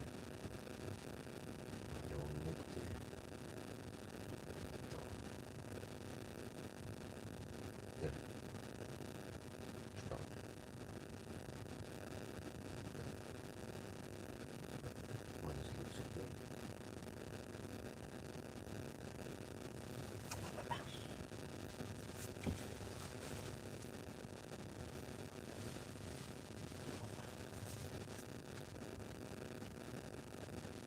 Second charging stop. This is what the charging speed looks like on the instrument cluster, which is kind of useless. Why does it say Ford here? Huh? Why don't you show more information than this on this screen? Make yourself useful. Okay, whatever. But yeah, we can see here consistently we're getting 185 kilowatt. Boom. Yeah. Oh, okay. But I want to go to Dal next now. Actually go past Jessheim a little bit. Right now we don't have enough for 186 kilometers, but if I look on about the route planner, I adjusted the reference consumption bit. It was at 190, I adjusted to 195 because it was missing slightly. Then we can make it there. We need to spend 62% of the battery, and actually, yeah, about the route planner estimates we need 263 watt hour per kilometer. This is really highly accurate stuff, which means that if I charge to 70%, it should be able to make it there. And actually, charging to 70% on this car is okay because it has so nice and flat charging curve. Well, awesome. Okay, let's check out outside. Man, see, it's foggy, and I don't know how it works. Weather-wise.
Okay, this is the point where I should maybe. Oh, it's not the thing. Wait, let me see.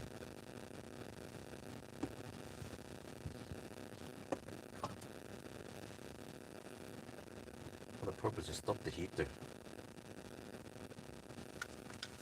Okay, I'll be back.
Okay, back.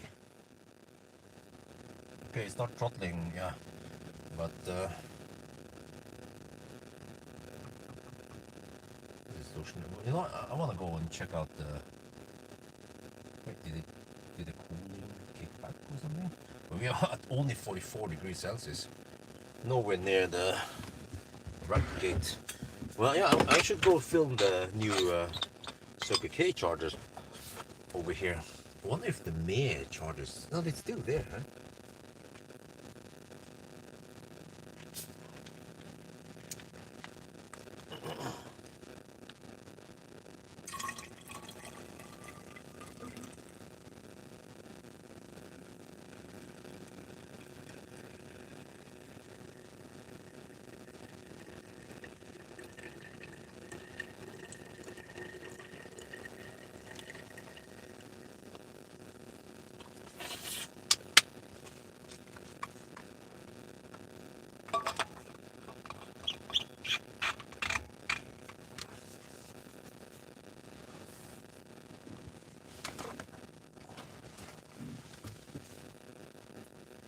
How much time do you have now? Huh? 125 kilowatt at 44%. One display here at least.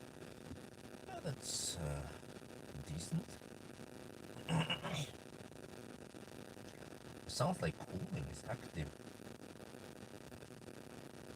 But is it cooling at only 0.4 kilowatt of AC?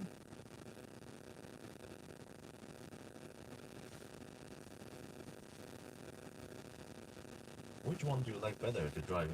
I like Capri. Capri has a lower ride, a more sedan-like ride, rather than the.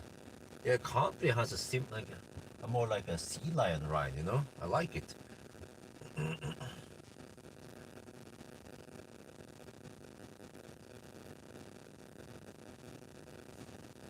Okay, so supposedly if we charge to 70%, then we can make it to Dal with around 5 to 8% left.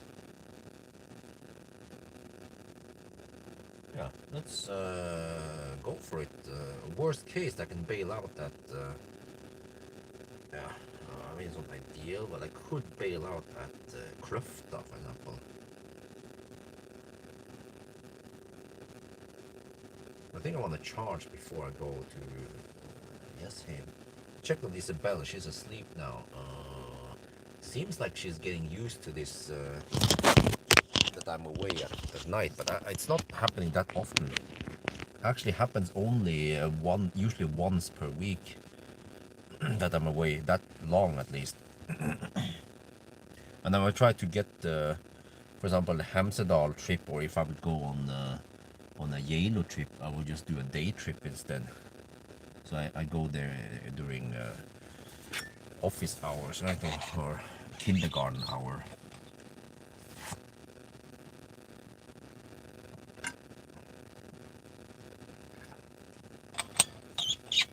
You see, this time we arrive with 10%. And then the battery doesn't heat up to 50 degrees. And I think actually we get a flatter curve this time. There's some cooling going on, but yeah. But I also wondered, should I film the Circle K chargers? Yeah, let's go film it. I just wonder if people are interested in it or not. Okay, let's go quickly over there. But I'm not gonna shut the door completely in case it messes up the cooling.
This is interesting. You see, in the previous charging session, we started at 5%, and then the battery heated up to 50 degrees Celsius.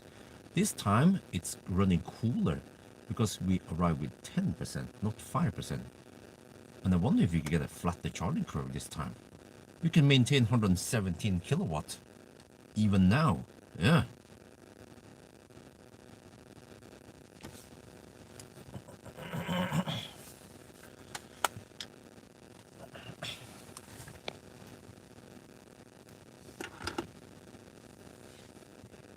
Wait, I don't see the... Is it the cool? No? 61% now, okay. So I need 70% then to be sure, right?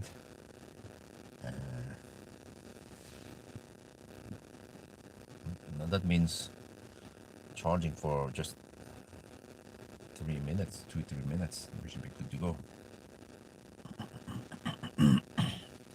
Wow, this is nice and flat charging curve. Battery is heating up. I wish you could retain the heat a little bit longer so I can scavenge on it.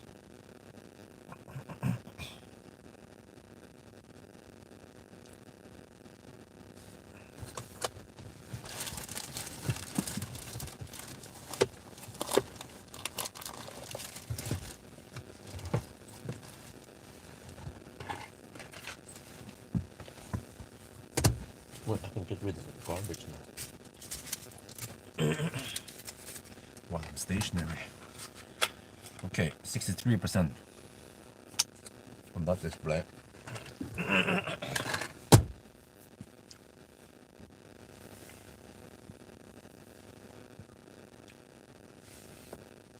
Yeah, sorry if I missed the chat earlier, but cool Silver, did you get a new Model Y Juniper?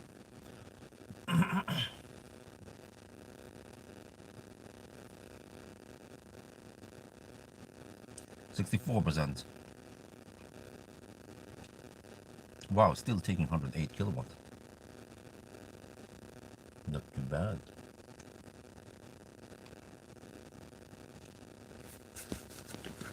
$186 kilometers now to Dal, and I have 51.5 kilowatt hour divided by 186. A budget of 276.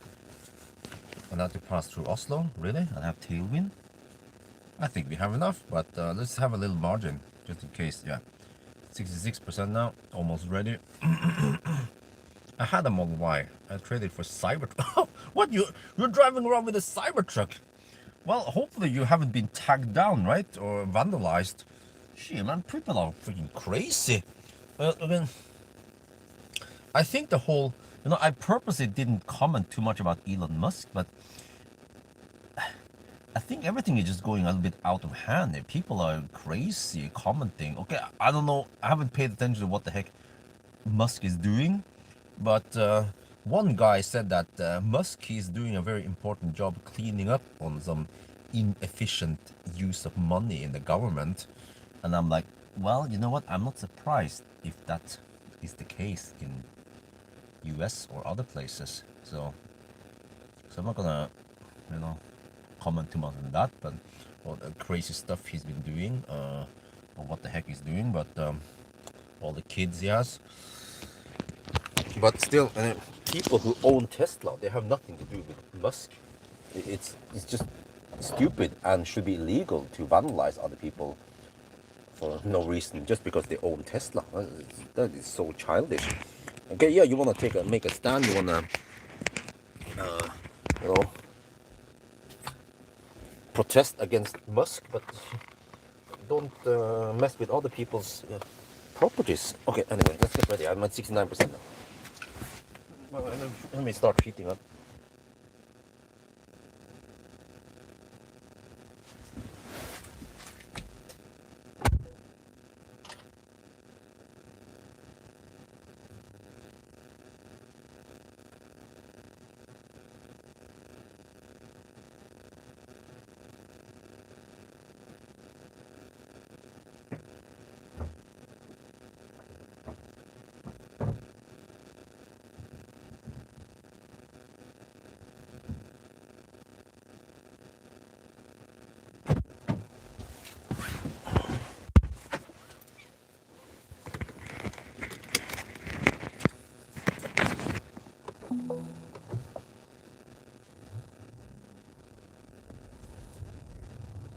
Okay, that was 22-minute charging stop. We charged to 70% exactly. I pull out at 69%, nice round number. Man, it means that we have total charging time is less than 45 minutes.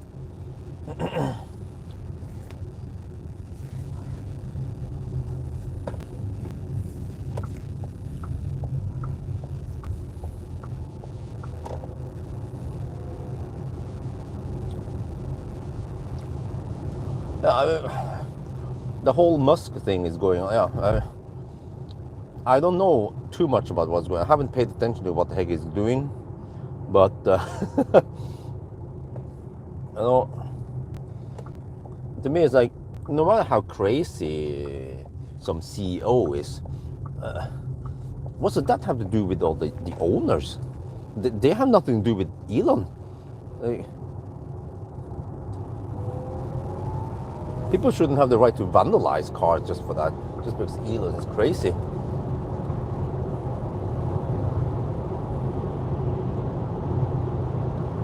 And I feel like there's this hype right now around Elon. Like it's hip to be against Elon. I don't want to defend him, but I just feel like it's a bit too much sometimes. Just like the Dubai chocolate. I tried the Dubai chocolate. In US politics, yes, it's a crime, vandalizing. Yeah, but I heard about it.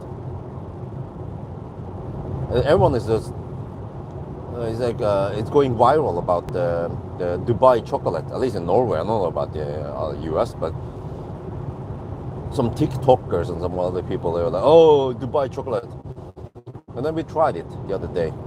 Bought 100 grams. It was 65 grams or 100 grams, and it was expensive shit, man. 100 grams for around 100 NOK or something. I was like, "Ugh, the heck? Okay, let's go buy it. Let's try it." It was way too sweet.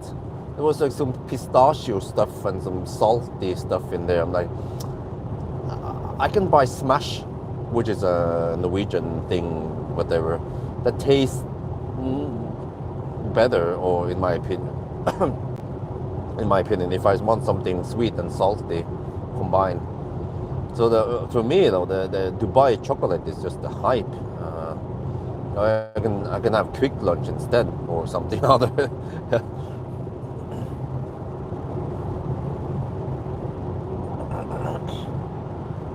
But also, I find it acceptable to criticize me for reviewing Tesla. I'm like, dude, I'm just reviewing cars, just like I review Chinese cars or other cars, you know, Volkswagen or yeah.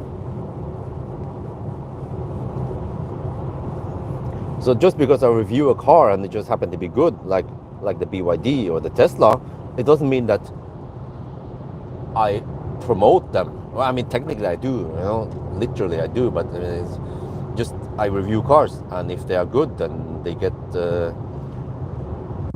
props from me. If they are not good, then I will criticize them.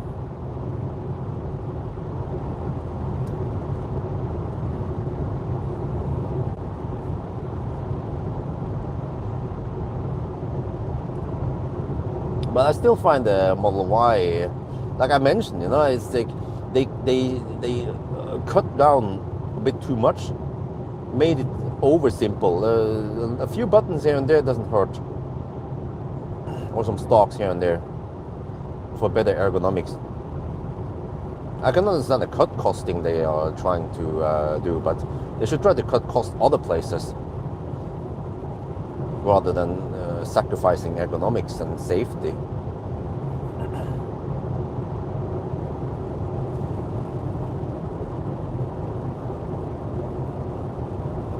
Huh? Someone earlier was being rude about Tesla burn. Also, some people said that, oh, good thing that you changed your name, your channel from Tesla Björn. I was like, well, it has always been Björn Elon. People are just stupid. Like, Yeah, I call myself Tetsubjörn, but so what? You know, I had that nickname for the longest time ago, and I'm not gonna change it. There was some nisse who claimed, det är nog bäst att du bytte namn, ja. You know, the Norwegian nisse. It's like, it's best that you change name. I'm like, no. Do I give a fuck about what's going on with Elon? Is that gonna change how I run my channel? No. But apparently it affects how other people look at my channel. But I was like, okay, what so be it. I don't give a shit. I don't want to change stuff because of Elon. When this is not the airport. You don't have to announce your departure. We don't give a shit about you leaving the channel. You know, whoever that is. Some guy, I'm unsubscribing you now. Like, okay. Hasta la vista. Why didn't I get a mass leave when people, when I review Chinese cars, right? I support the Chinese government, the dictatorship.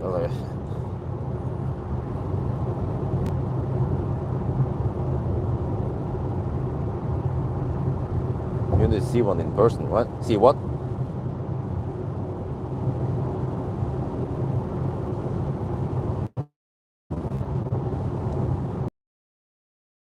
Uh-oh, did we get fog in Norway? Okay, I have to write down once we arrive in Schweinsund again. In case there is some delays, I can figure out the delay. But that means from the border until Home exit, that should be 1 hour and 17 minutes now during winter, at least, with the winter speed limits. Getting close to Schweinsund now. I feel like that was a quick run. But let me see. We take current time plus 1 hour. So we are at 4 hours and 38 minutes and we have done 465. Wow. I think the average speed is over 100 kilometers per hour for now.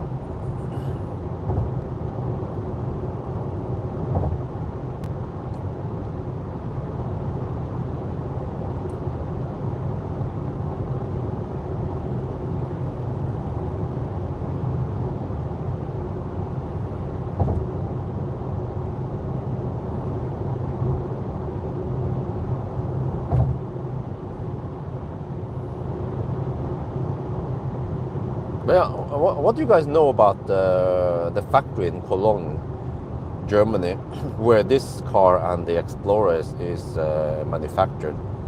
Is it Ford's factory? What does the Germans have to do with this car? Is it more German than American? Because Ford is American, right? GM. Because I believe that Mach-E is pure Ford. That's why it's not that great, because it's, well, it made Sandy Munro faint when he saw the hose labyrinth under the hood. But actually, the Capri has more space than Mach-E and is more efficient and it charges faster than Mach-E. So it seems like it beats the Mach-E on pretty much every aspect here. I have to research it, but even American Fords are mostly Mexican. Oh, Mexican! Oh, shit. Wait, what happened to the Mexican Gulf? Gulf of Mexico. Was it renamed the Gulf of America?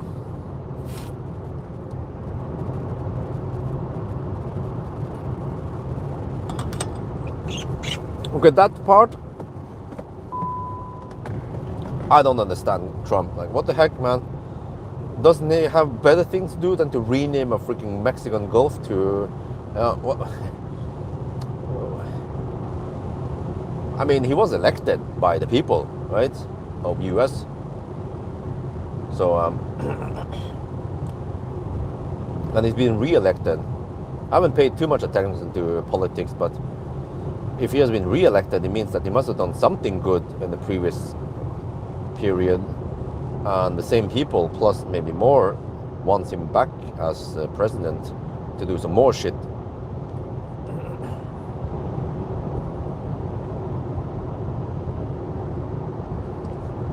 according to US, it is. What? It is what? Gulf of Mexico? No, Gulf of US.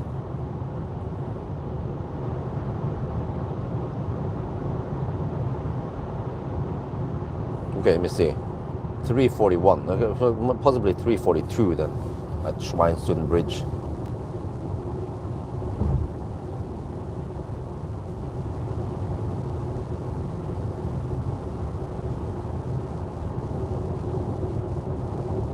Oh, it's 342 now. Is it going to be 343 then?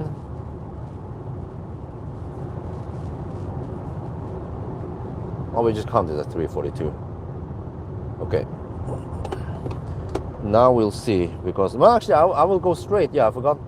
I will go straight to Yesholm and no stops in between, so that makes it easier.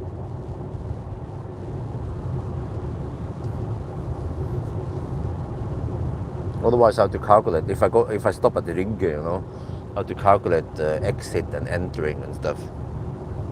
Okay, now we'll switch provider again, or carrier, or whatever you should call it, and then we'll be back in Norway, and hopefully no big Grenstau here. Let's hope they are avspasert tonight.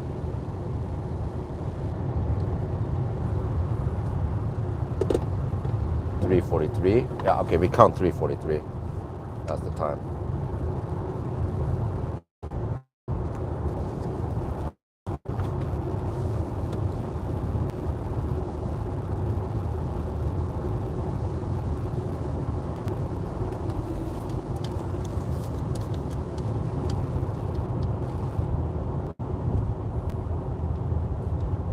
Oh yeah, we're back in Norway, and the time is 3:43 for it. And then here, oh yeah, good.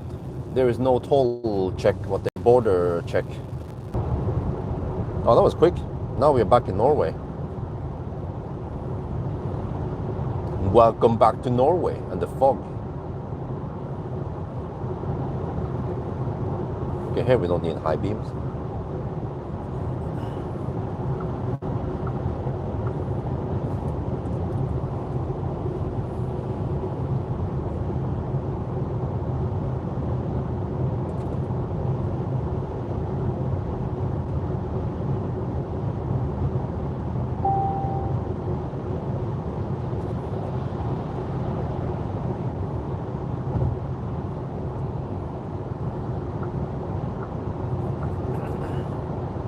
I haven't been in the Discord server lately. Know how much anti-US. Oh. Wait. So the Musk haters, are they mostly Europeans? Not US people? Or how is that?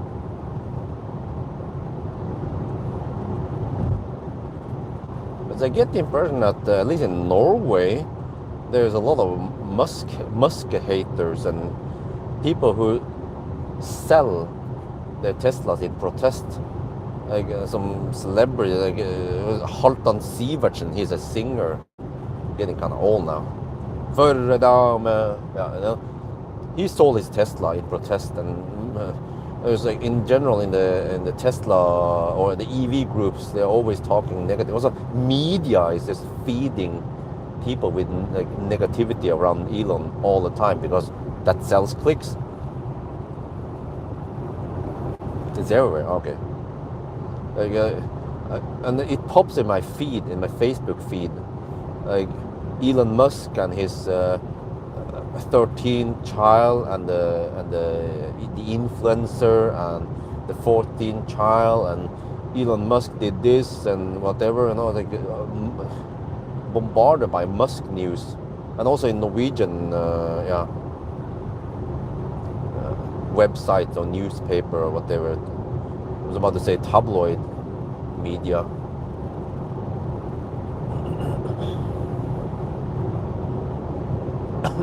And of course, in the comment section, like every time I review a Tesla, the comment section just boils about Musk, and I mean, it's good for engagement, because YouTube, it's good for YouTube algorithm. Certainly it means that lots of people are talking about that video, and then it becomes recommended for other people and stuff. And yeah, yeah, exactly. Well, yeah, I haven't paid attention to what the heck is going on. Can someone enlighten me? Okay, so Trump, he stopped some foreign aid to Ukraine, right? And what else was it? Lots of stuff he was doing. I heard that he changed the rules about bisexual athletes from participating. Some men, transsexual men who participate as women in other sports. That also, man, how can he be so much involved in everything? Like even the freaking Gulf of Mexico is being renamed.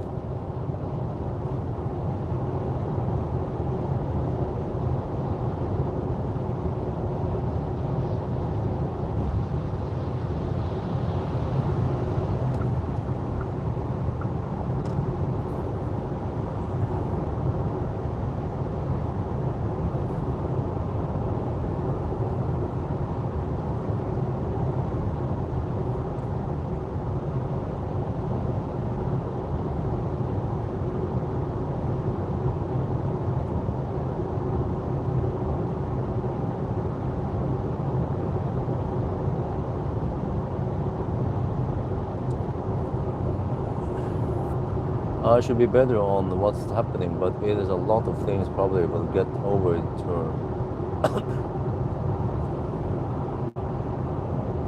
Oh. Wait, overturn? Wait, what does that mean? Does it mean that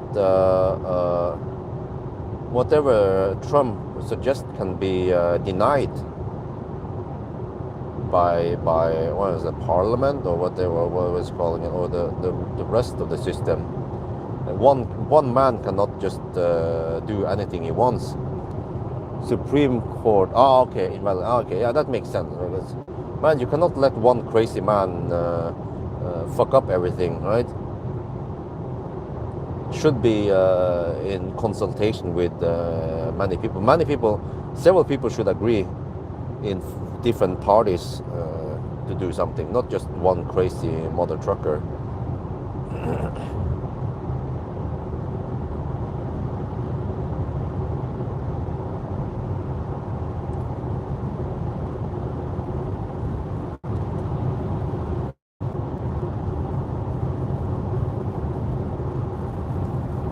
Wait, so what's 1.3% over-reporting?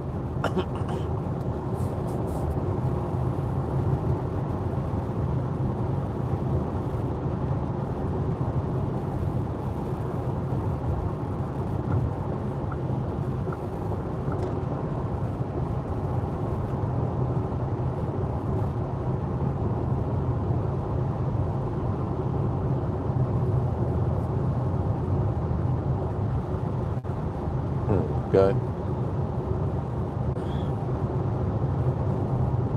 But concentrate a lot on power to the president, okay?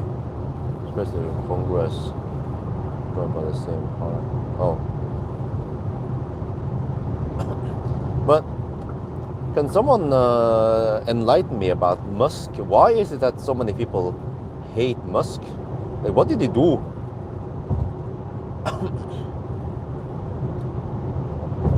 Especially Norwegians. They don't like. Okay, Musk, is he a fascist? Is he a racist? Is he a Nazi? And what else did he do? Is he a monster? Did he do something illegal?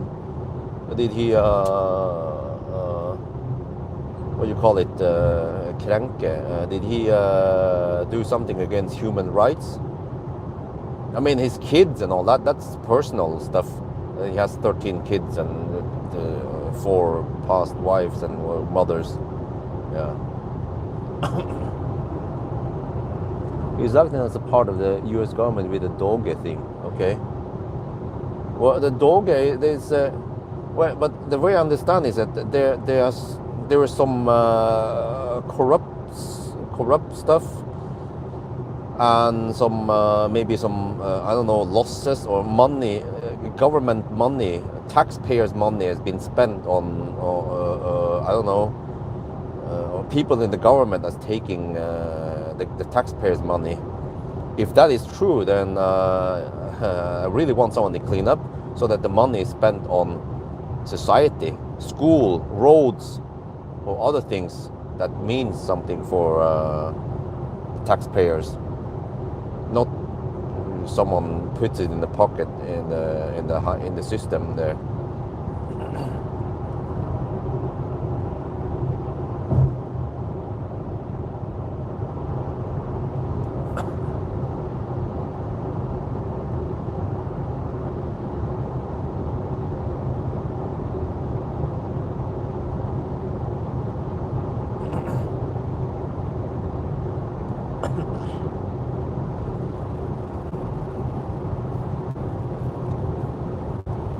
Let me check current since charging. Okay, wow, 279 watt hour per kilometer since we left the charger.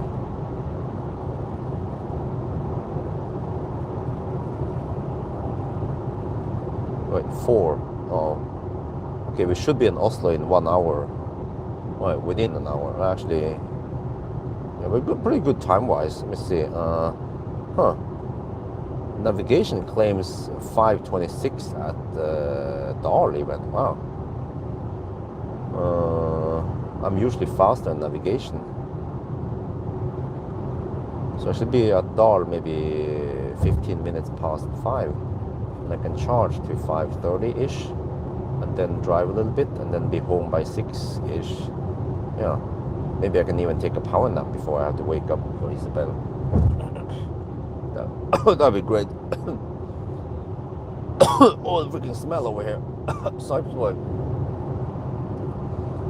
I find it strange that Germany has anything close to a party, considering how strict or fast. Oh, yeah, but is Musk a Nazi?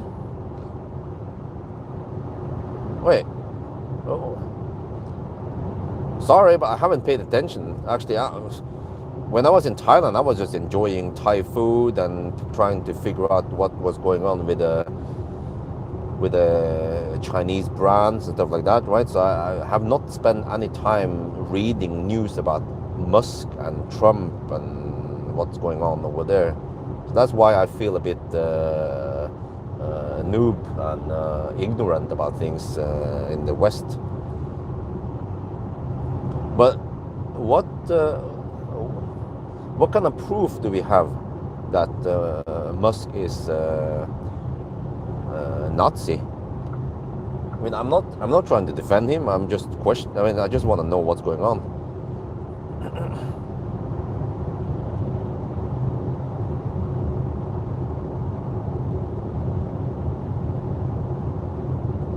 And about the whole swastika car and yeah, but I mean that part. Okay, he owns 13% of.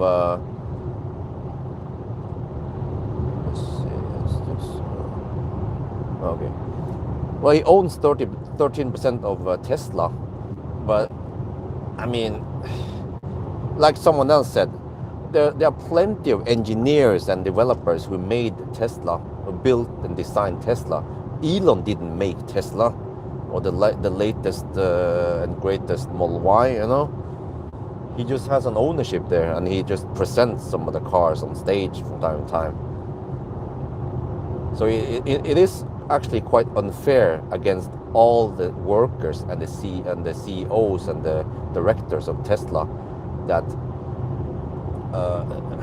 like people are hating on Tesla because Elon is crazy.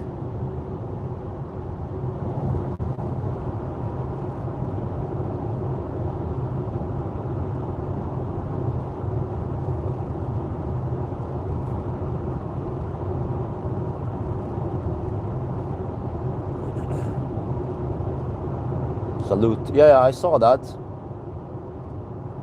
The salute video has been going viral.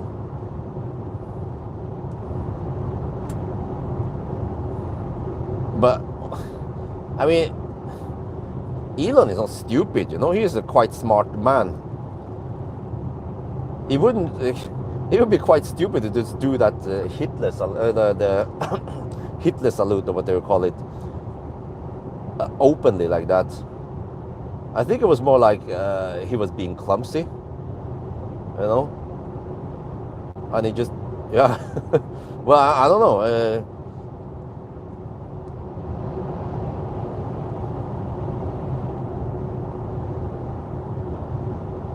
It just appears to be a weird place to do a Nazi salute in right after some election, whatever, right?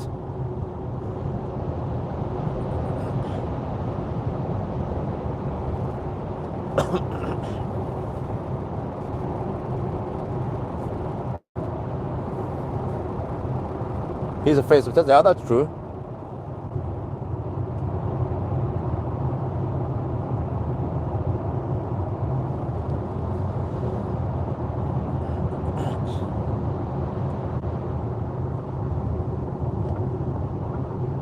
But you know, okay. I don't know what's going on with the stocks and the drop of sales. I mean, without doubt, there are many people who would buy a new Tesla, but they actually go for another brand instead. But when it comes to people selling their own Tesla, there's always someone else who wants to buy that Tesla, right? So the Tesla is still in the ecosystem, except for the brand spanking new Teslas that people would buy. And there will probably be plenty of people who don't give a shit about what's going on with Elon. They just want the car. And if they can get a cheap Tesla that someone else didn't want, then yeah, maybe this is a good opportunity for Marcus Beal to grab some cheap Teslas and resell them.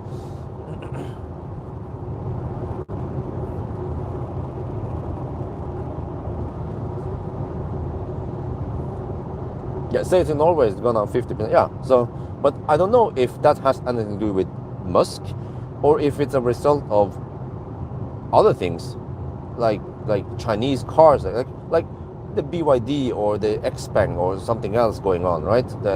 Or the Seeker or Volvo. Or, there could be other brands out there. It could be that Tesla stripped down the car too much, and people don't like that. I mean, think about this. People were against the lack of stocks for the longest time, and Tesla had to actually change it. So there is a possibility that there are other reasons why the sales have dropped. And then it's quite easy to draw the conclusion that the Musk actions had led to the massive drop in sale.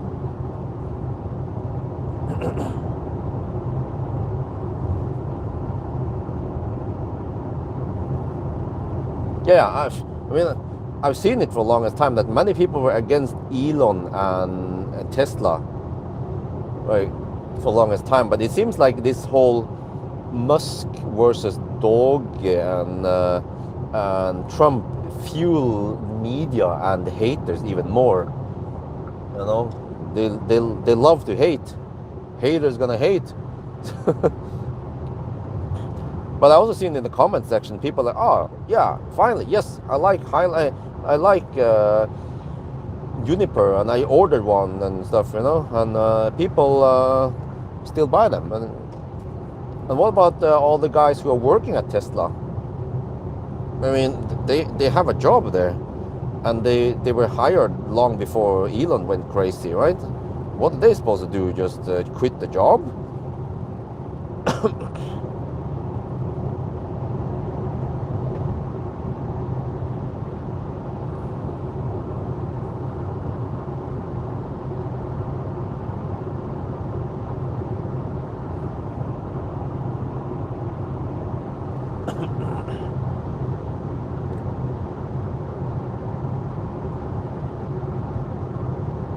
But I think there are so many brands now. And also, I feel like I mentioned the Chinese brands. I feel that the Chinese, they've been making some massive progress. I mean, not all the Chinese cars I tested, but some of them stand out, like Xpeng have been making great progress. Also BYD has been making progress. They're far from perfect, but I was just blown away by how good the C-Line 7 was in many aspects. And I still haven't tested the Hongxi. Also the Seeker, yeah, the Seeker 7X sounds promising. And a bunch of other Chinese. I think the Chinese brands, they have actually significant impact on the car industry. But people, they are blind right now. They don't see that. They just see Elon, you know. And then the Chinese are silently just fucking people in the ass. The car industry, the Western car industry. Volvo EX39, I don't know. Yeah, eventually I will grab it. I will test the cars eventually, once I can get them.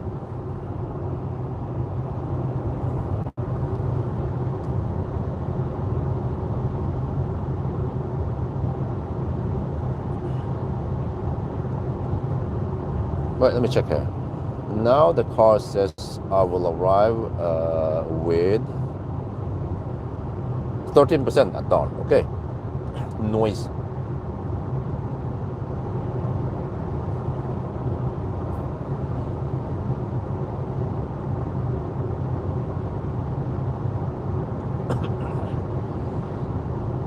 But also at the e-car expo, I had a little, I was on stage with Elbil 24 and Fred Magne Schilleback, and one of the topics were about something about Tesla. We didn't want to talk too much about it, but didn't want to go too political. But also Elbil 24 stated that they are testing cars. They don't want to mix politics into everything, into it. So to them, they don't care.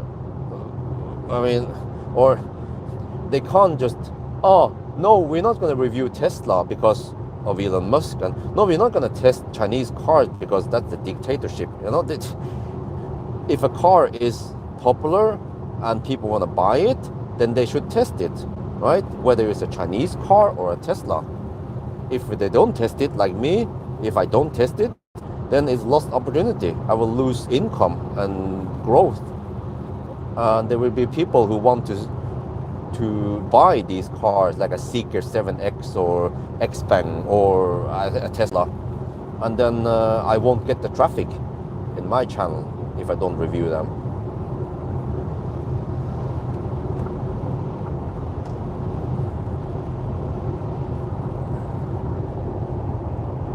Yeah, that's true.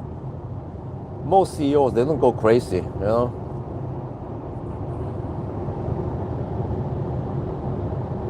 Yeah, that's the problem. Is just, I mean, Elon wasn't that loud before. Then he was just more busy working with his projects.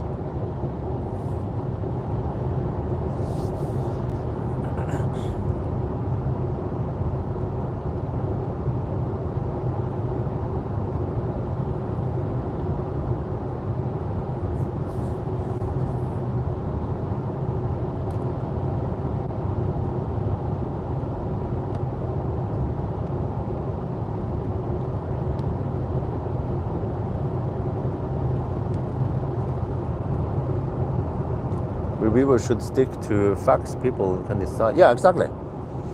Exactly. Very good point. The same for me. I don't care who the CEO, what country the car comes from. I just want to test if the car overheats, if it's thirsty, if it charges fast, you know, if it's quiet, if the ride is good, you know, the stuff I test. Just test everything based on all that, my test regime, and I don't mix in politics, and I don't dislike a car or like a car because it's Tesla, you know, or because it's Chinese. I don't like Chinese cars, but People are just stupid. They're like, Bjorn, he doesn't like Chinese cars. He criticizes Chinese cars. He's a hater, and then he loves Tesla. They just happen to make good cars. But I've been also honest lately that they remove too much shit, like stocks and stuff. Actually, the Model 3 pre-Highland was already damn good, but the Highland they added better comfort. And then with the sexy stocks, you patch the disadvantages, and you have a near perfect car.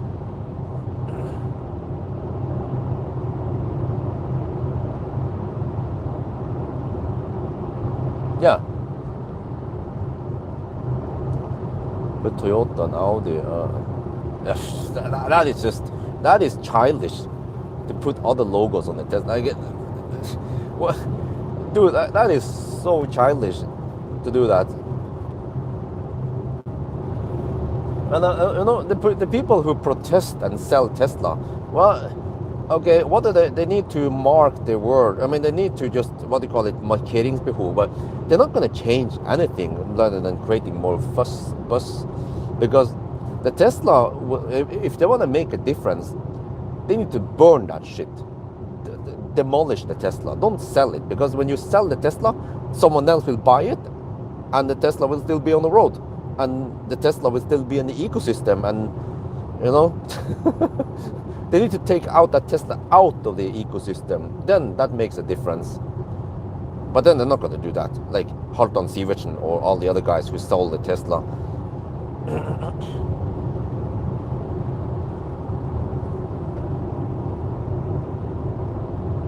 Yeah, true.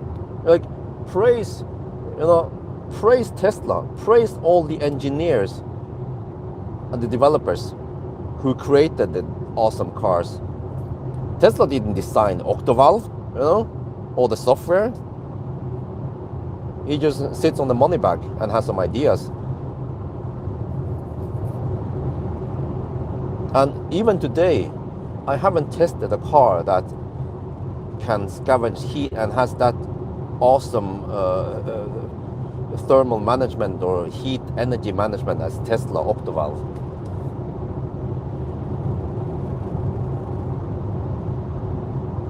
The only minus with Tesla I mentioned is that it tends to heat up the battery a lot.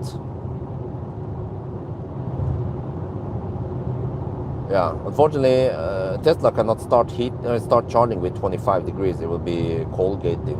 It needs at least 40 degrees, in Plaid.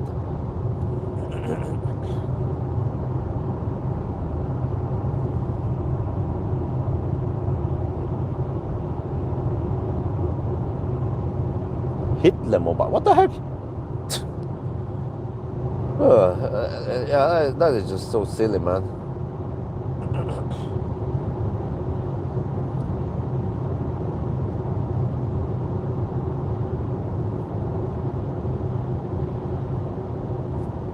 But I mean, I've seen some of this over the years when I review Chinese cars. And from time to time, there'll be a few haters saying, Chinese car, why are you promoting Chinese cars? Well, I'm like, okay, but that's minor. But now, every Tesla video, there will always be a bunch of haters.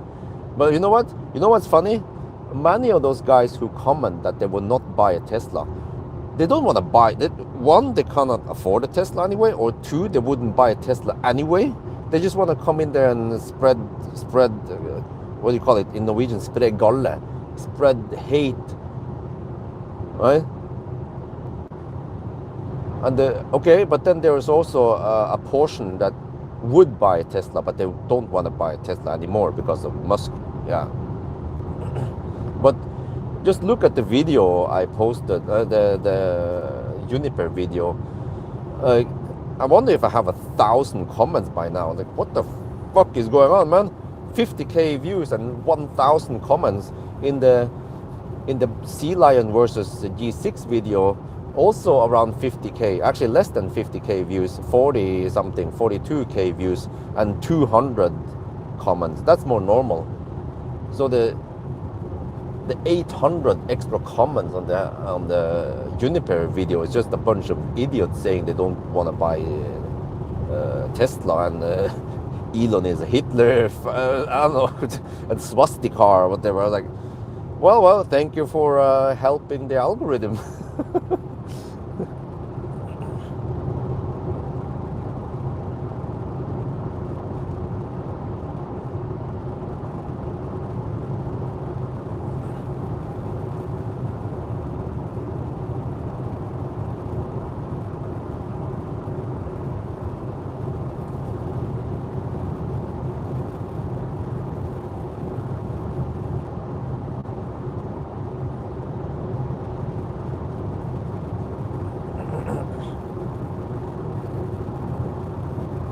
Well, you know what?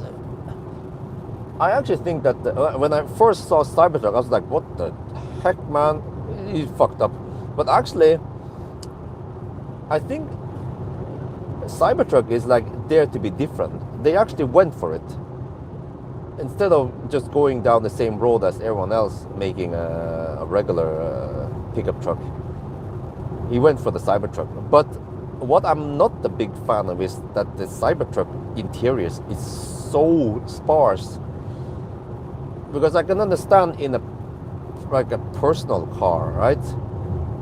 Yeah, but I'm gonna review the F-150 Lightning soon, but I cannot review it as a typical maybe construction worker or whatever, a farmer, because I think all the amenities you have, the tools, the features you have in F-150 is probably super useful for those guys, but then Cybertruck has almost nothing for, I don't know, for camping, for construction work, for farming or whatever they want to do with it. It's just way too sparse. So it's like, what did they create Cybertruck for? Yeah, they want to make it tough. Okay, fine, but the guys who's gonna use it, they'll be lacking lots of features, I believe, without testing everything. This is my opinion, my impression from what I've seen. So yeah, it's like a what do you call it? Soccer mom, right? Vehicle. So it's like Shiva Boom. They wanna try to be something, but they just haven't gone completely with everything else. And I've seen this before in other cars. Just don't remember it right now.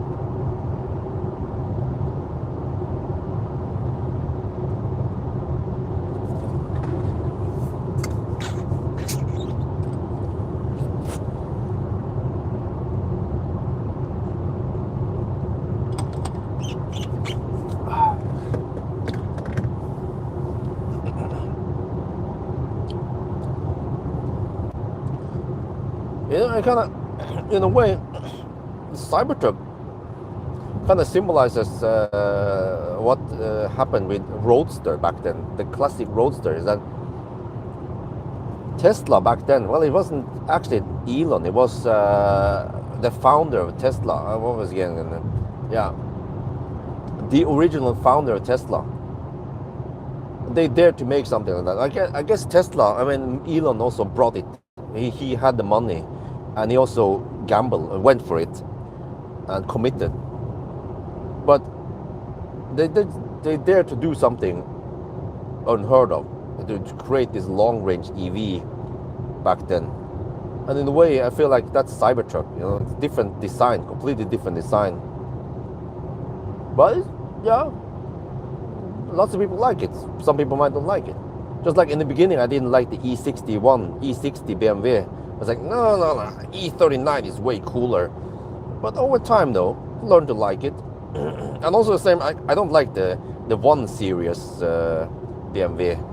Looks disproportionate, weird, not balanced.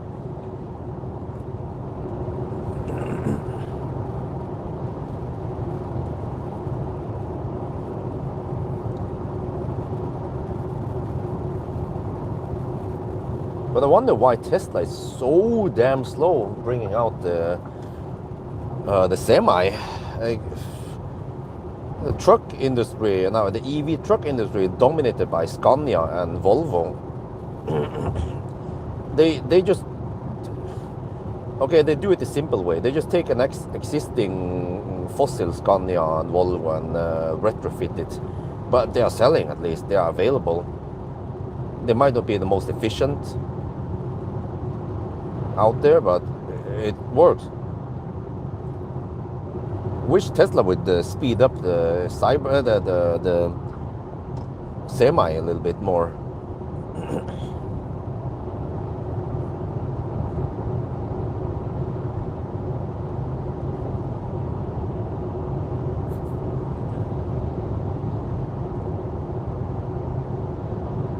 I mean, I think in 2004 when the E60 came out, the design was a bit too futuristic, or yeah, how do you call it? Because back then cars were not looking like that. Then the E39 was more modern, or back then, right, or in the hit. But then eventually this E60 became more of the typical style with other cars also. But I remember I've seen some previous X5 and something, and some of those German cars, man. I wonder if it was a BMW SUV or a Porsche Cayenne or some shit. Man, they are butt ugly. I was like, the fuck? How did the Germans design something that ugly in the 80s? What had they been smoking back then? They were so damn ugly. Yeah. Well, at least now they look nicer. Nobody criticized the Germans for making ugly cars back then, right?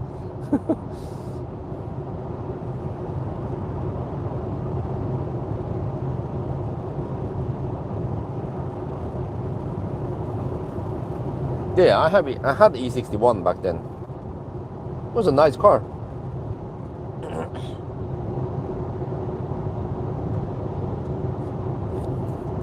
Okay, now I will arrive at 11% at dawn. 4 in the morning or at night. Okay, we are about half an hour away from Oslo, which means that we should ninja past the traffic. This has been a fast run. Consumption is 266. Maybe they'll do a status update. 549 kilometers done, 255 consumption, and yeah, I think that's it.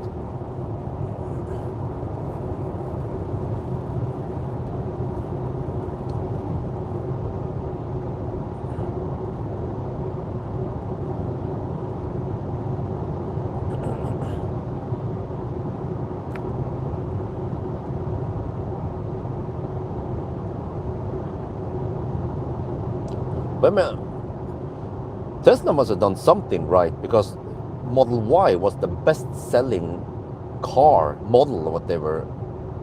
Was it last year? Like, it broke all the sales record. People want something like that, a spacious car that was nice to drive, efficient. Actually, didn't matter too much that it didn't charge that fast, because the efficiency made up for it and the supercharging network, I guess. So yeah, somehow lots and lots of people bought Model Ys, and they were happy with it, because if the Model Y was shit, then it wouldn't get that far, you know. So they must have done something right with the Model Y. And then, but what about Uniper? Are they a bit too late for the party?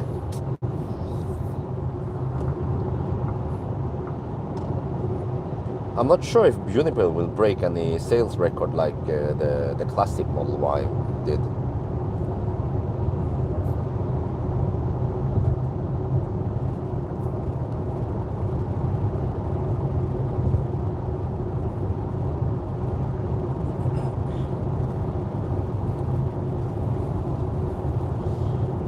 Yeah, even if I need a family car, I would probably consider Model Y, because Yeah, because also it has HEPA filter and bioweapon defense mode, and it tends to get smelly around Norway in winter because of the fossil cars. So the Model 3 doesn't have the HEPA filter. And then plus the Model Y has the bigger trunk opening. Even though I'm not a fan of SUV, then because I have two kids, small kids, then I think I have to resort to Model Y. But right now, I'm actually looking into trying to partner up with Neo. I go to Neo first. I ask them if they want to lend me a car more long term, like somewhere between 1 to 3 months, maybe one car, and they can swap cars if they need to. I'm flexible.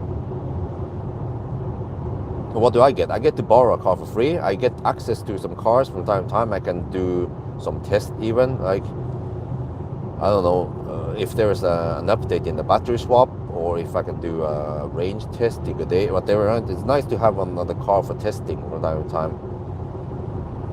Plus, I will have a family car available. So I will have a meeting with them next week about it. What the heck is he doing, man? Is he drunk?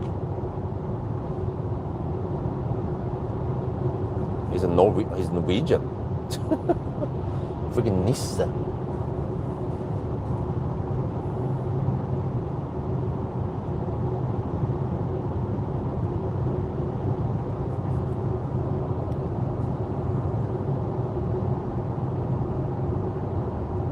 Yeah, the Juniper is great suspension.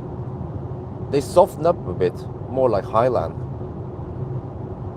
And actually, the blinker stock feels nice, but it's just that it has only one feature or one function, which is stupid. The Model 3 and Model Y classic stocks, they're great. They had many features.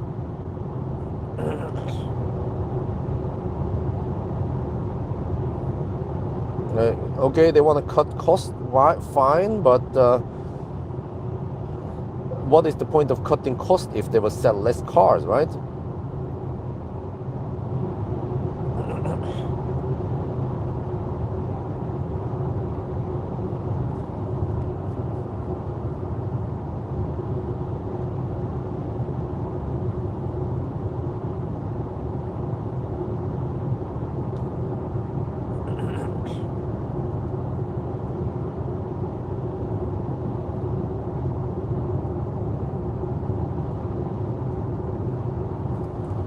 Y had price pretty good suspension. Yeah.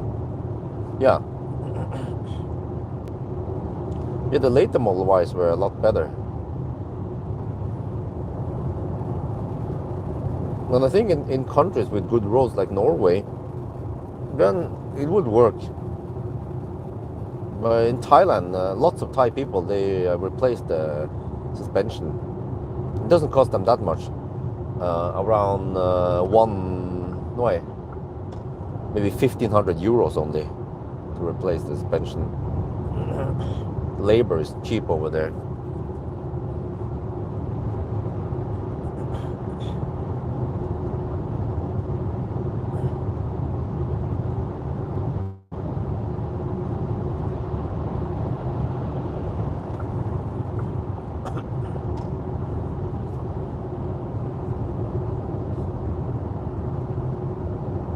Yeah, MC Hammer, man, holy shit balls, that was a harsh ride. I remember with 19-inch wheels, like, holy crap, man. 20-inch would be even worse. Which reminds me, the MC Hammer dude, he contacted me last year, wanted me to do a degradation test, and I totally forgot about it. But I have to rewind and follow up and test that shit. But because he has a Panasonic battery. Yeah, if I connect to scan my Tesla, I can see the DC and AC charging and so on. And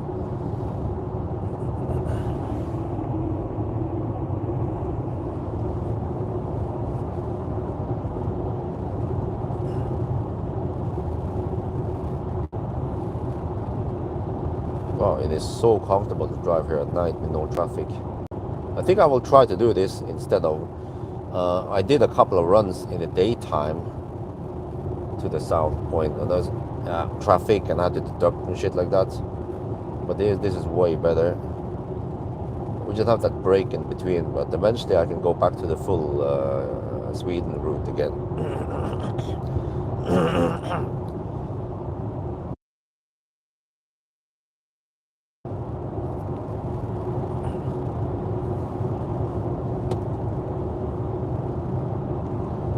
Well, I hope Isabel is not uncomfortable. Wow, it seems like Axel is sleeping well tonight. That's good. Yeah, but Isabel seems to sleep well when I'm gone. She's probably used to this, that Daddy will be away a little bit. But I want to be there before she wakes up. She could wake up as early as 6, but she fell asleep late-ish yesterday. Yeah, around 10, which means that she will most likely wake up at somewhere between 7 and 8.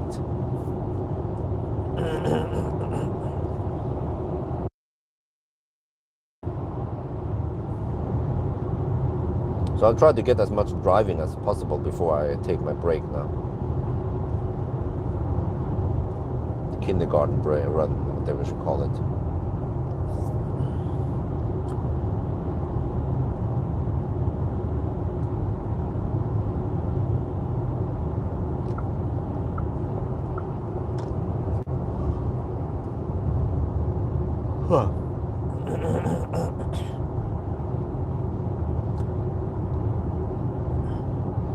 Went 11% at Dal, okay. Could even drive past Dal a bit.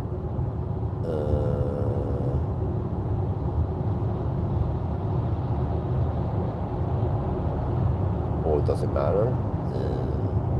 Because if I go deep, then I would just throttle a bit earlier instead.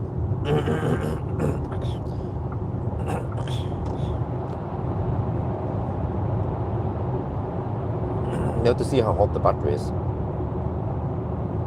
Well, actually, the battery is cold-ish now, 20 to 25 degrees. Maybe I'll consider preheating it. But if I preheat, I might preheat at Kløfta. It's too early to preheat now. I was gonna ask, huh? Next stop. Oh, okay, yeah, Eyesight. The plan to charge there. I will arrive around 15. Oh, I will arrive around 5, a little bit past 5. And then the charging stop will be a little bit over 20 minutes. So roughly at 5:30. Wait, already? I can leave.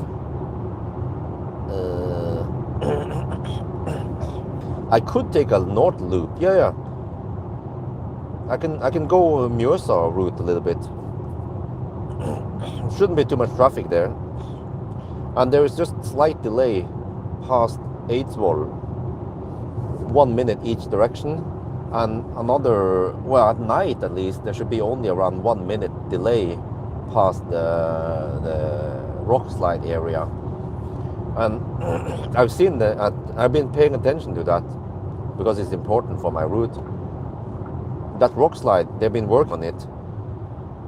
And I think right now they're working on securing, they cleaned up everything, and they are re-securing the slope.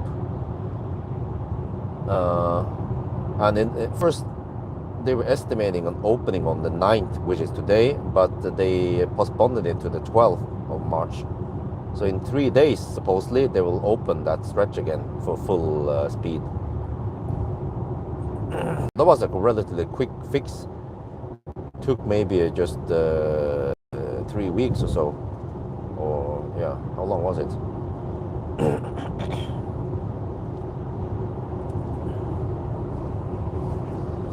Unlike Skjægerød-tunnelen, man. Skjægerød-broen at Holmestrand. I think that shit was down for 2-3 years before they just rebuilt that bridge.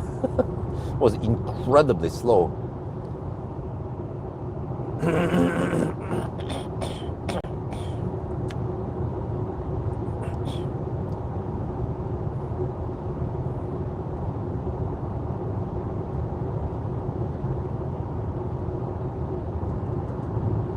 also a good thing about March is that the days are getting longer. It's nicer to stay in Norway. Man, December and January, those are the most depressing time in Norway. Cold, dark, wet, or snowy, icy.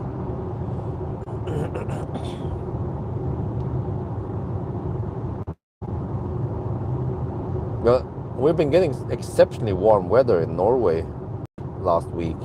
Did you guys get it where you are?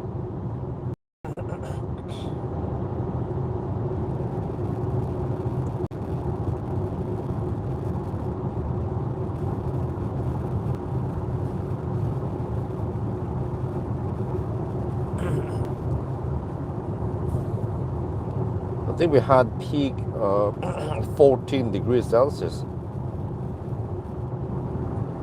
And it was crazy because the snow melted so fast. A combination of warm weather and lots of wind. It's like when you turn on the oven and you run the fan with the oven and with the heat. Warm loops oven, whatever they call it. Or like if you have an air fryer.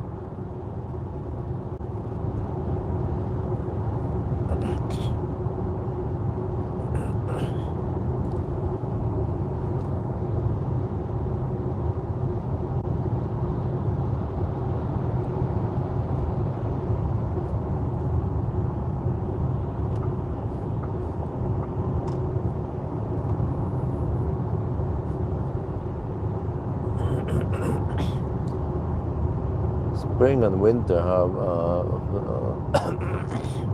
flip-flop. Oh, last couple of weeks, wind and rain to freezing again. Oh, what the heck, man?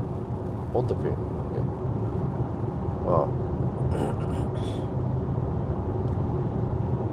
Well, okay. Right now it's kind of coldish. Half degree Celsius over here. Yeah, we had extreme warm weather last week, but now we are back to the more normal temperature. It's going to be maybe plus 2-3 degrees in the daytime and minus 2 to minus 5 at night.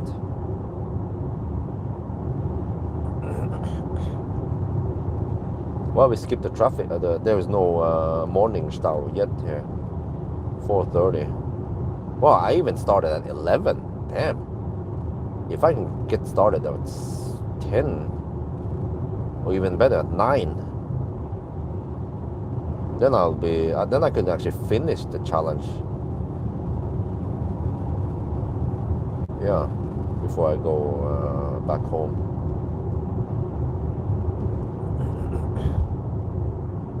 But no big deal. I will just have a short run after the little kindergarten run, and then I'm done with the challenge and go have some sleep. 29 degrees, damn. 5 degrees Celsius. Oh.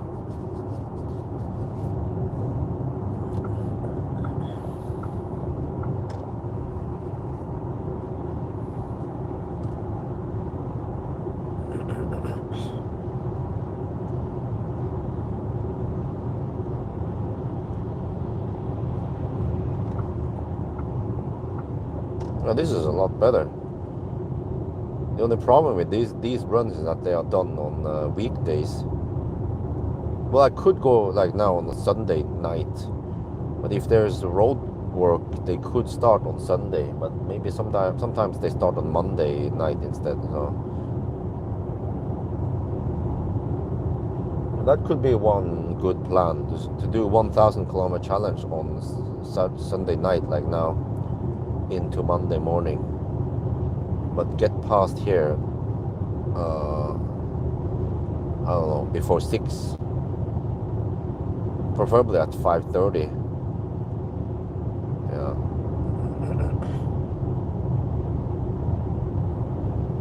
Otherwise, I just start deducting shit for traffic or whatever, both directions, like I've done in the past.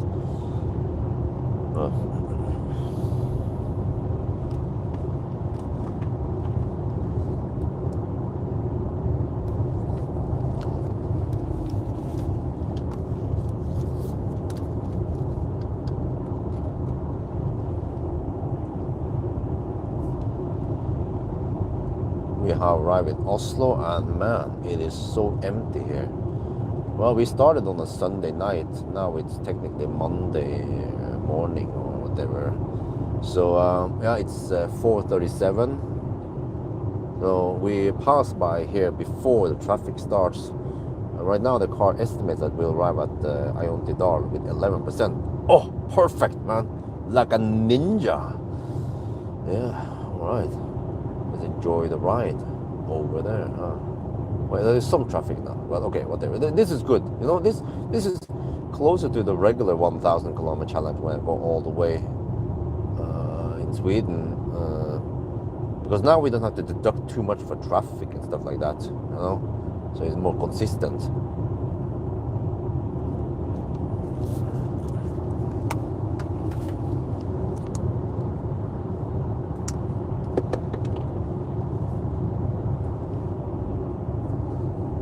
Find 10 degrees warmer from Oslo. Oh.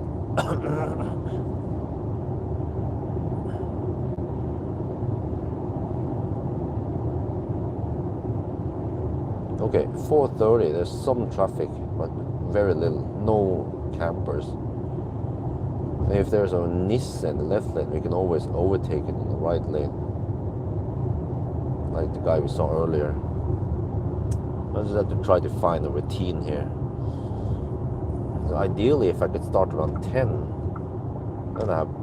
then and if I drive a relatively fast car, then I could even go to Varberg. But I think I'm gonna skip Varberg. I will just turn around, do the same thing here, go to Pawel, turn around, and then I'll just take a Mjøsen loop before I go to Home. Especially if it opens in a couple of days, then I have full speed past there.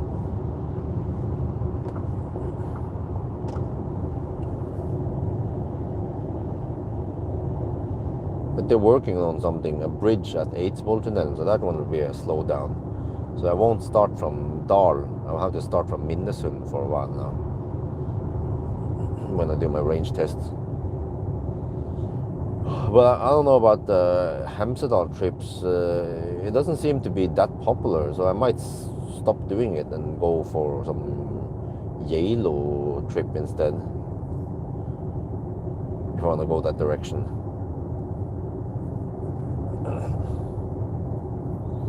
Or maybe just take a trip to Alvdal. But I'm kind of limited where I can go, and I cannot go and sleep in a car over 2 days and stuff like that. But at least the side-by-side comparison seems to be a success. And nowadays I can start doing some 0 mile test again. It's not freezing cold outside. Yeah, it seems like they updated Glimpse. It looks completely different now. I was confused, like, huh? What? I thought I had to reconfigure everything, but everything was there, just different places than before.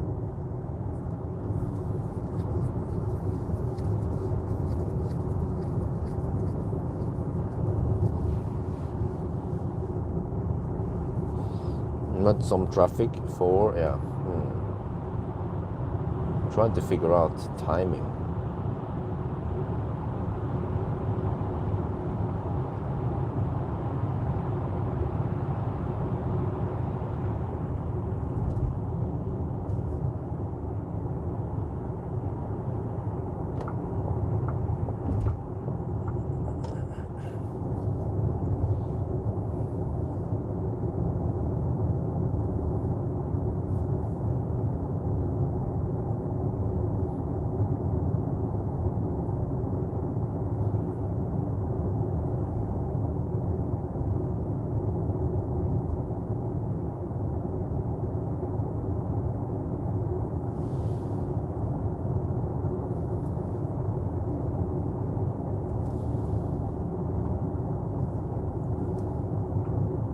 Okay, let me do a status update. 588 kilometers, 256 consumption. And then on the current leg, 252 consumption. Okay, that's good.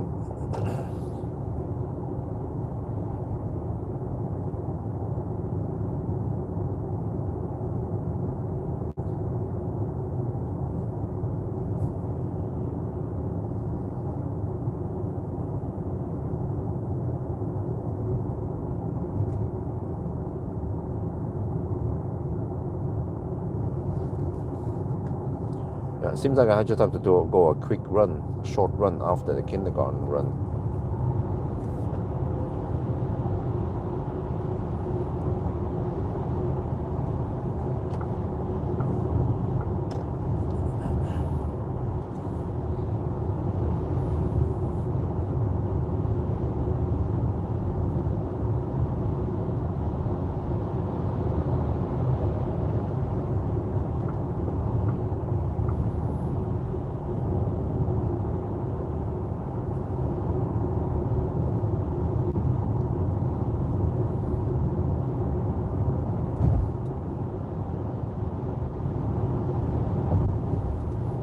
Oh, traffic is building up.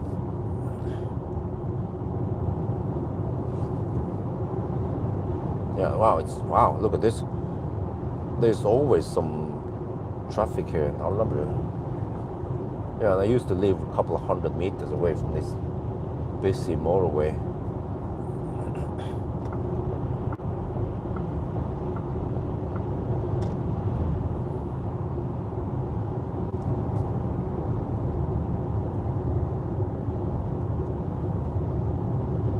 Well, even 4:45 at night is that busy.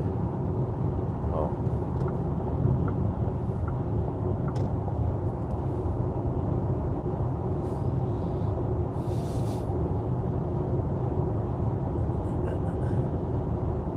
But man, I have to ask you guys something about water. Wasser. I want to make a video about water. Huh? Do you think that's a good idea? Because I got a big bill suddenly, 17,000 NOK. I was like, huh?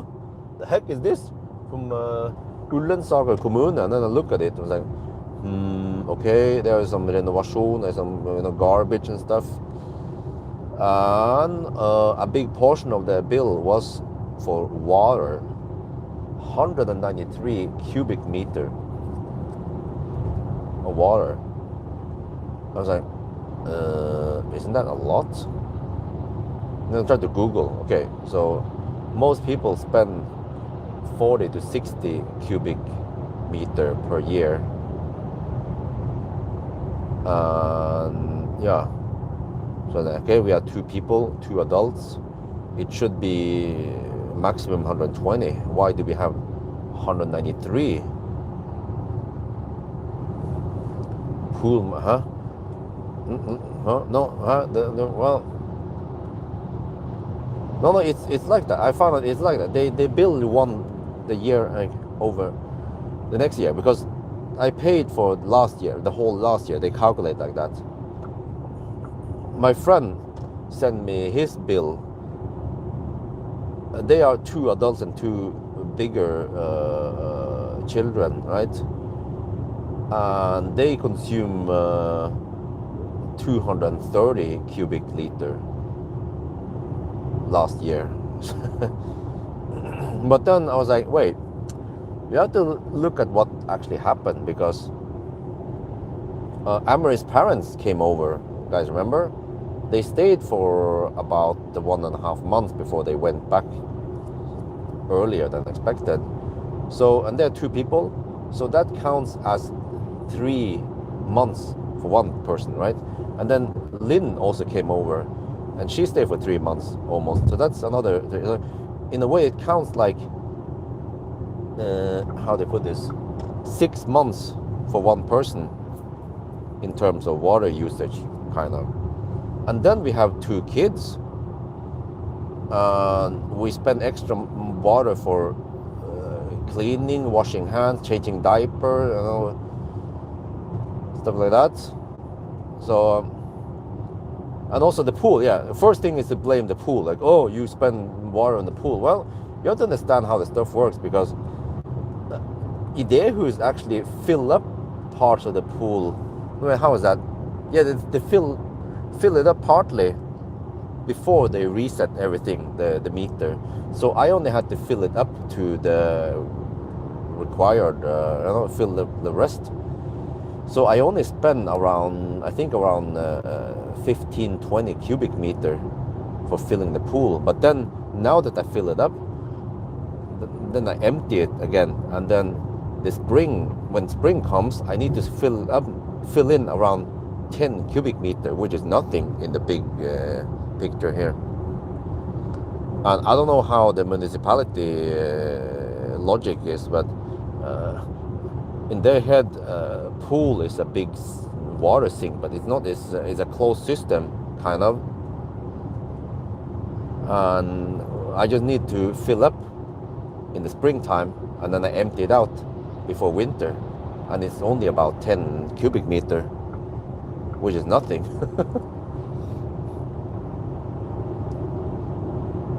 But here is the messed up things I found out about how the system works, is that if you don't have a meter, most people in Norway, they don't have meter.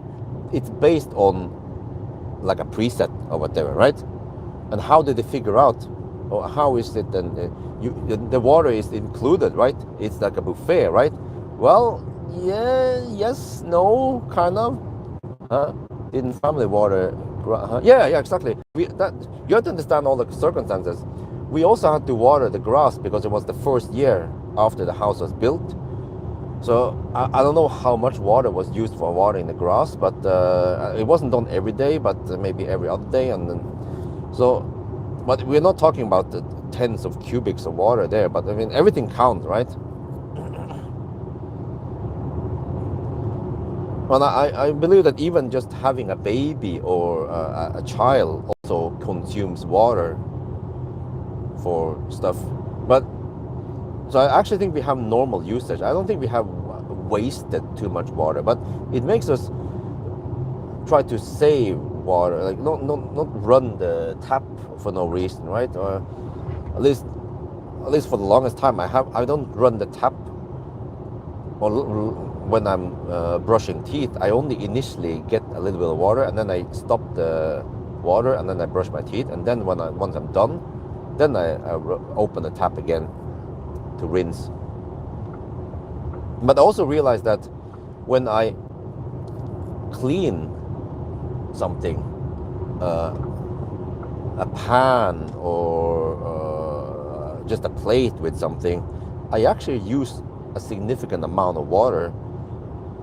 Yeah, but the water, 1 cubic meter costs 70 NOK, or around 6 euros per cubic meter. But it's weird because it counts.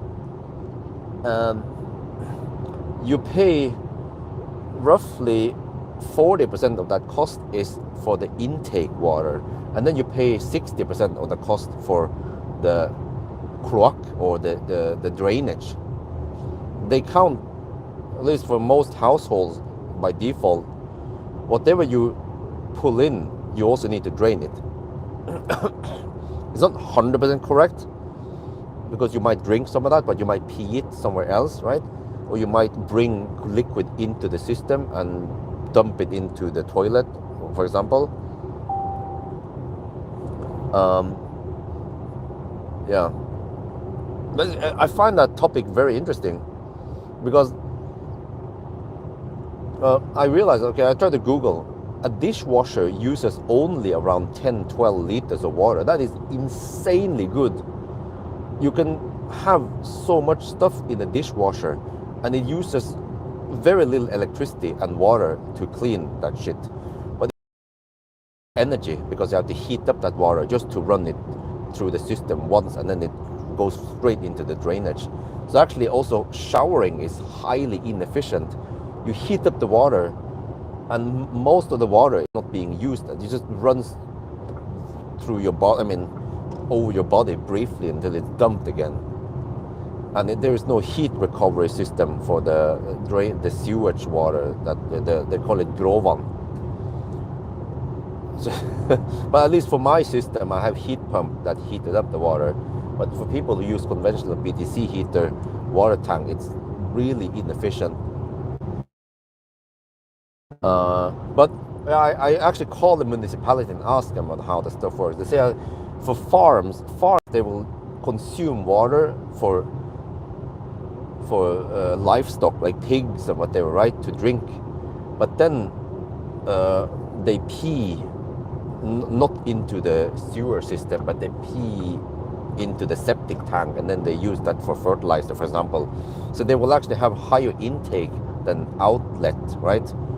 And the outlet part is higher price than the inlet. But to me, it wouldn't make any sense. They say municipality said that I could put a meter on the outlet or the sewage, but I have to pay rent, and it's not going to make any difference for me and most of my private people.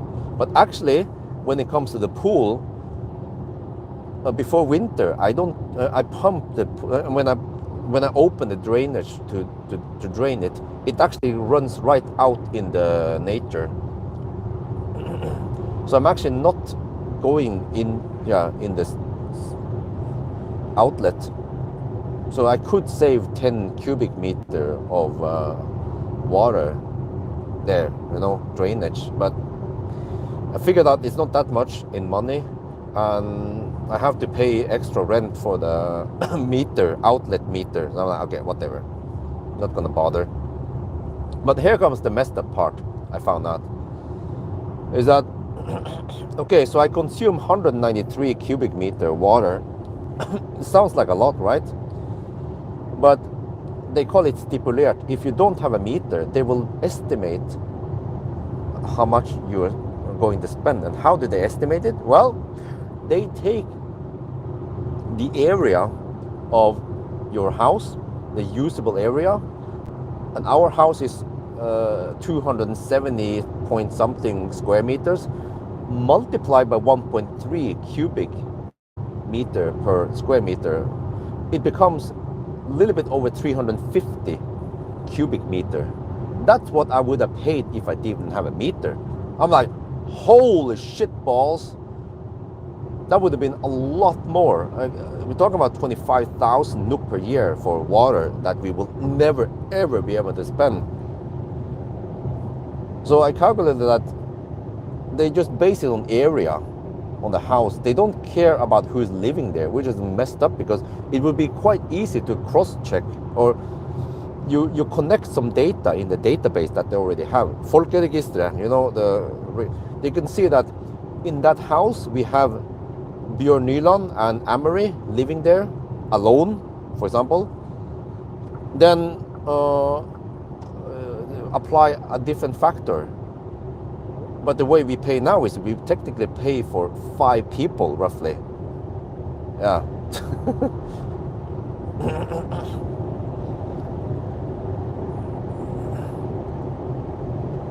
So actually, it depends where you live. But if you just happen to have a big house, and you're not that many people living in that big house, then you should get a meter. Or it depends. Let me see. 1.3. What you can do is you can take 60, 1.3.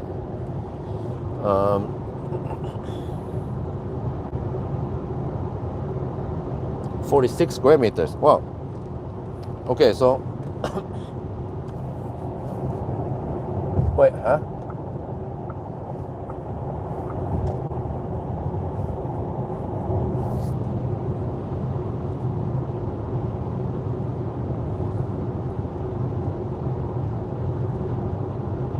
So where we lived before, where we lived before, 120 square meters at Alnabru, that would be 156 cubic meter water. Yeah, then it would be roughly what we would consume anyway, or it would pay off to not have a meter. So as long as you live in small area, a small house, then you shouldn't get a meter.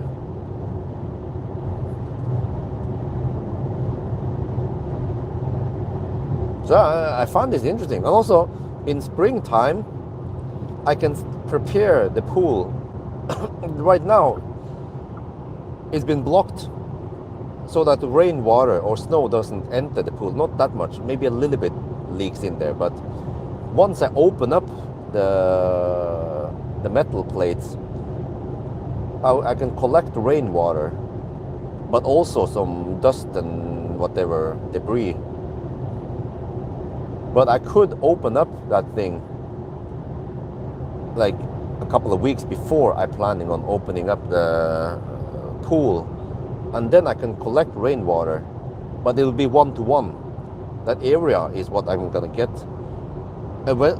Ultimately, alternatively, I could hook up so that the roof from the house and garage collects water and then, divert it over to the pool. And the house should have around 150, no, actually more. The roof extends beyond the house, more like 170 square meter, maybe, rough estimate, right? And that is a huge area for collecting water. But then I have to rewire the water from over there over to the pool. I could get a lot of free water into the pool in springtime, given that it rains enough. But on the other hand, I need to refill 10 cubic meters, so it's going to cost me 700 NOK or 60 euros. I'm like, okay, am I going to bother with all that hassle just for that? Or at least I could just open the pool, open the roof a couple of weeks before and start collecting some rainwater, and that helps also. But interesting aspects I'm going to talk about in the video about water.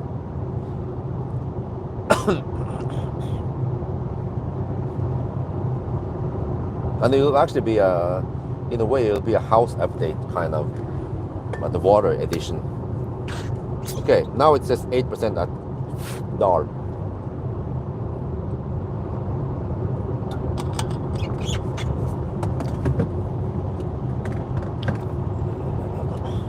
Wait, it's 5 now.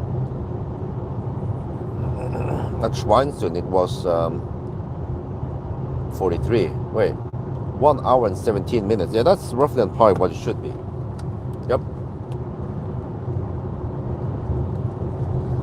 Let me document that.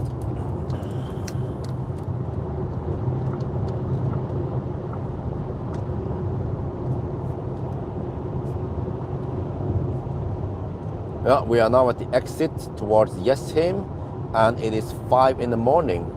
So we have spent 1 hour and 17 minutes getting here, and that is right on par with what it should be. When I mentioned 1 hour and 19 minutes, that was from home, but then it takes 2 minutes to go from home until the motorway. So yeah, it means that we don't have to deduct for anything. Plus that I know we've driven past literally no traffic, but I'm gonna go to Ayonti now. We will arrive at 8%.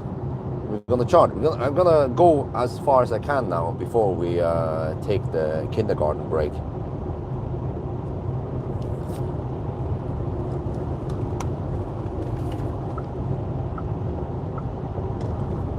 Might spend more on pool chemicals with more light getting.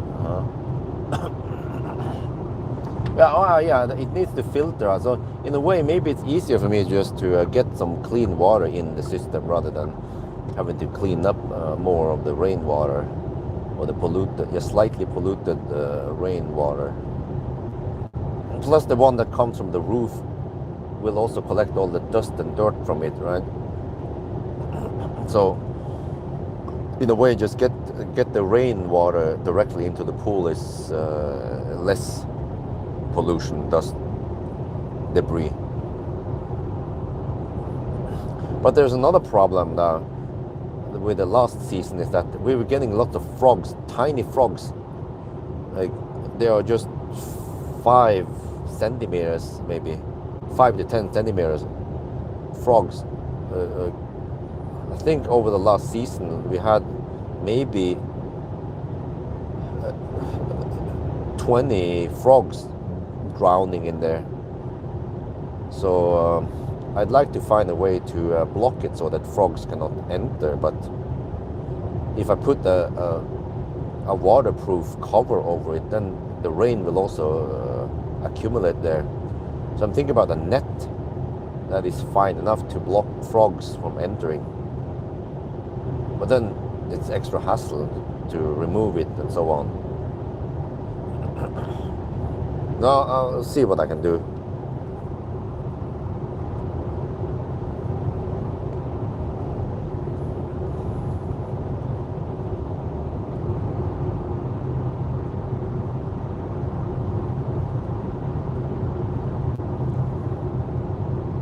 Get 5 in the morning. So well, I spent 6 hours. Okay, maybe do it on a status update. Wait, shit. Battery temperature. Almost forgot. Optimizer. Oh, I forgot I navigated to Ionity, so it already automatically preheated. Yeah, that's good. Yeah, batteries are 21 to 24 degrees roughly.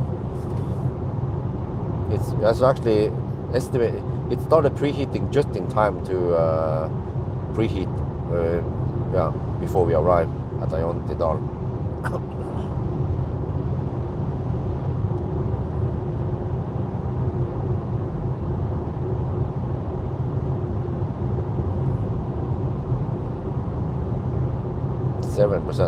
Should I go deep or does it matter? I think it doesn't matter. 7% is probably fine enough. We can charge to around 65%, then dry a bit before we go home. Because I think if you go too deep, they might rapid gate slightly.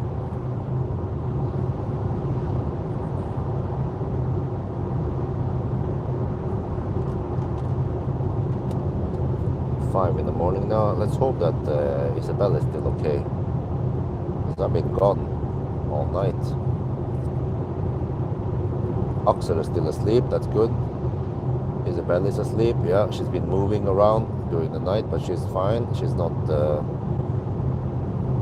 awake or anything, that's good.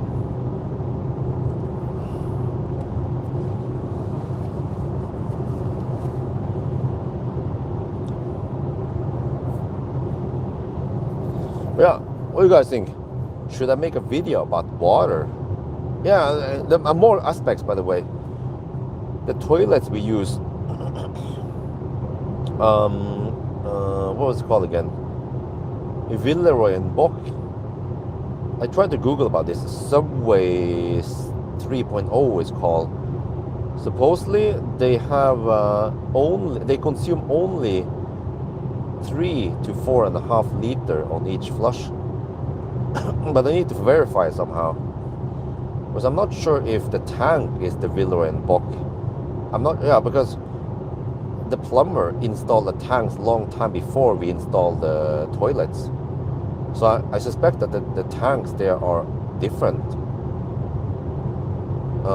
And then, yeah, I suspect that the tanks actually spend more than those 3 to 4.5 liters.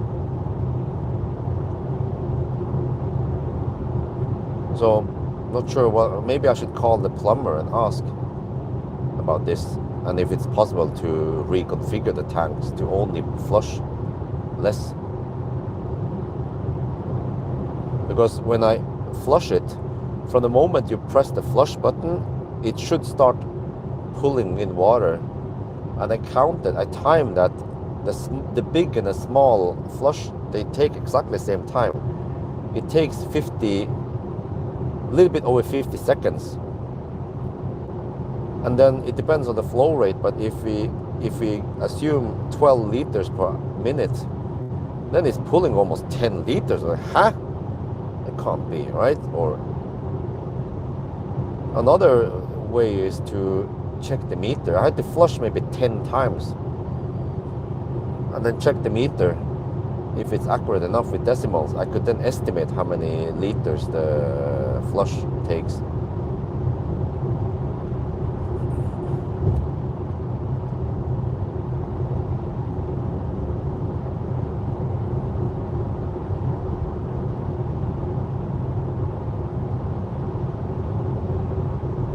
Okay, 7% now. You're right with 6%. Oh, that's deep enough. Might slightly replicate.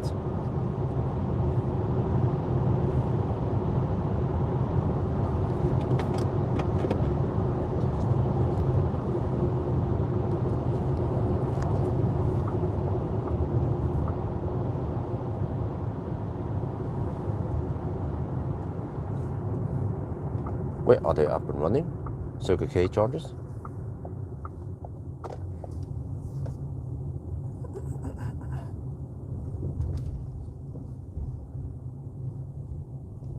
Wow. Okay, let me see how to avoid. Wow, they it seems like they're kind of done. Look at that. Damn. Okay, let me see. One of these I need to avoid. Okay, I think this should be safe to use. Some of the other ones, they tend to stop charging in the middle after 10 minutes or so. Well, I can use this maybe. There.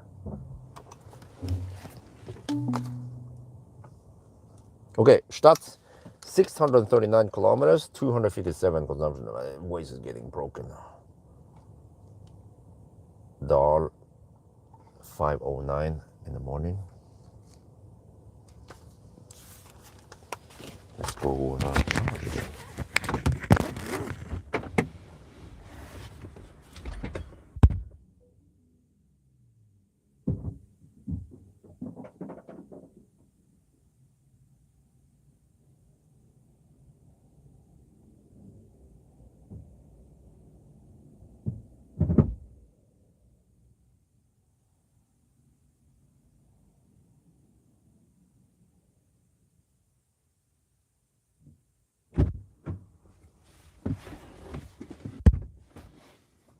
Let's bring out the shaft one last time for this session.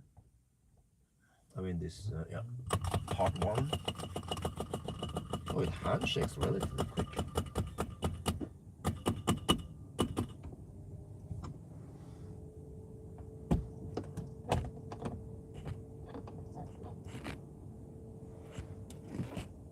Oh, yeah, good point. When you have lights coming in, yeah, there'd be more algae. Oh, yeah.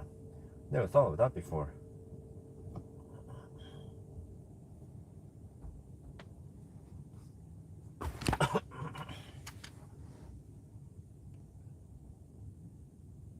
Not sure what's going on now.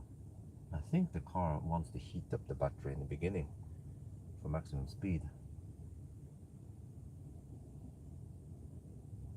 Well, let me check now. Circle K.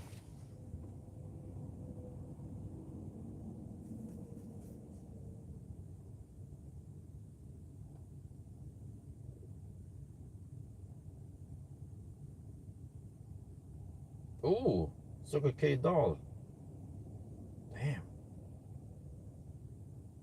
That's Ionity.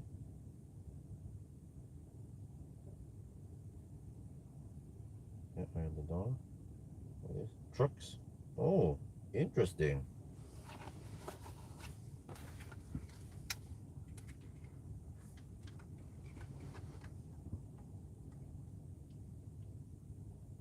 We are now charging at Iontidal.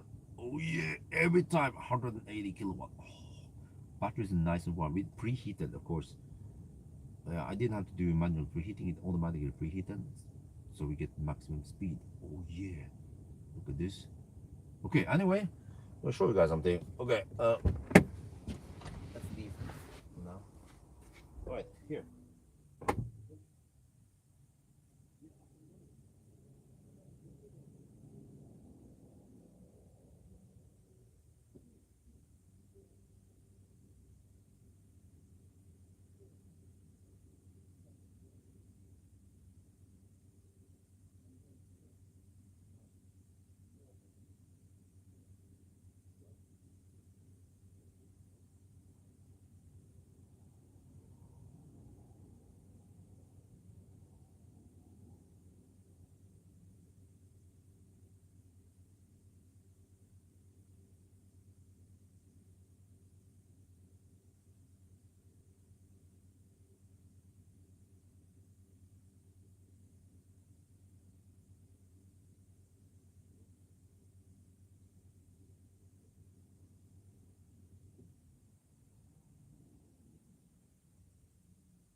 Okay, now I want to stop the heater, because otherwise it could overheat.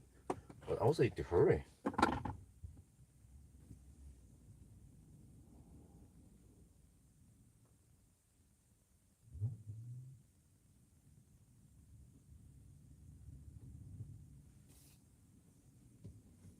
Yeah, I'll be back.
Wow,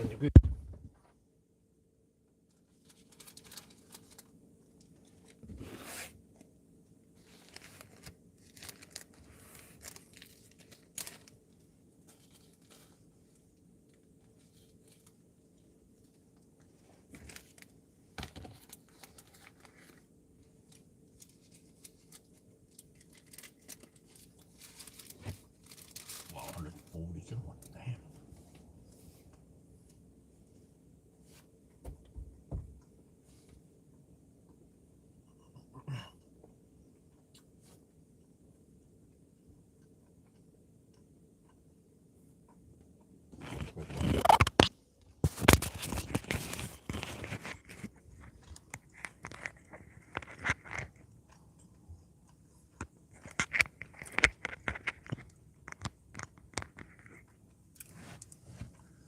Okay, so 75% then, I bet. Well, let me see.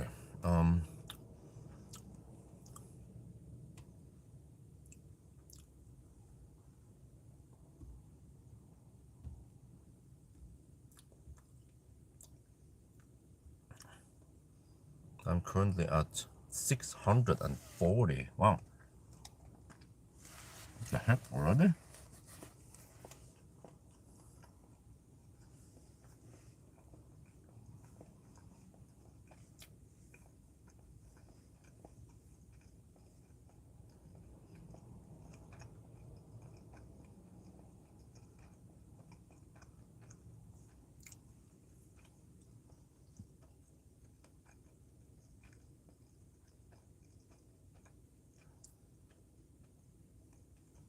I have to drive 370 kilometers divided by 2, that is 186. I'm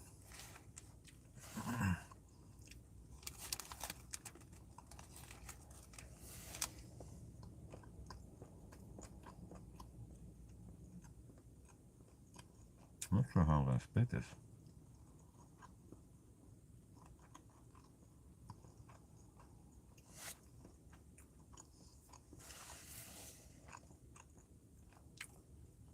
Also not sure how far I can drive.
I should leave. I should leave soon.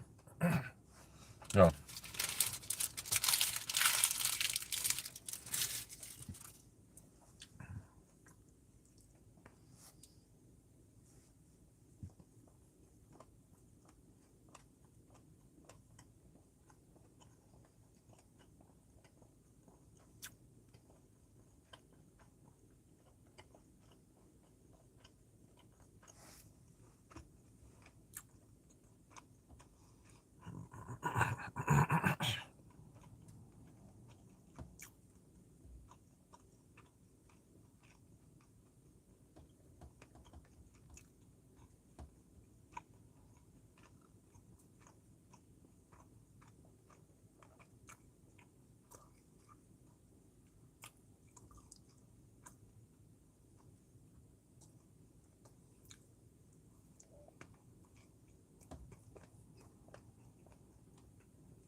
Okay, let's get ready.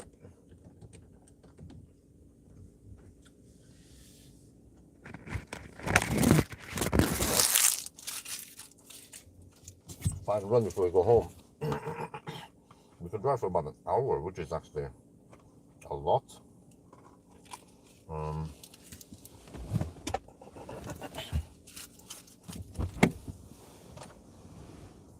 I need to turn on the heating.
Okay, 66% recharge too. But the two we need 2 more charging stops, I think, because 1 is not enough.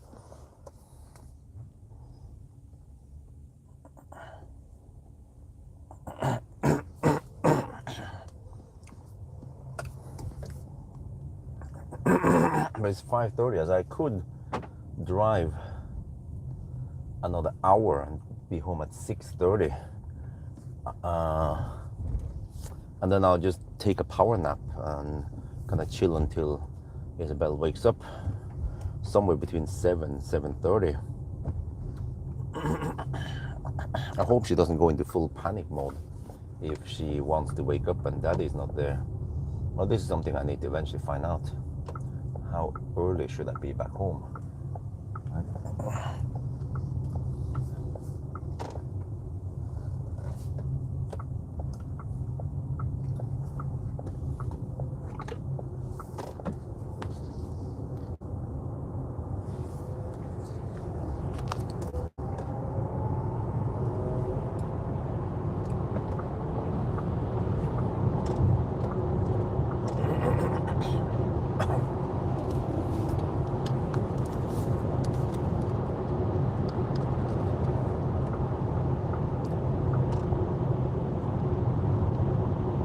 Oh, back on the road again. That was 19-minute charging stop until 66%. Wow. So you see, we had 640 kilometers. It was not optimal to stop and charge that long, but I didn't know what else to do. Ideally, we need to charge only 45%. Yeah. But okay, anyway. So now we will drive a little bit. I'm not sure how long.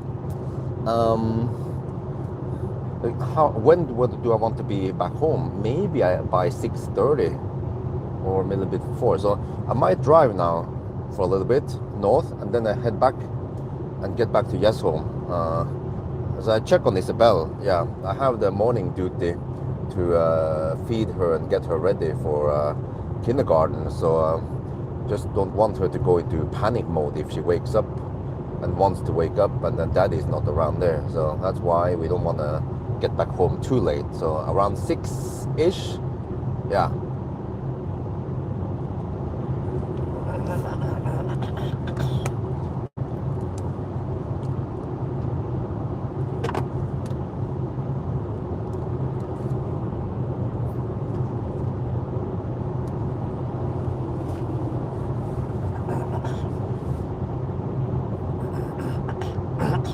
Don't remember what I did last time.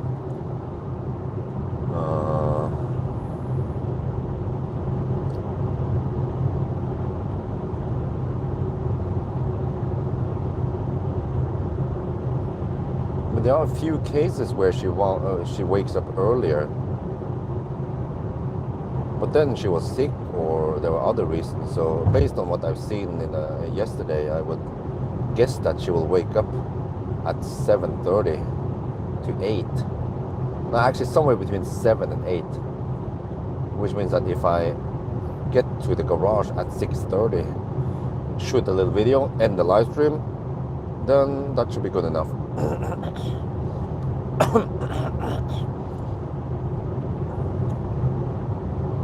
Then I will have covered, well, in 1 hour, I can cover almost 100, yeah, around 100 kilometers. Wow.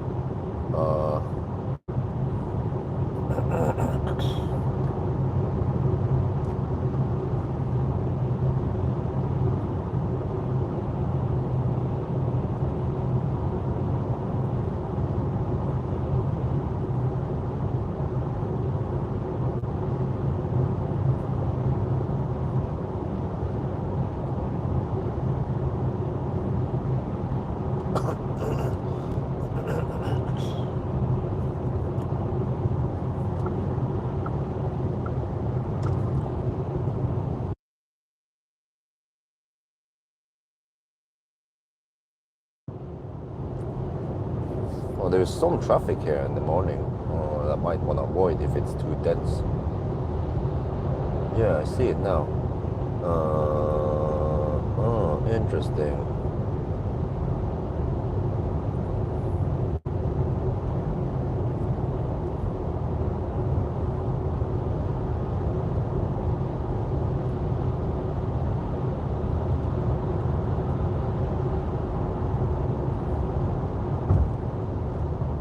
Okay.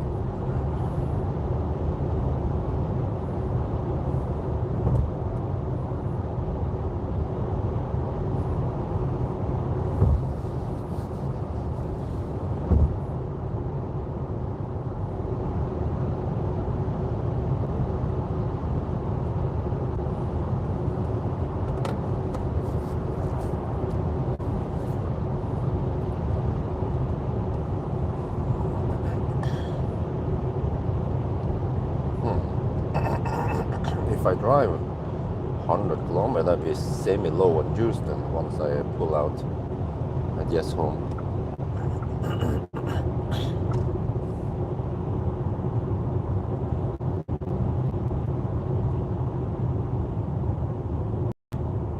That means that I resume the challenge by charging, preheat charging.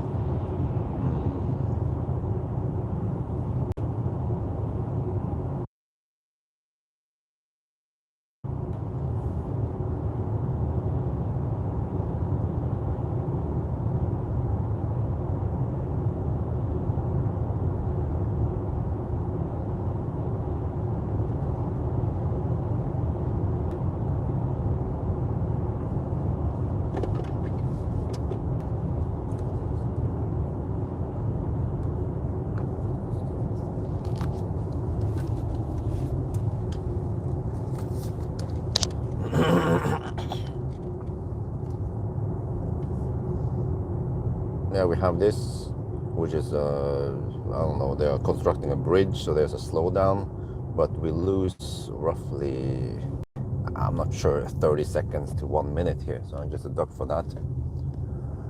Yeah, and the same on the return direction. But actually, the north loop here is shorter delay. There, now we can go 100 again.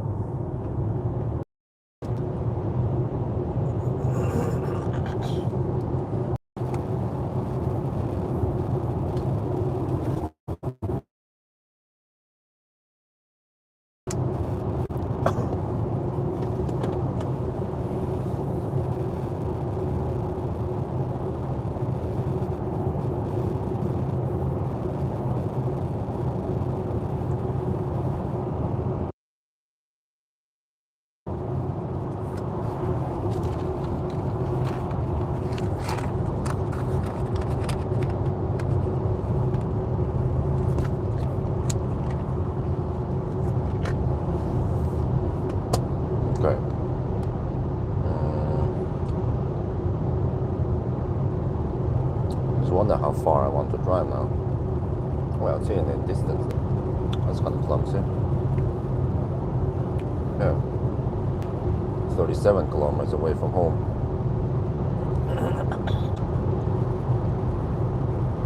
Well, I don't feel dead tired yet. Could just keep going. Then do the morning routine and then finish and then pass out.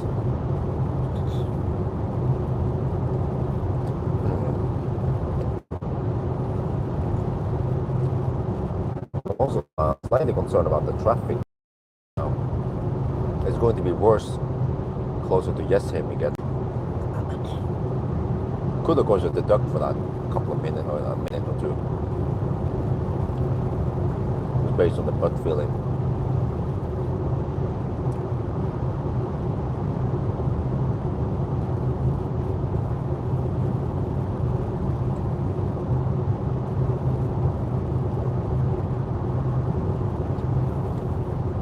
Yeah, it seems like the chat is quite inactive. 50 people AFK in here.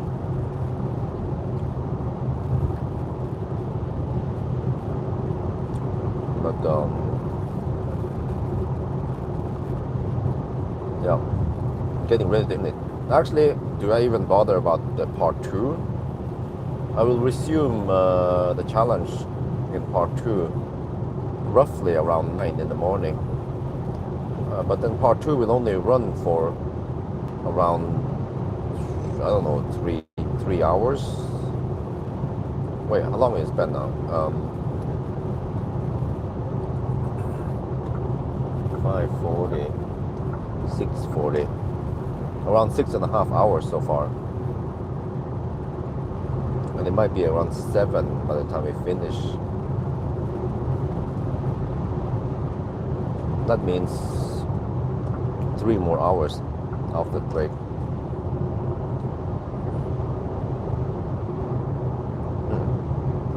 So I could possibly finish by noon. Yeah, that would be great. Then I still have some hours before I have to pick up Isabel. Try to get some sleep. Try to get some stuff done. Could even start editing this video.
Trying to figure out how far I want to drive before I turn around.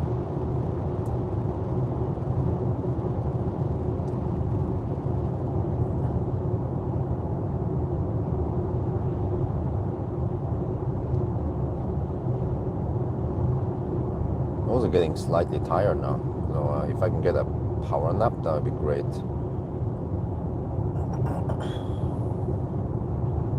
But you already entered this section, so I should at least drive a bit before I turn around.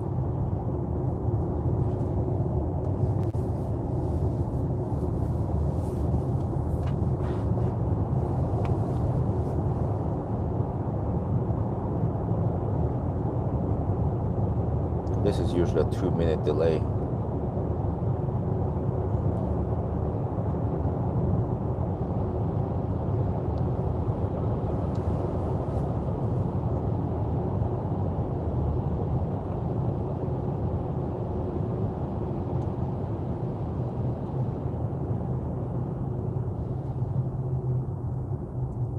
in each direction.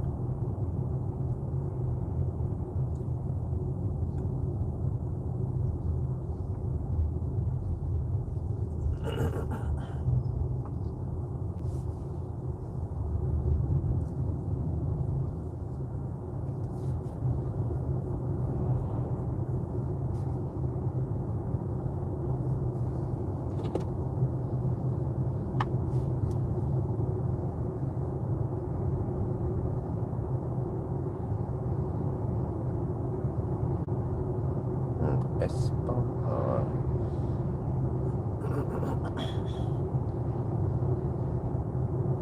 Tangen.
Oh, well, anyway, getting slightly tired now. 668 kilometers done. So the way we count time is that we have 1 hour before midnight, but with some deductions also. Wait, which direction did they count again?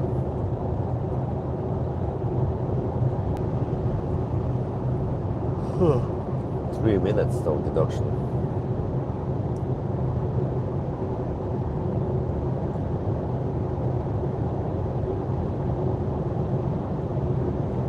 Yeah, it's like 57 minutes before midnight then. Yeah.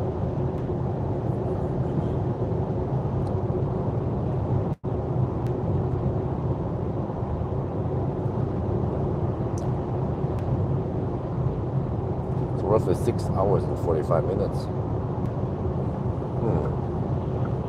We had 670 kilometers before correction. I think we're still below, above 100 kilometers per hour average speed.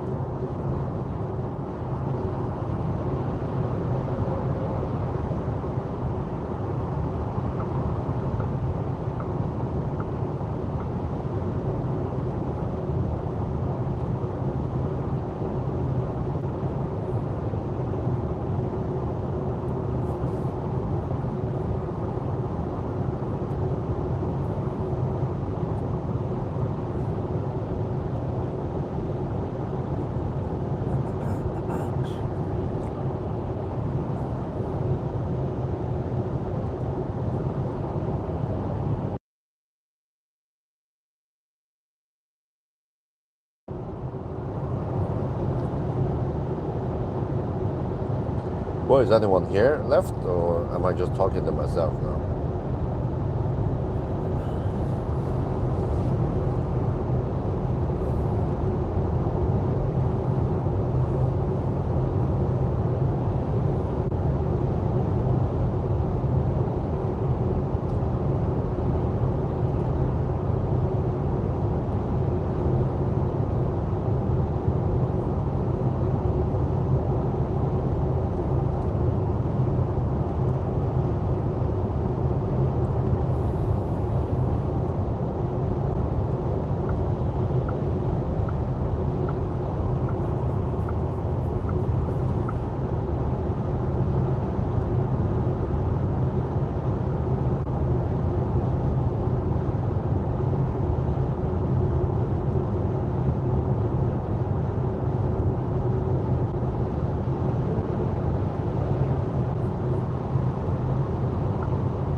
Well, let's turn around here.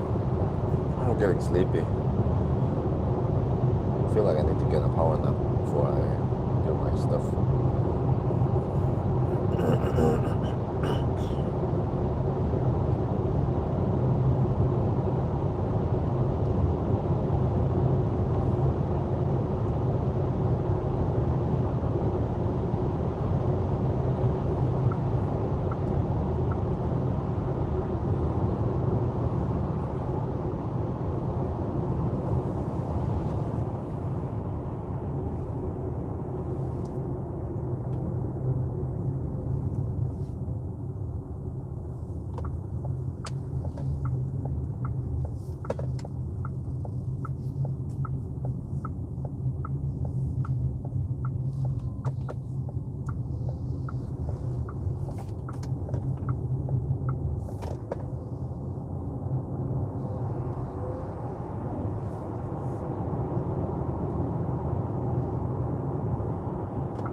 Alright, 52 kilometers away from Yes home. That should take 25-ish minutes.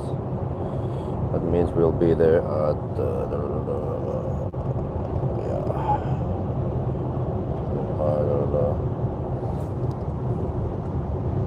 6:20-ish. Yeah. That'll be good enough. Do a quick wrap up. Then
traffic is building up.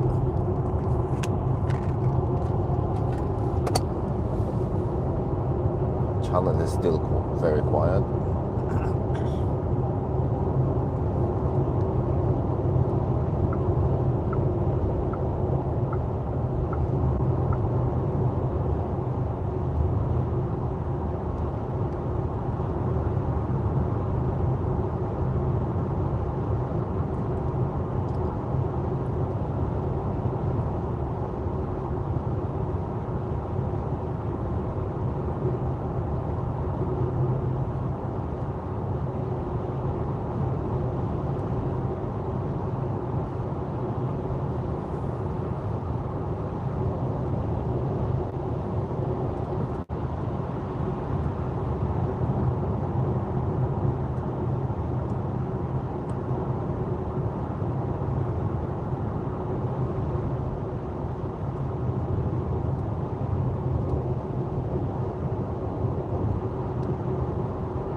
since the live stream is quite inactive, I might as well shut it down now. Yeah, and then I'll resume again after break. I'm suddenly getting really tired for no reason. Well, I mean for a good reason. So we'll see if I can get a power nap before I need to wake up again. But we are already 722 kilometers. So we have roughly 300 kilometers left after the break. Now we have a bunch of campers. Oh, dude, how long are they gonna camp, man? Come on.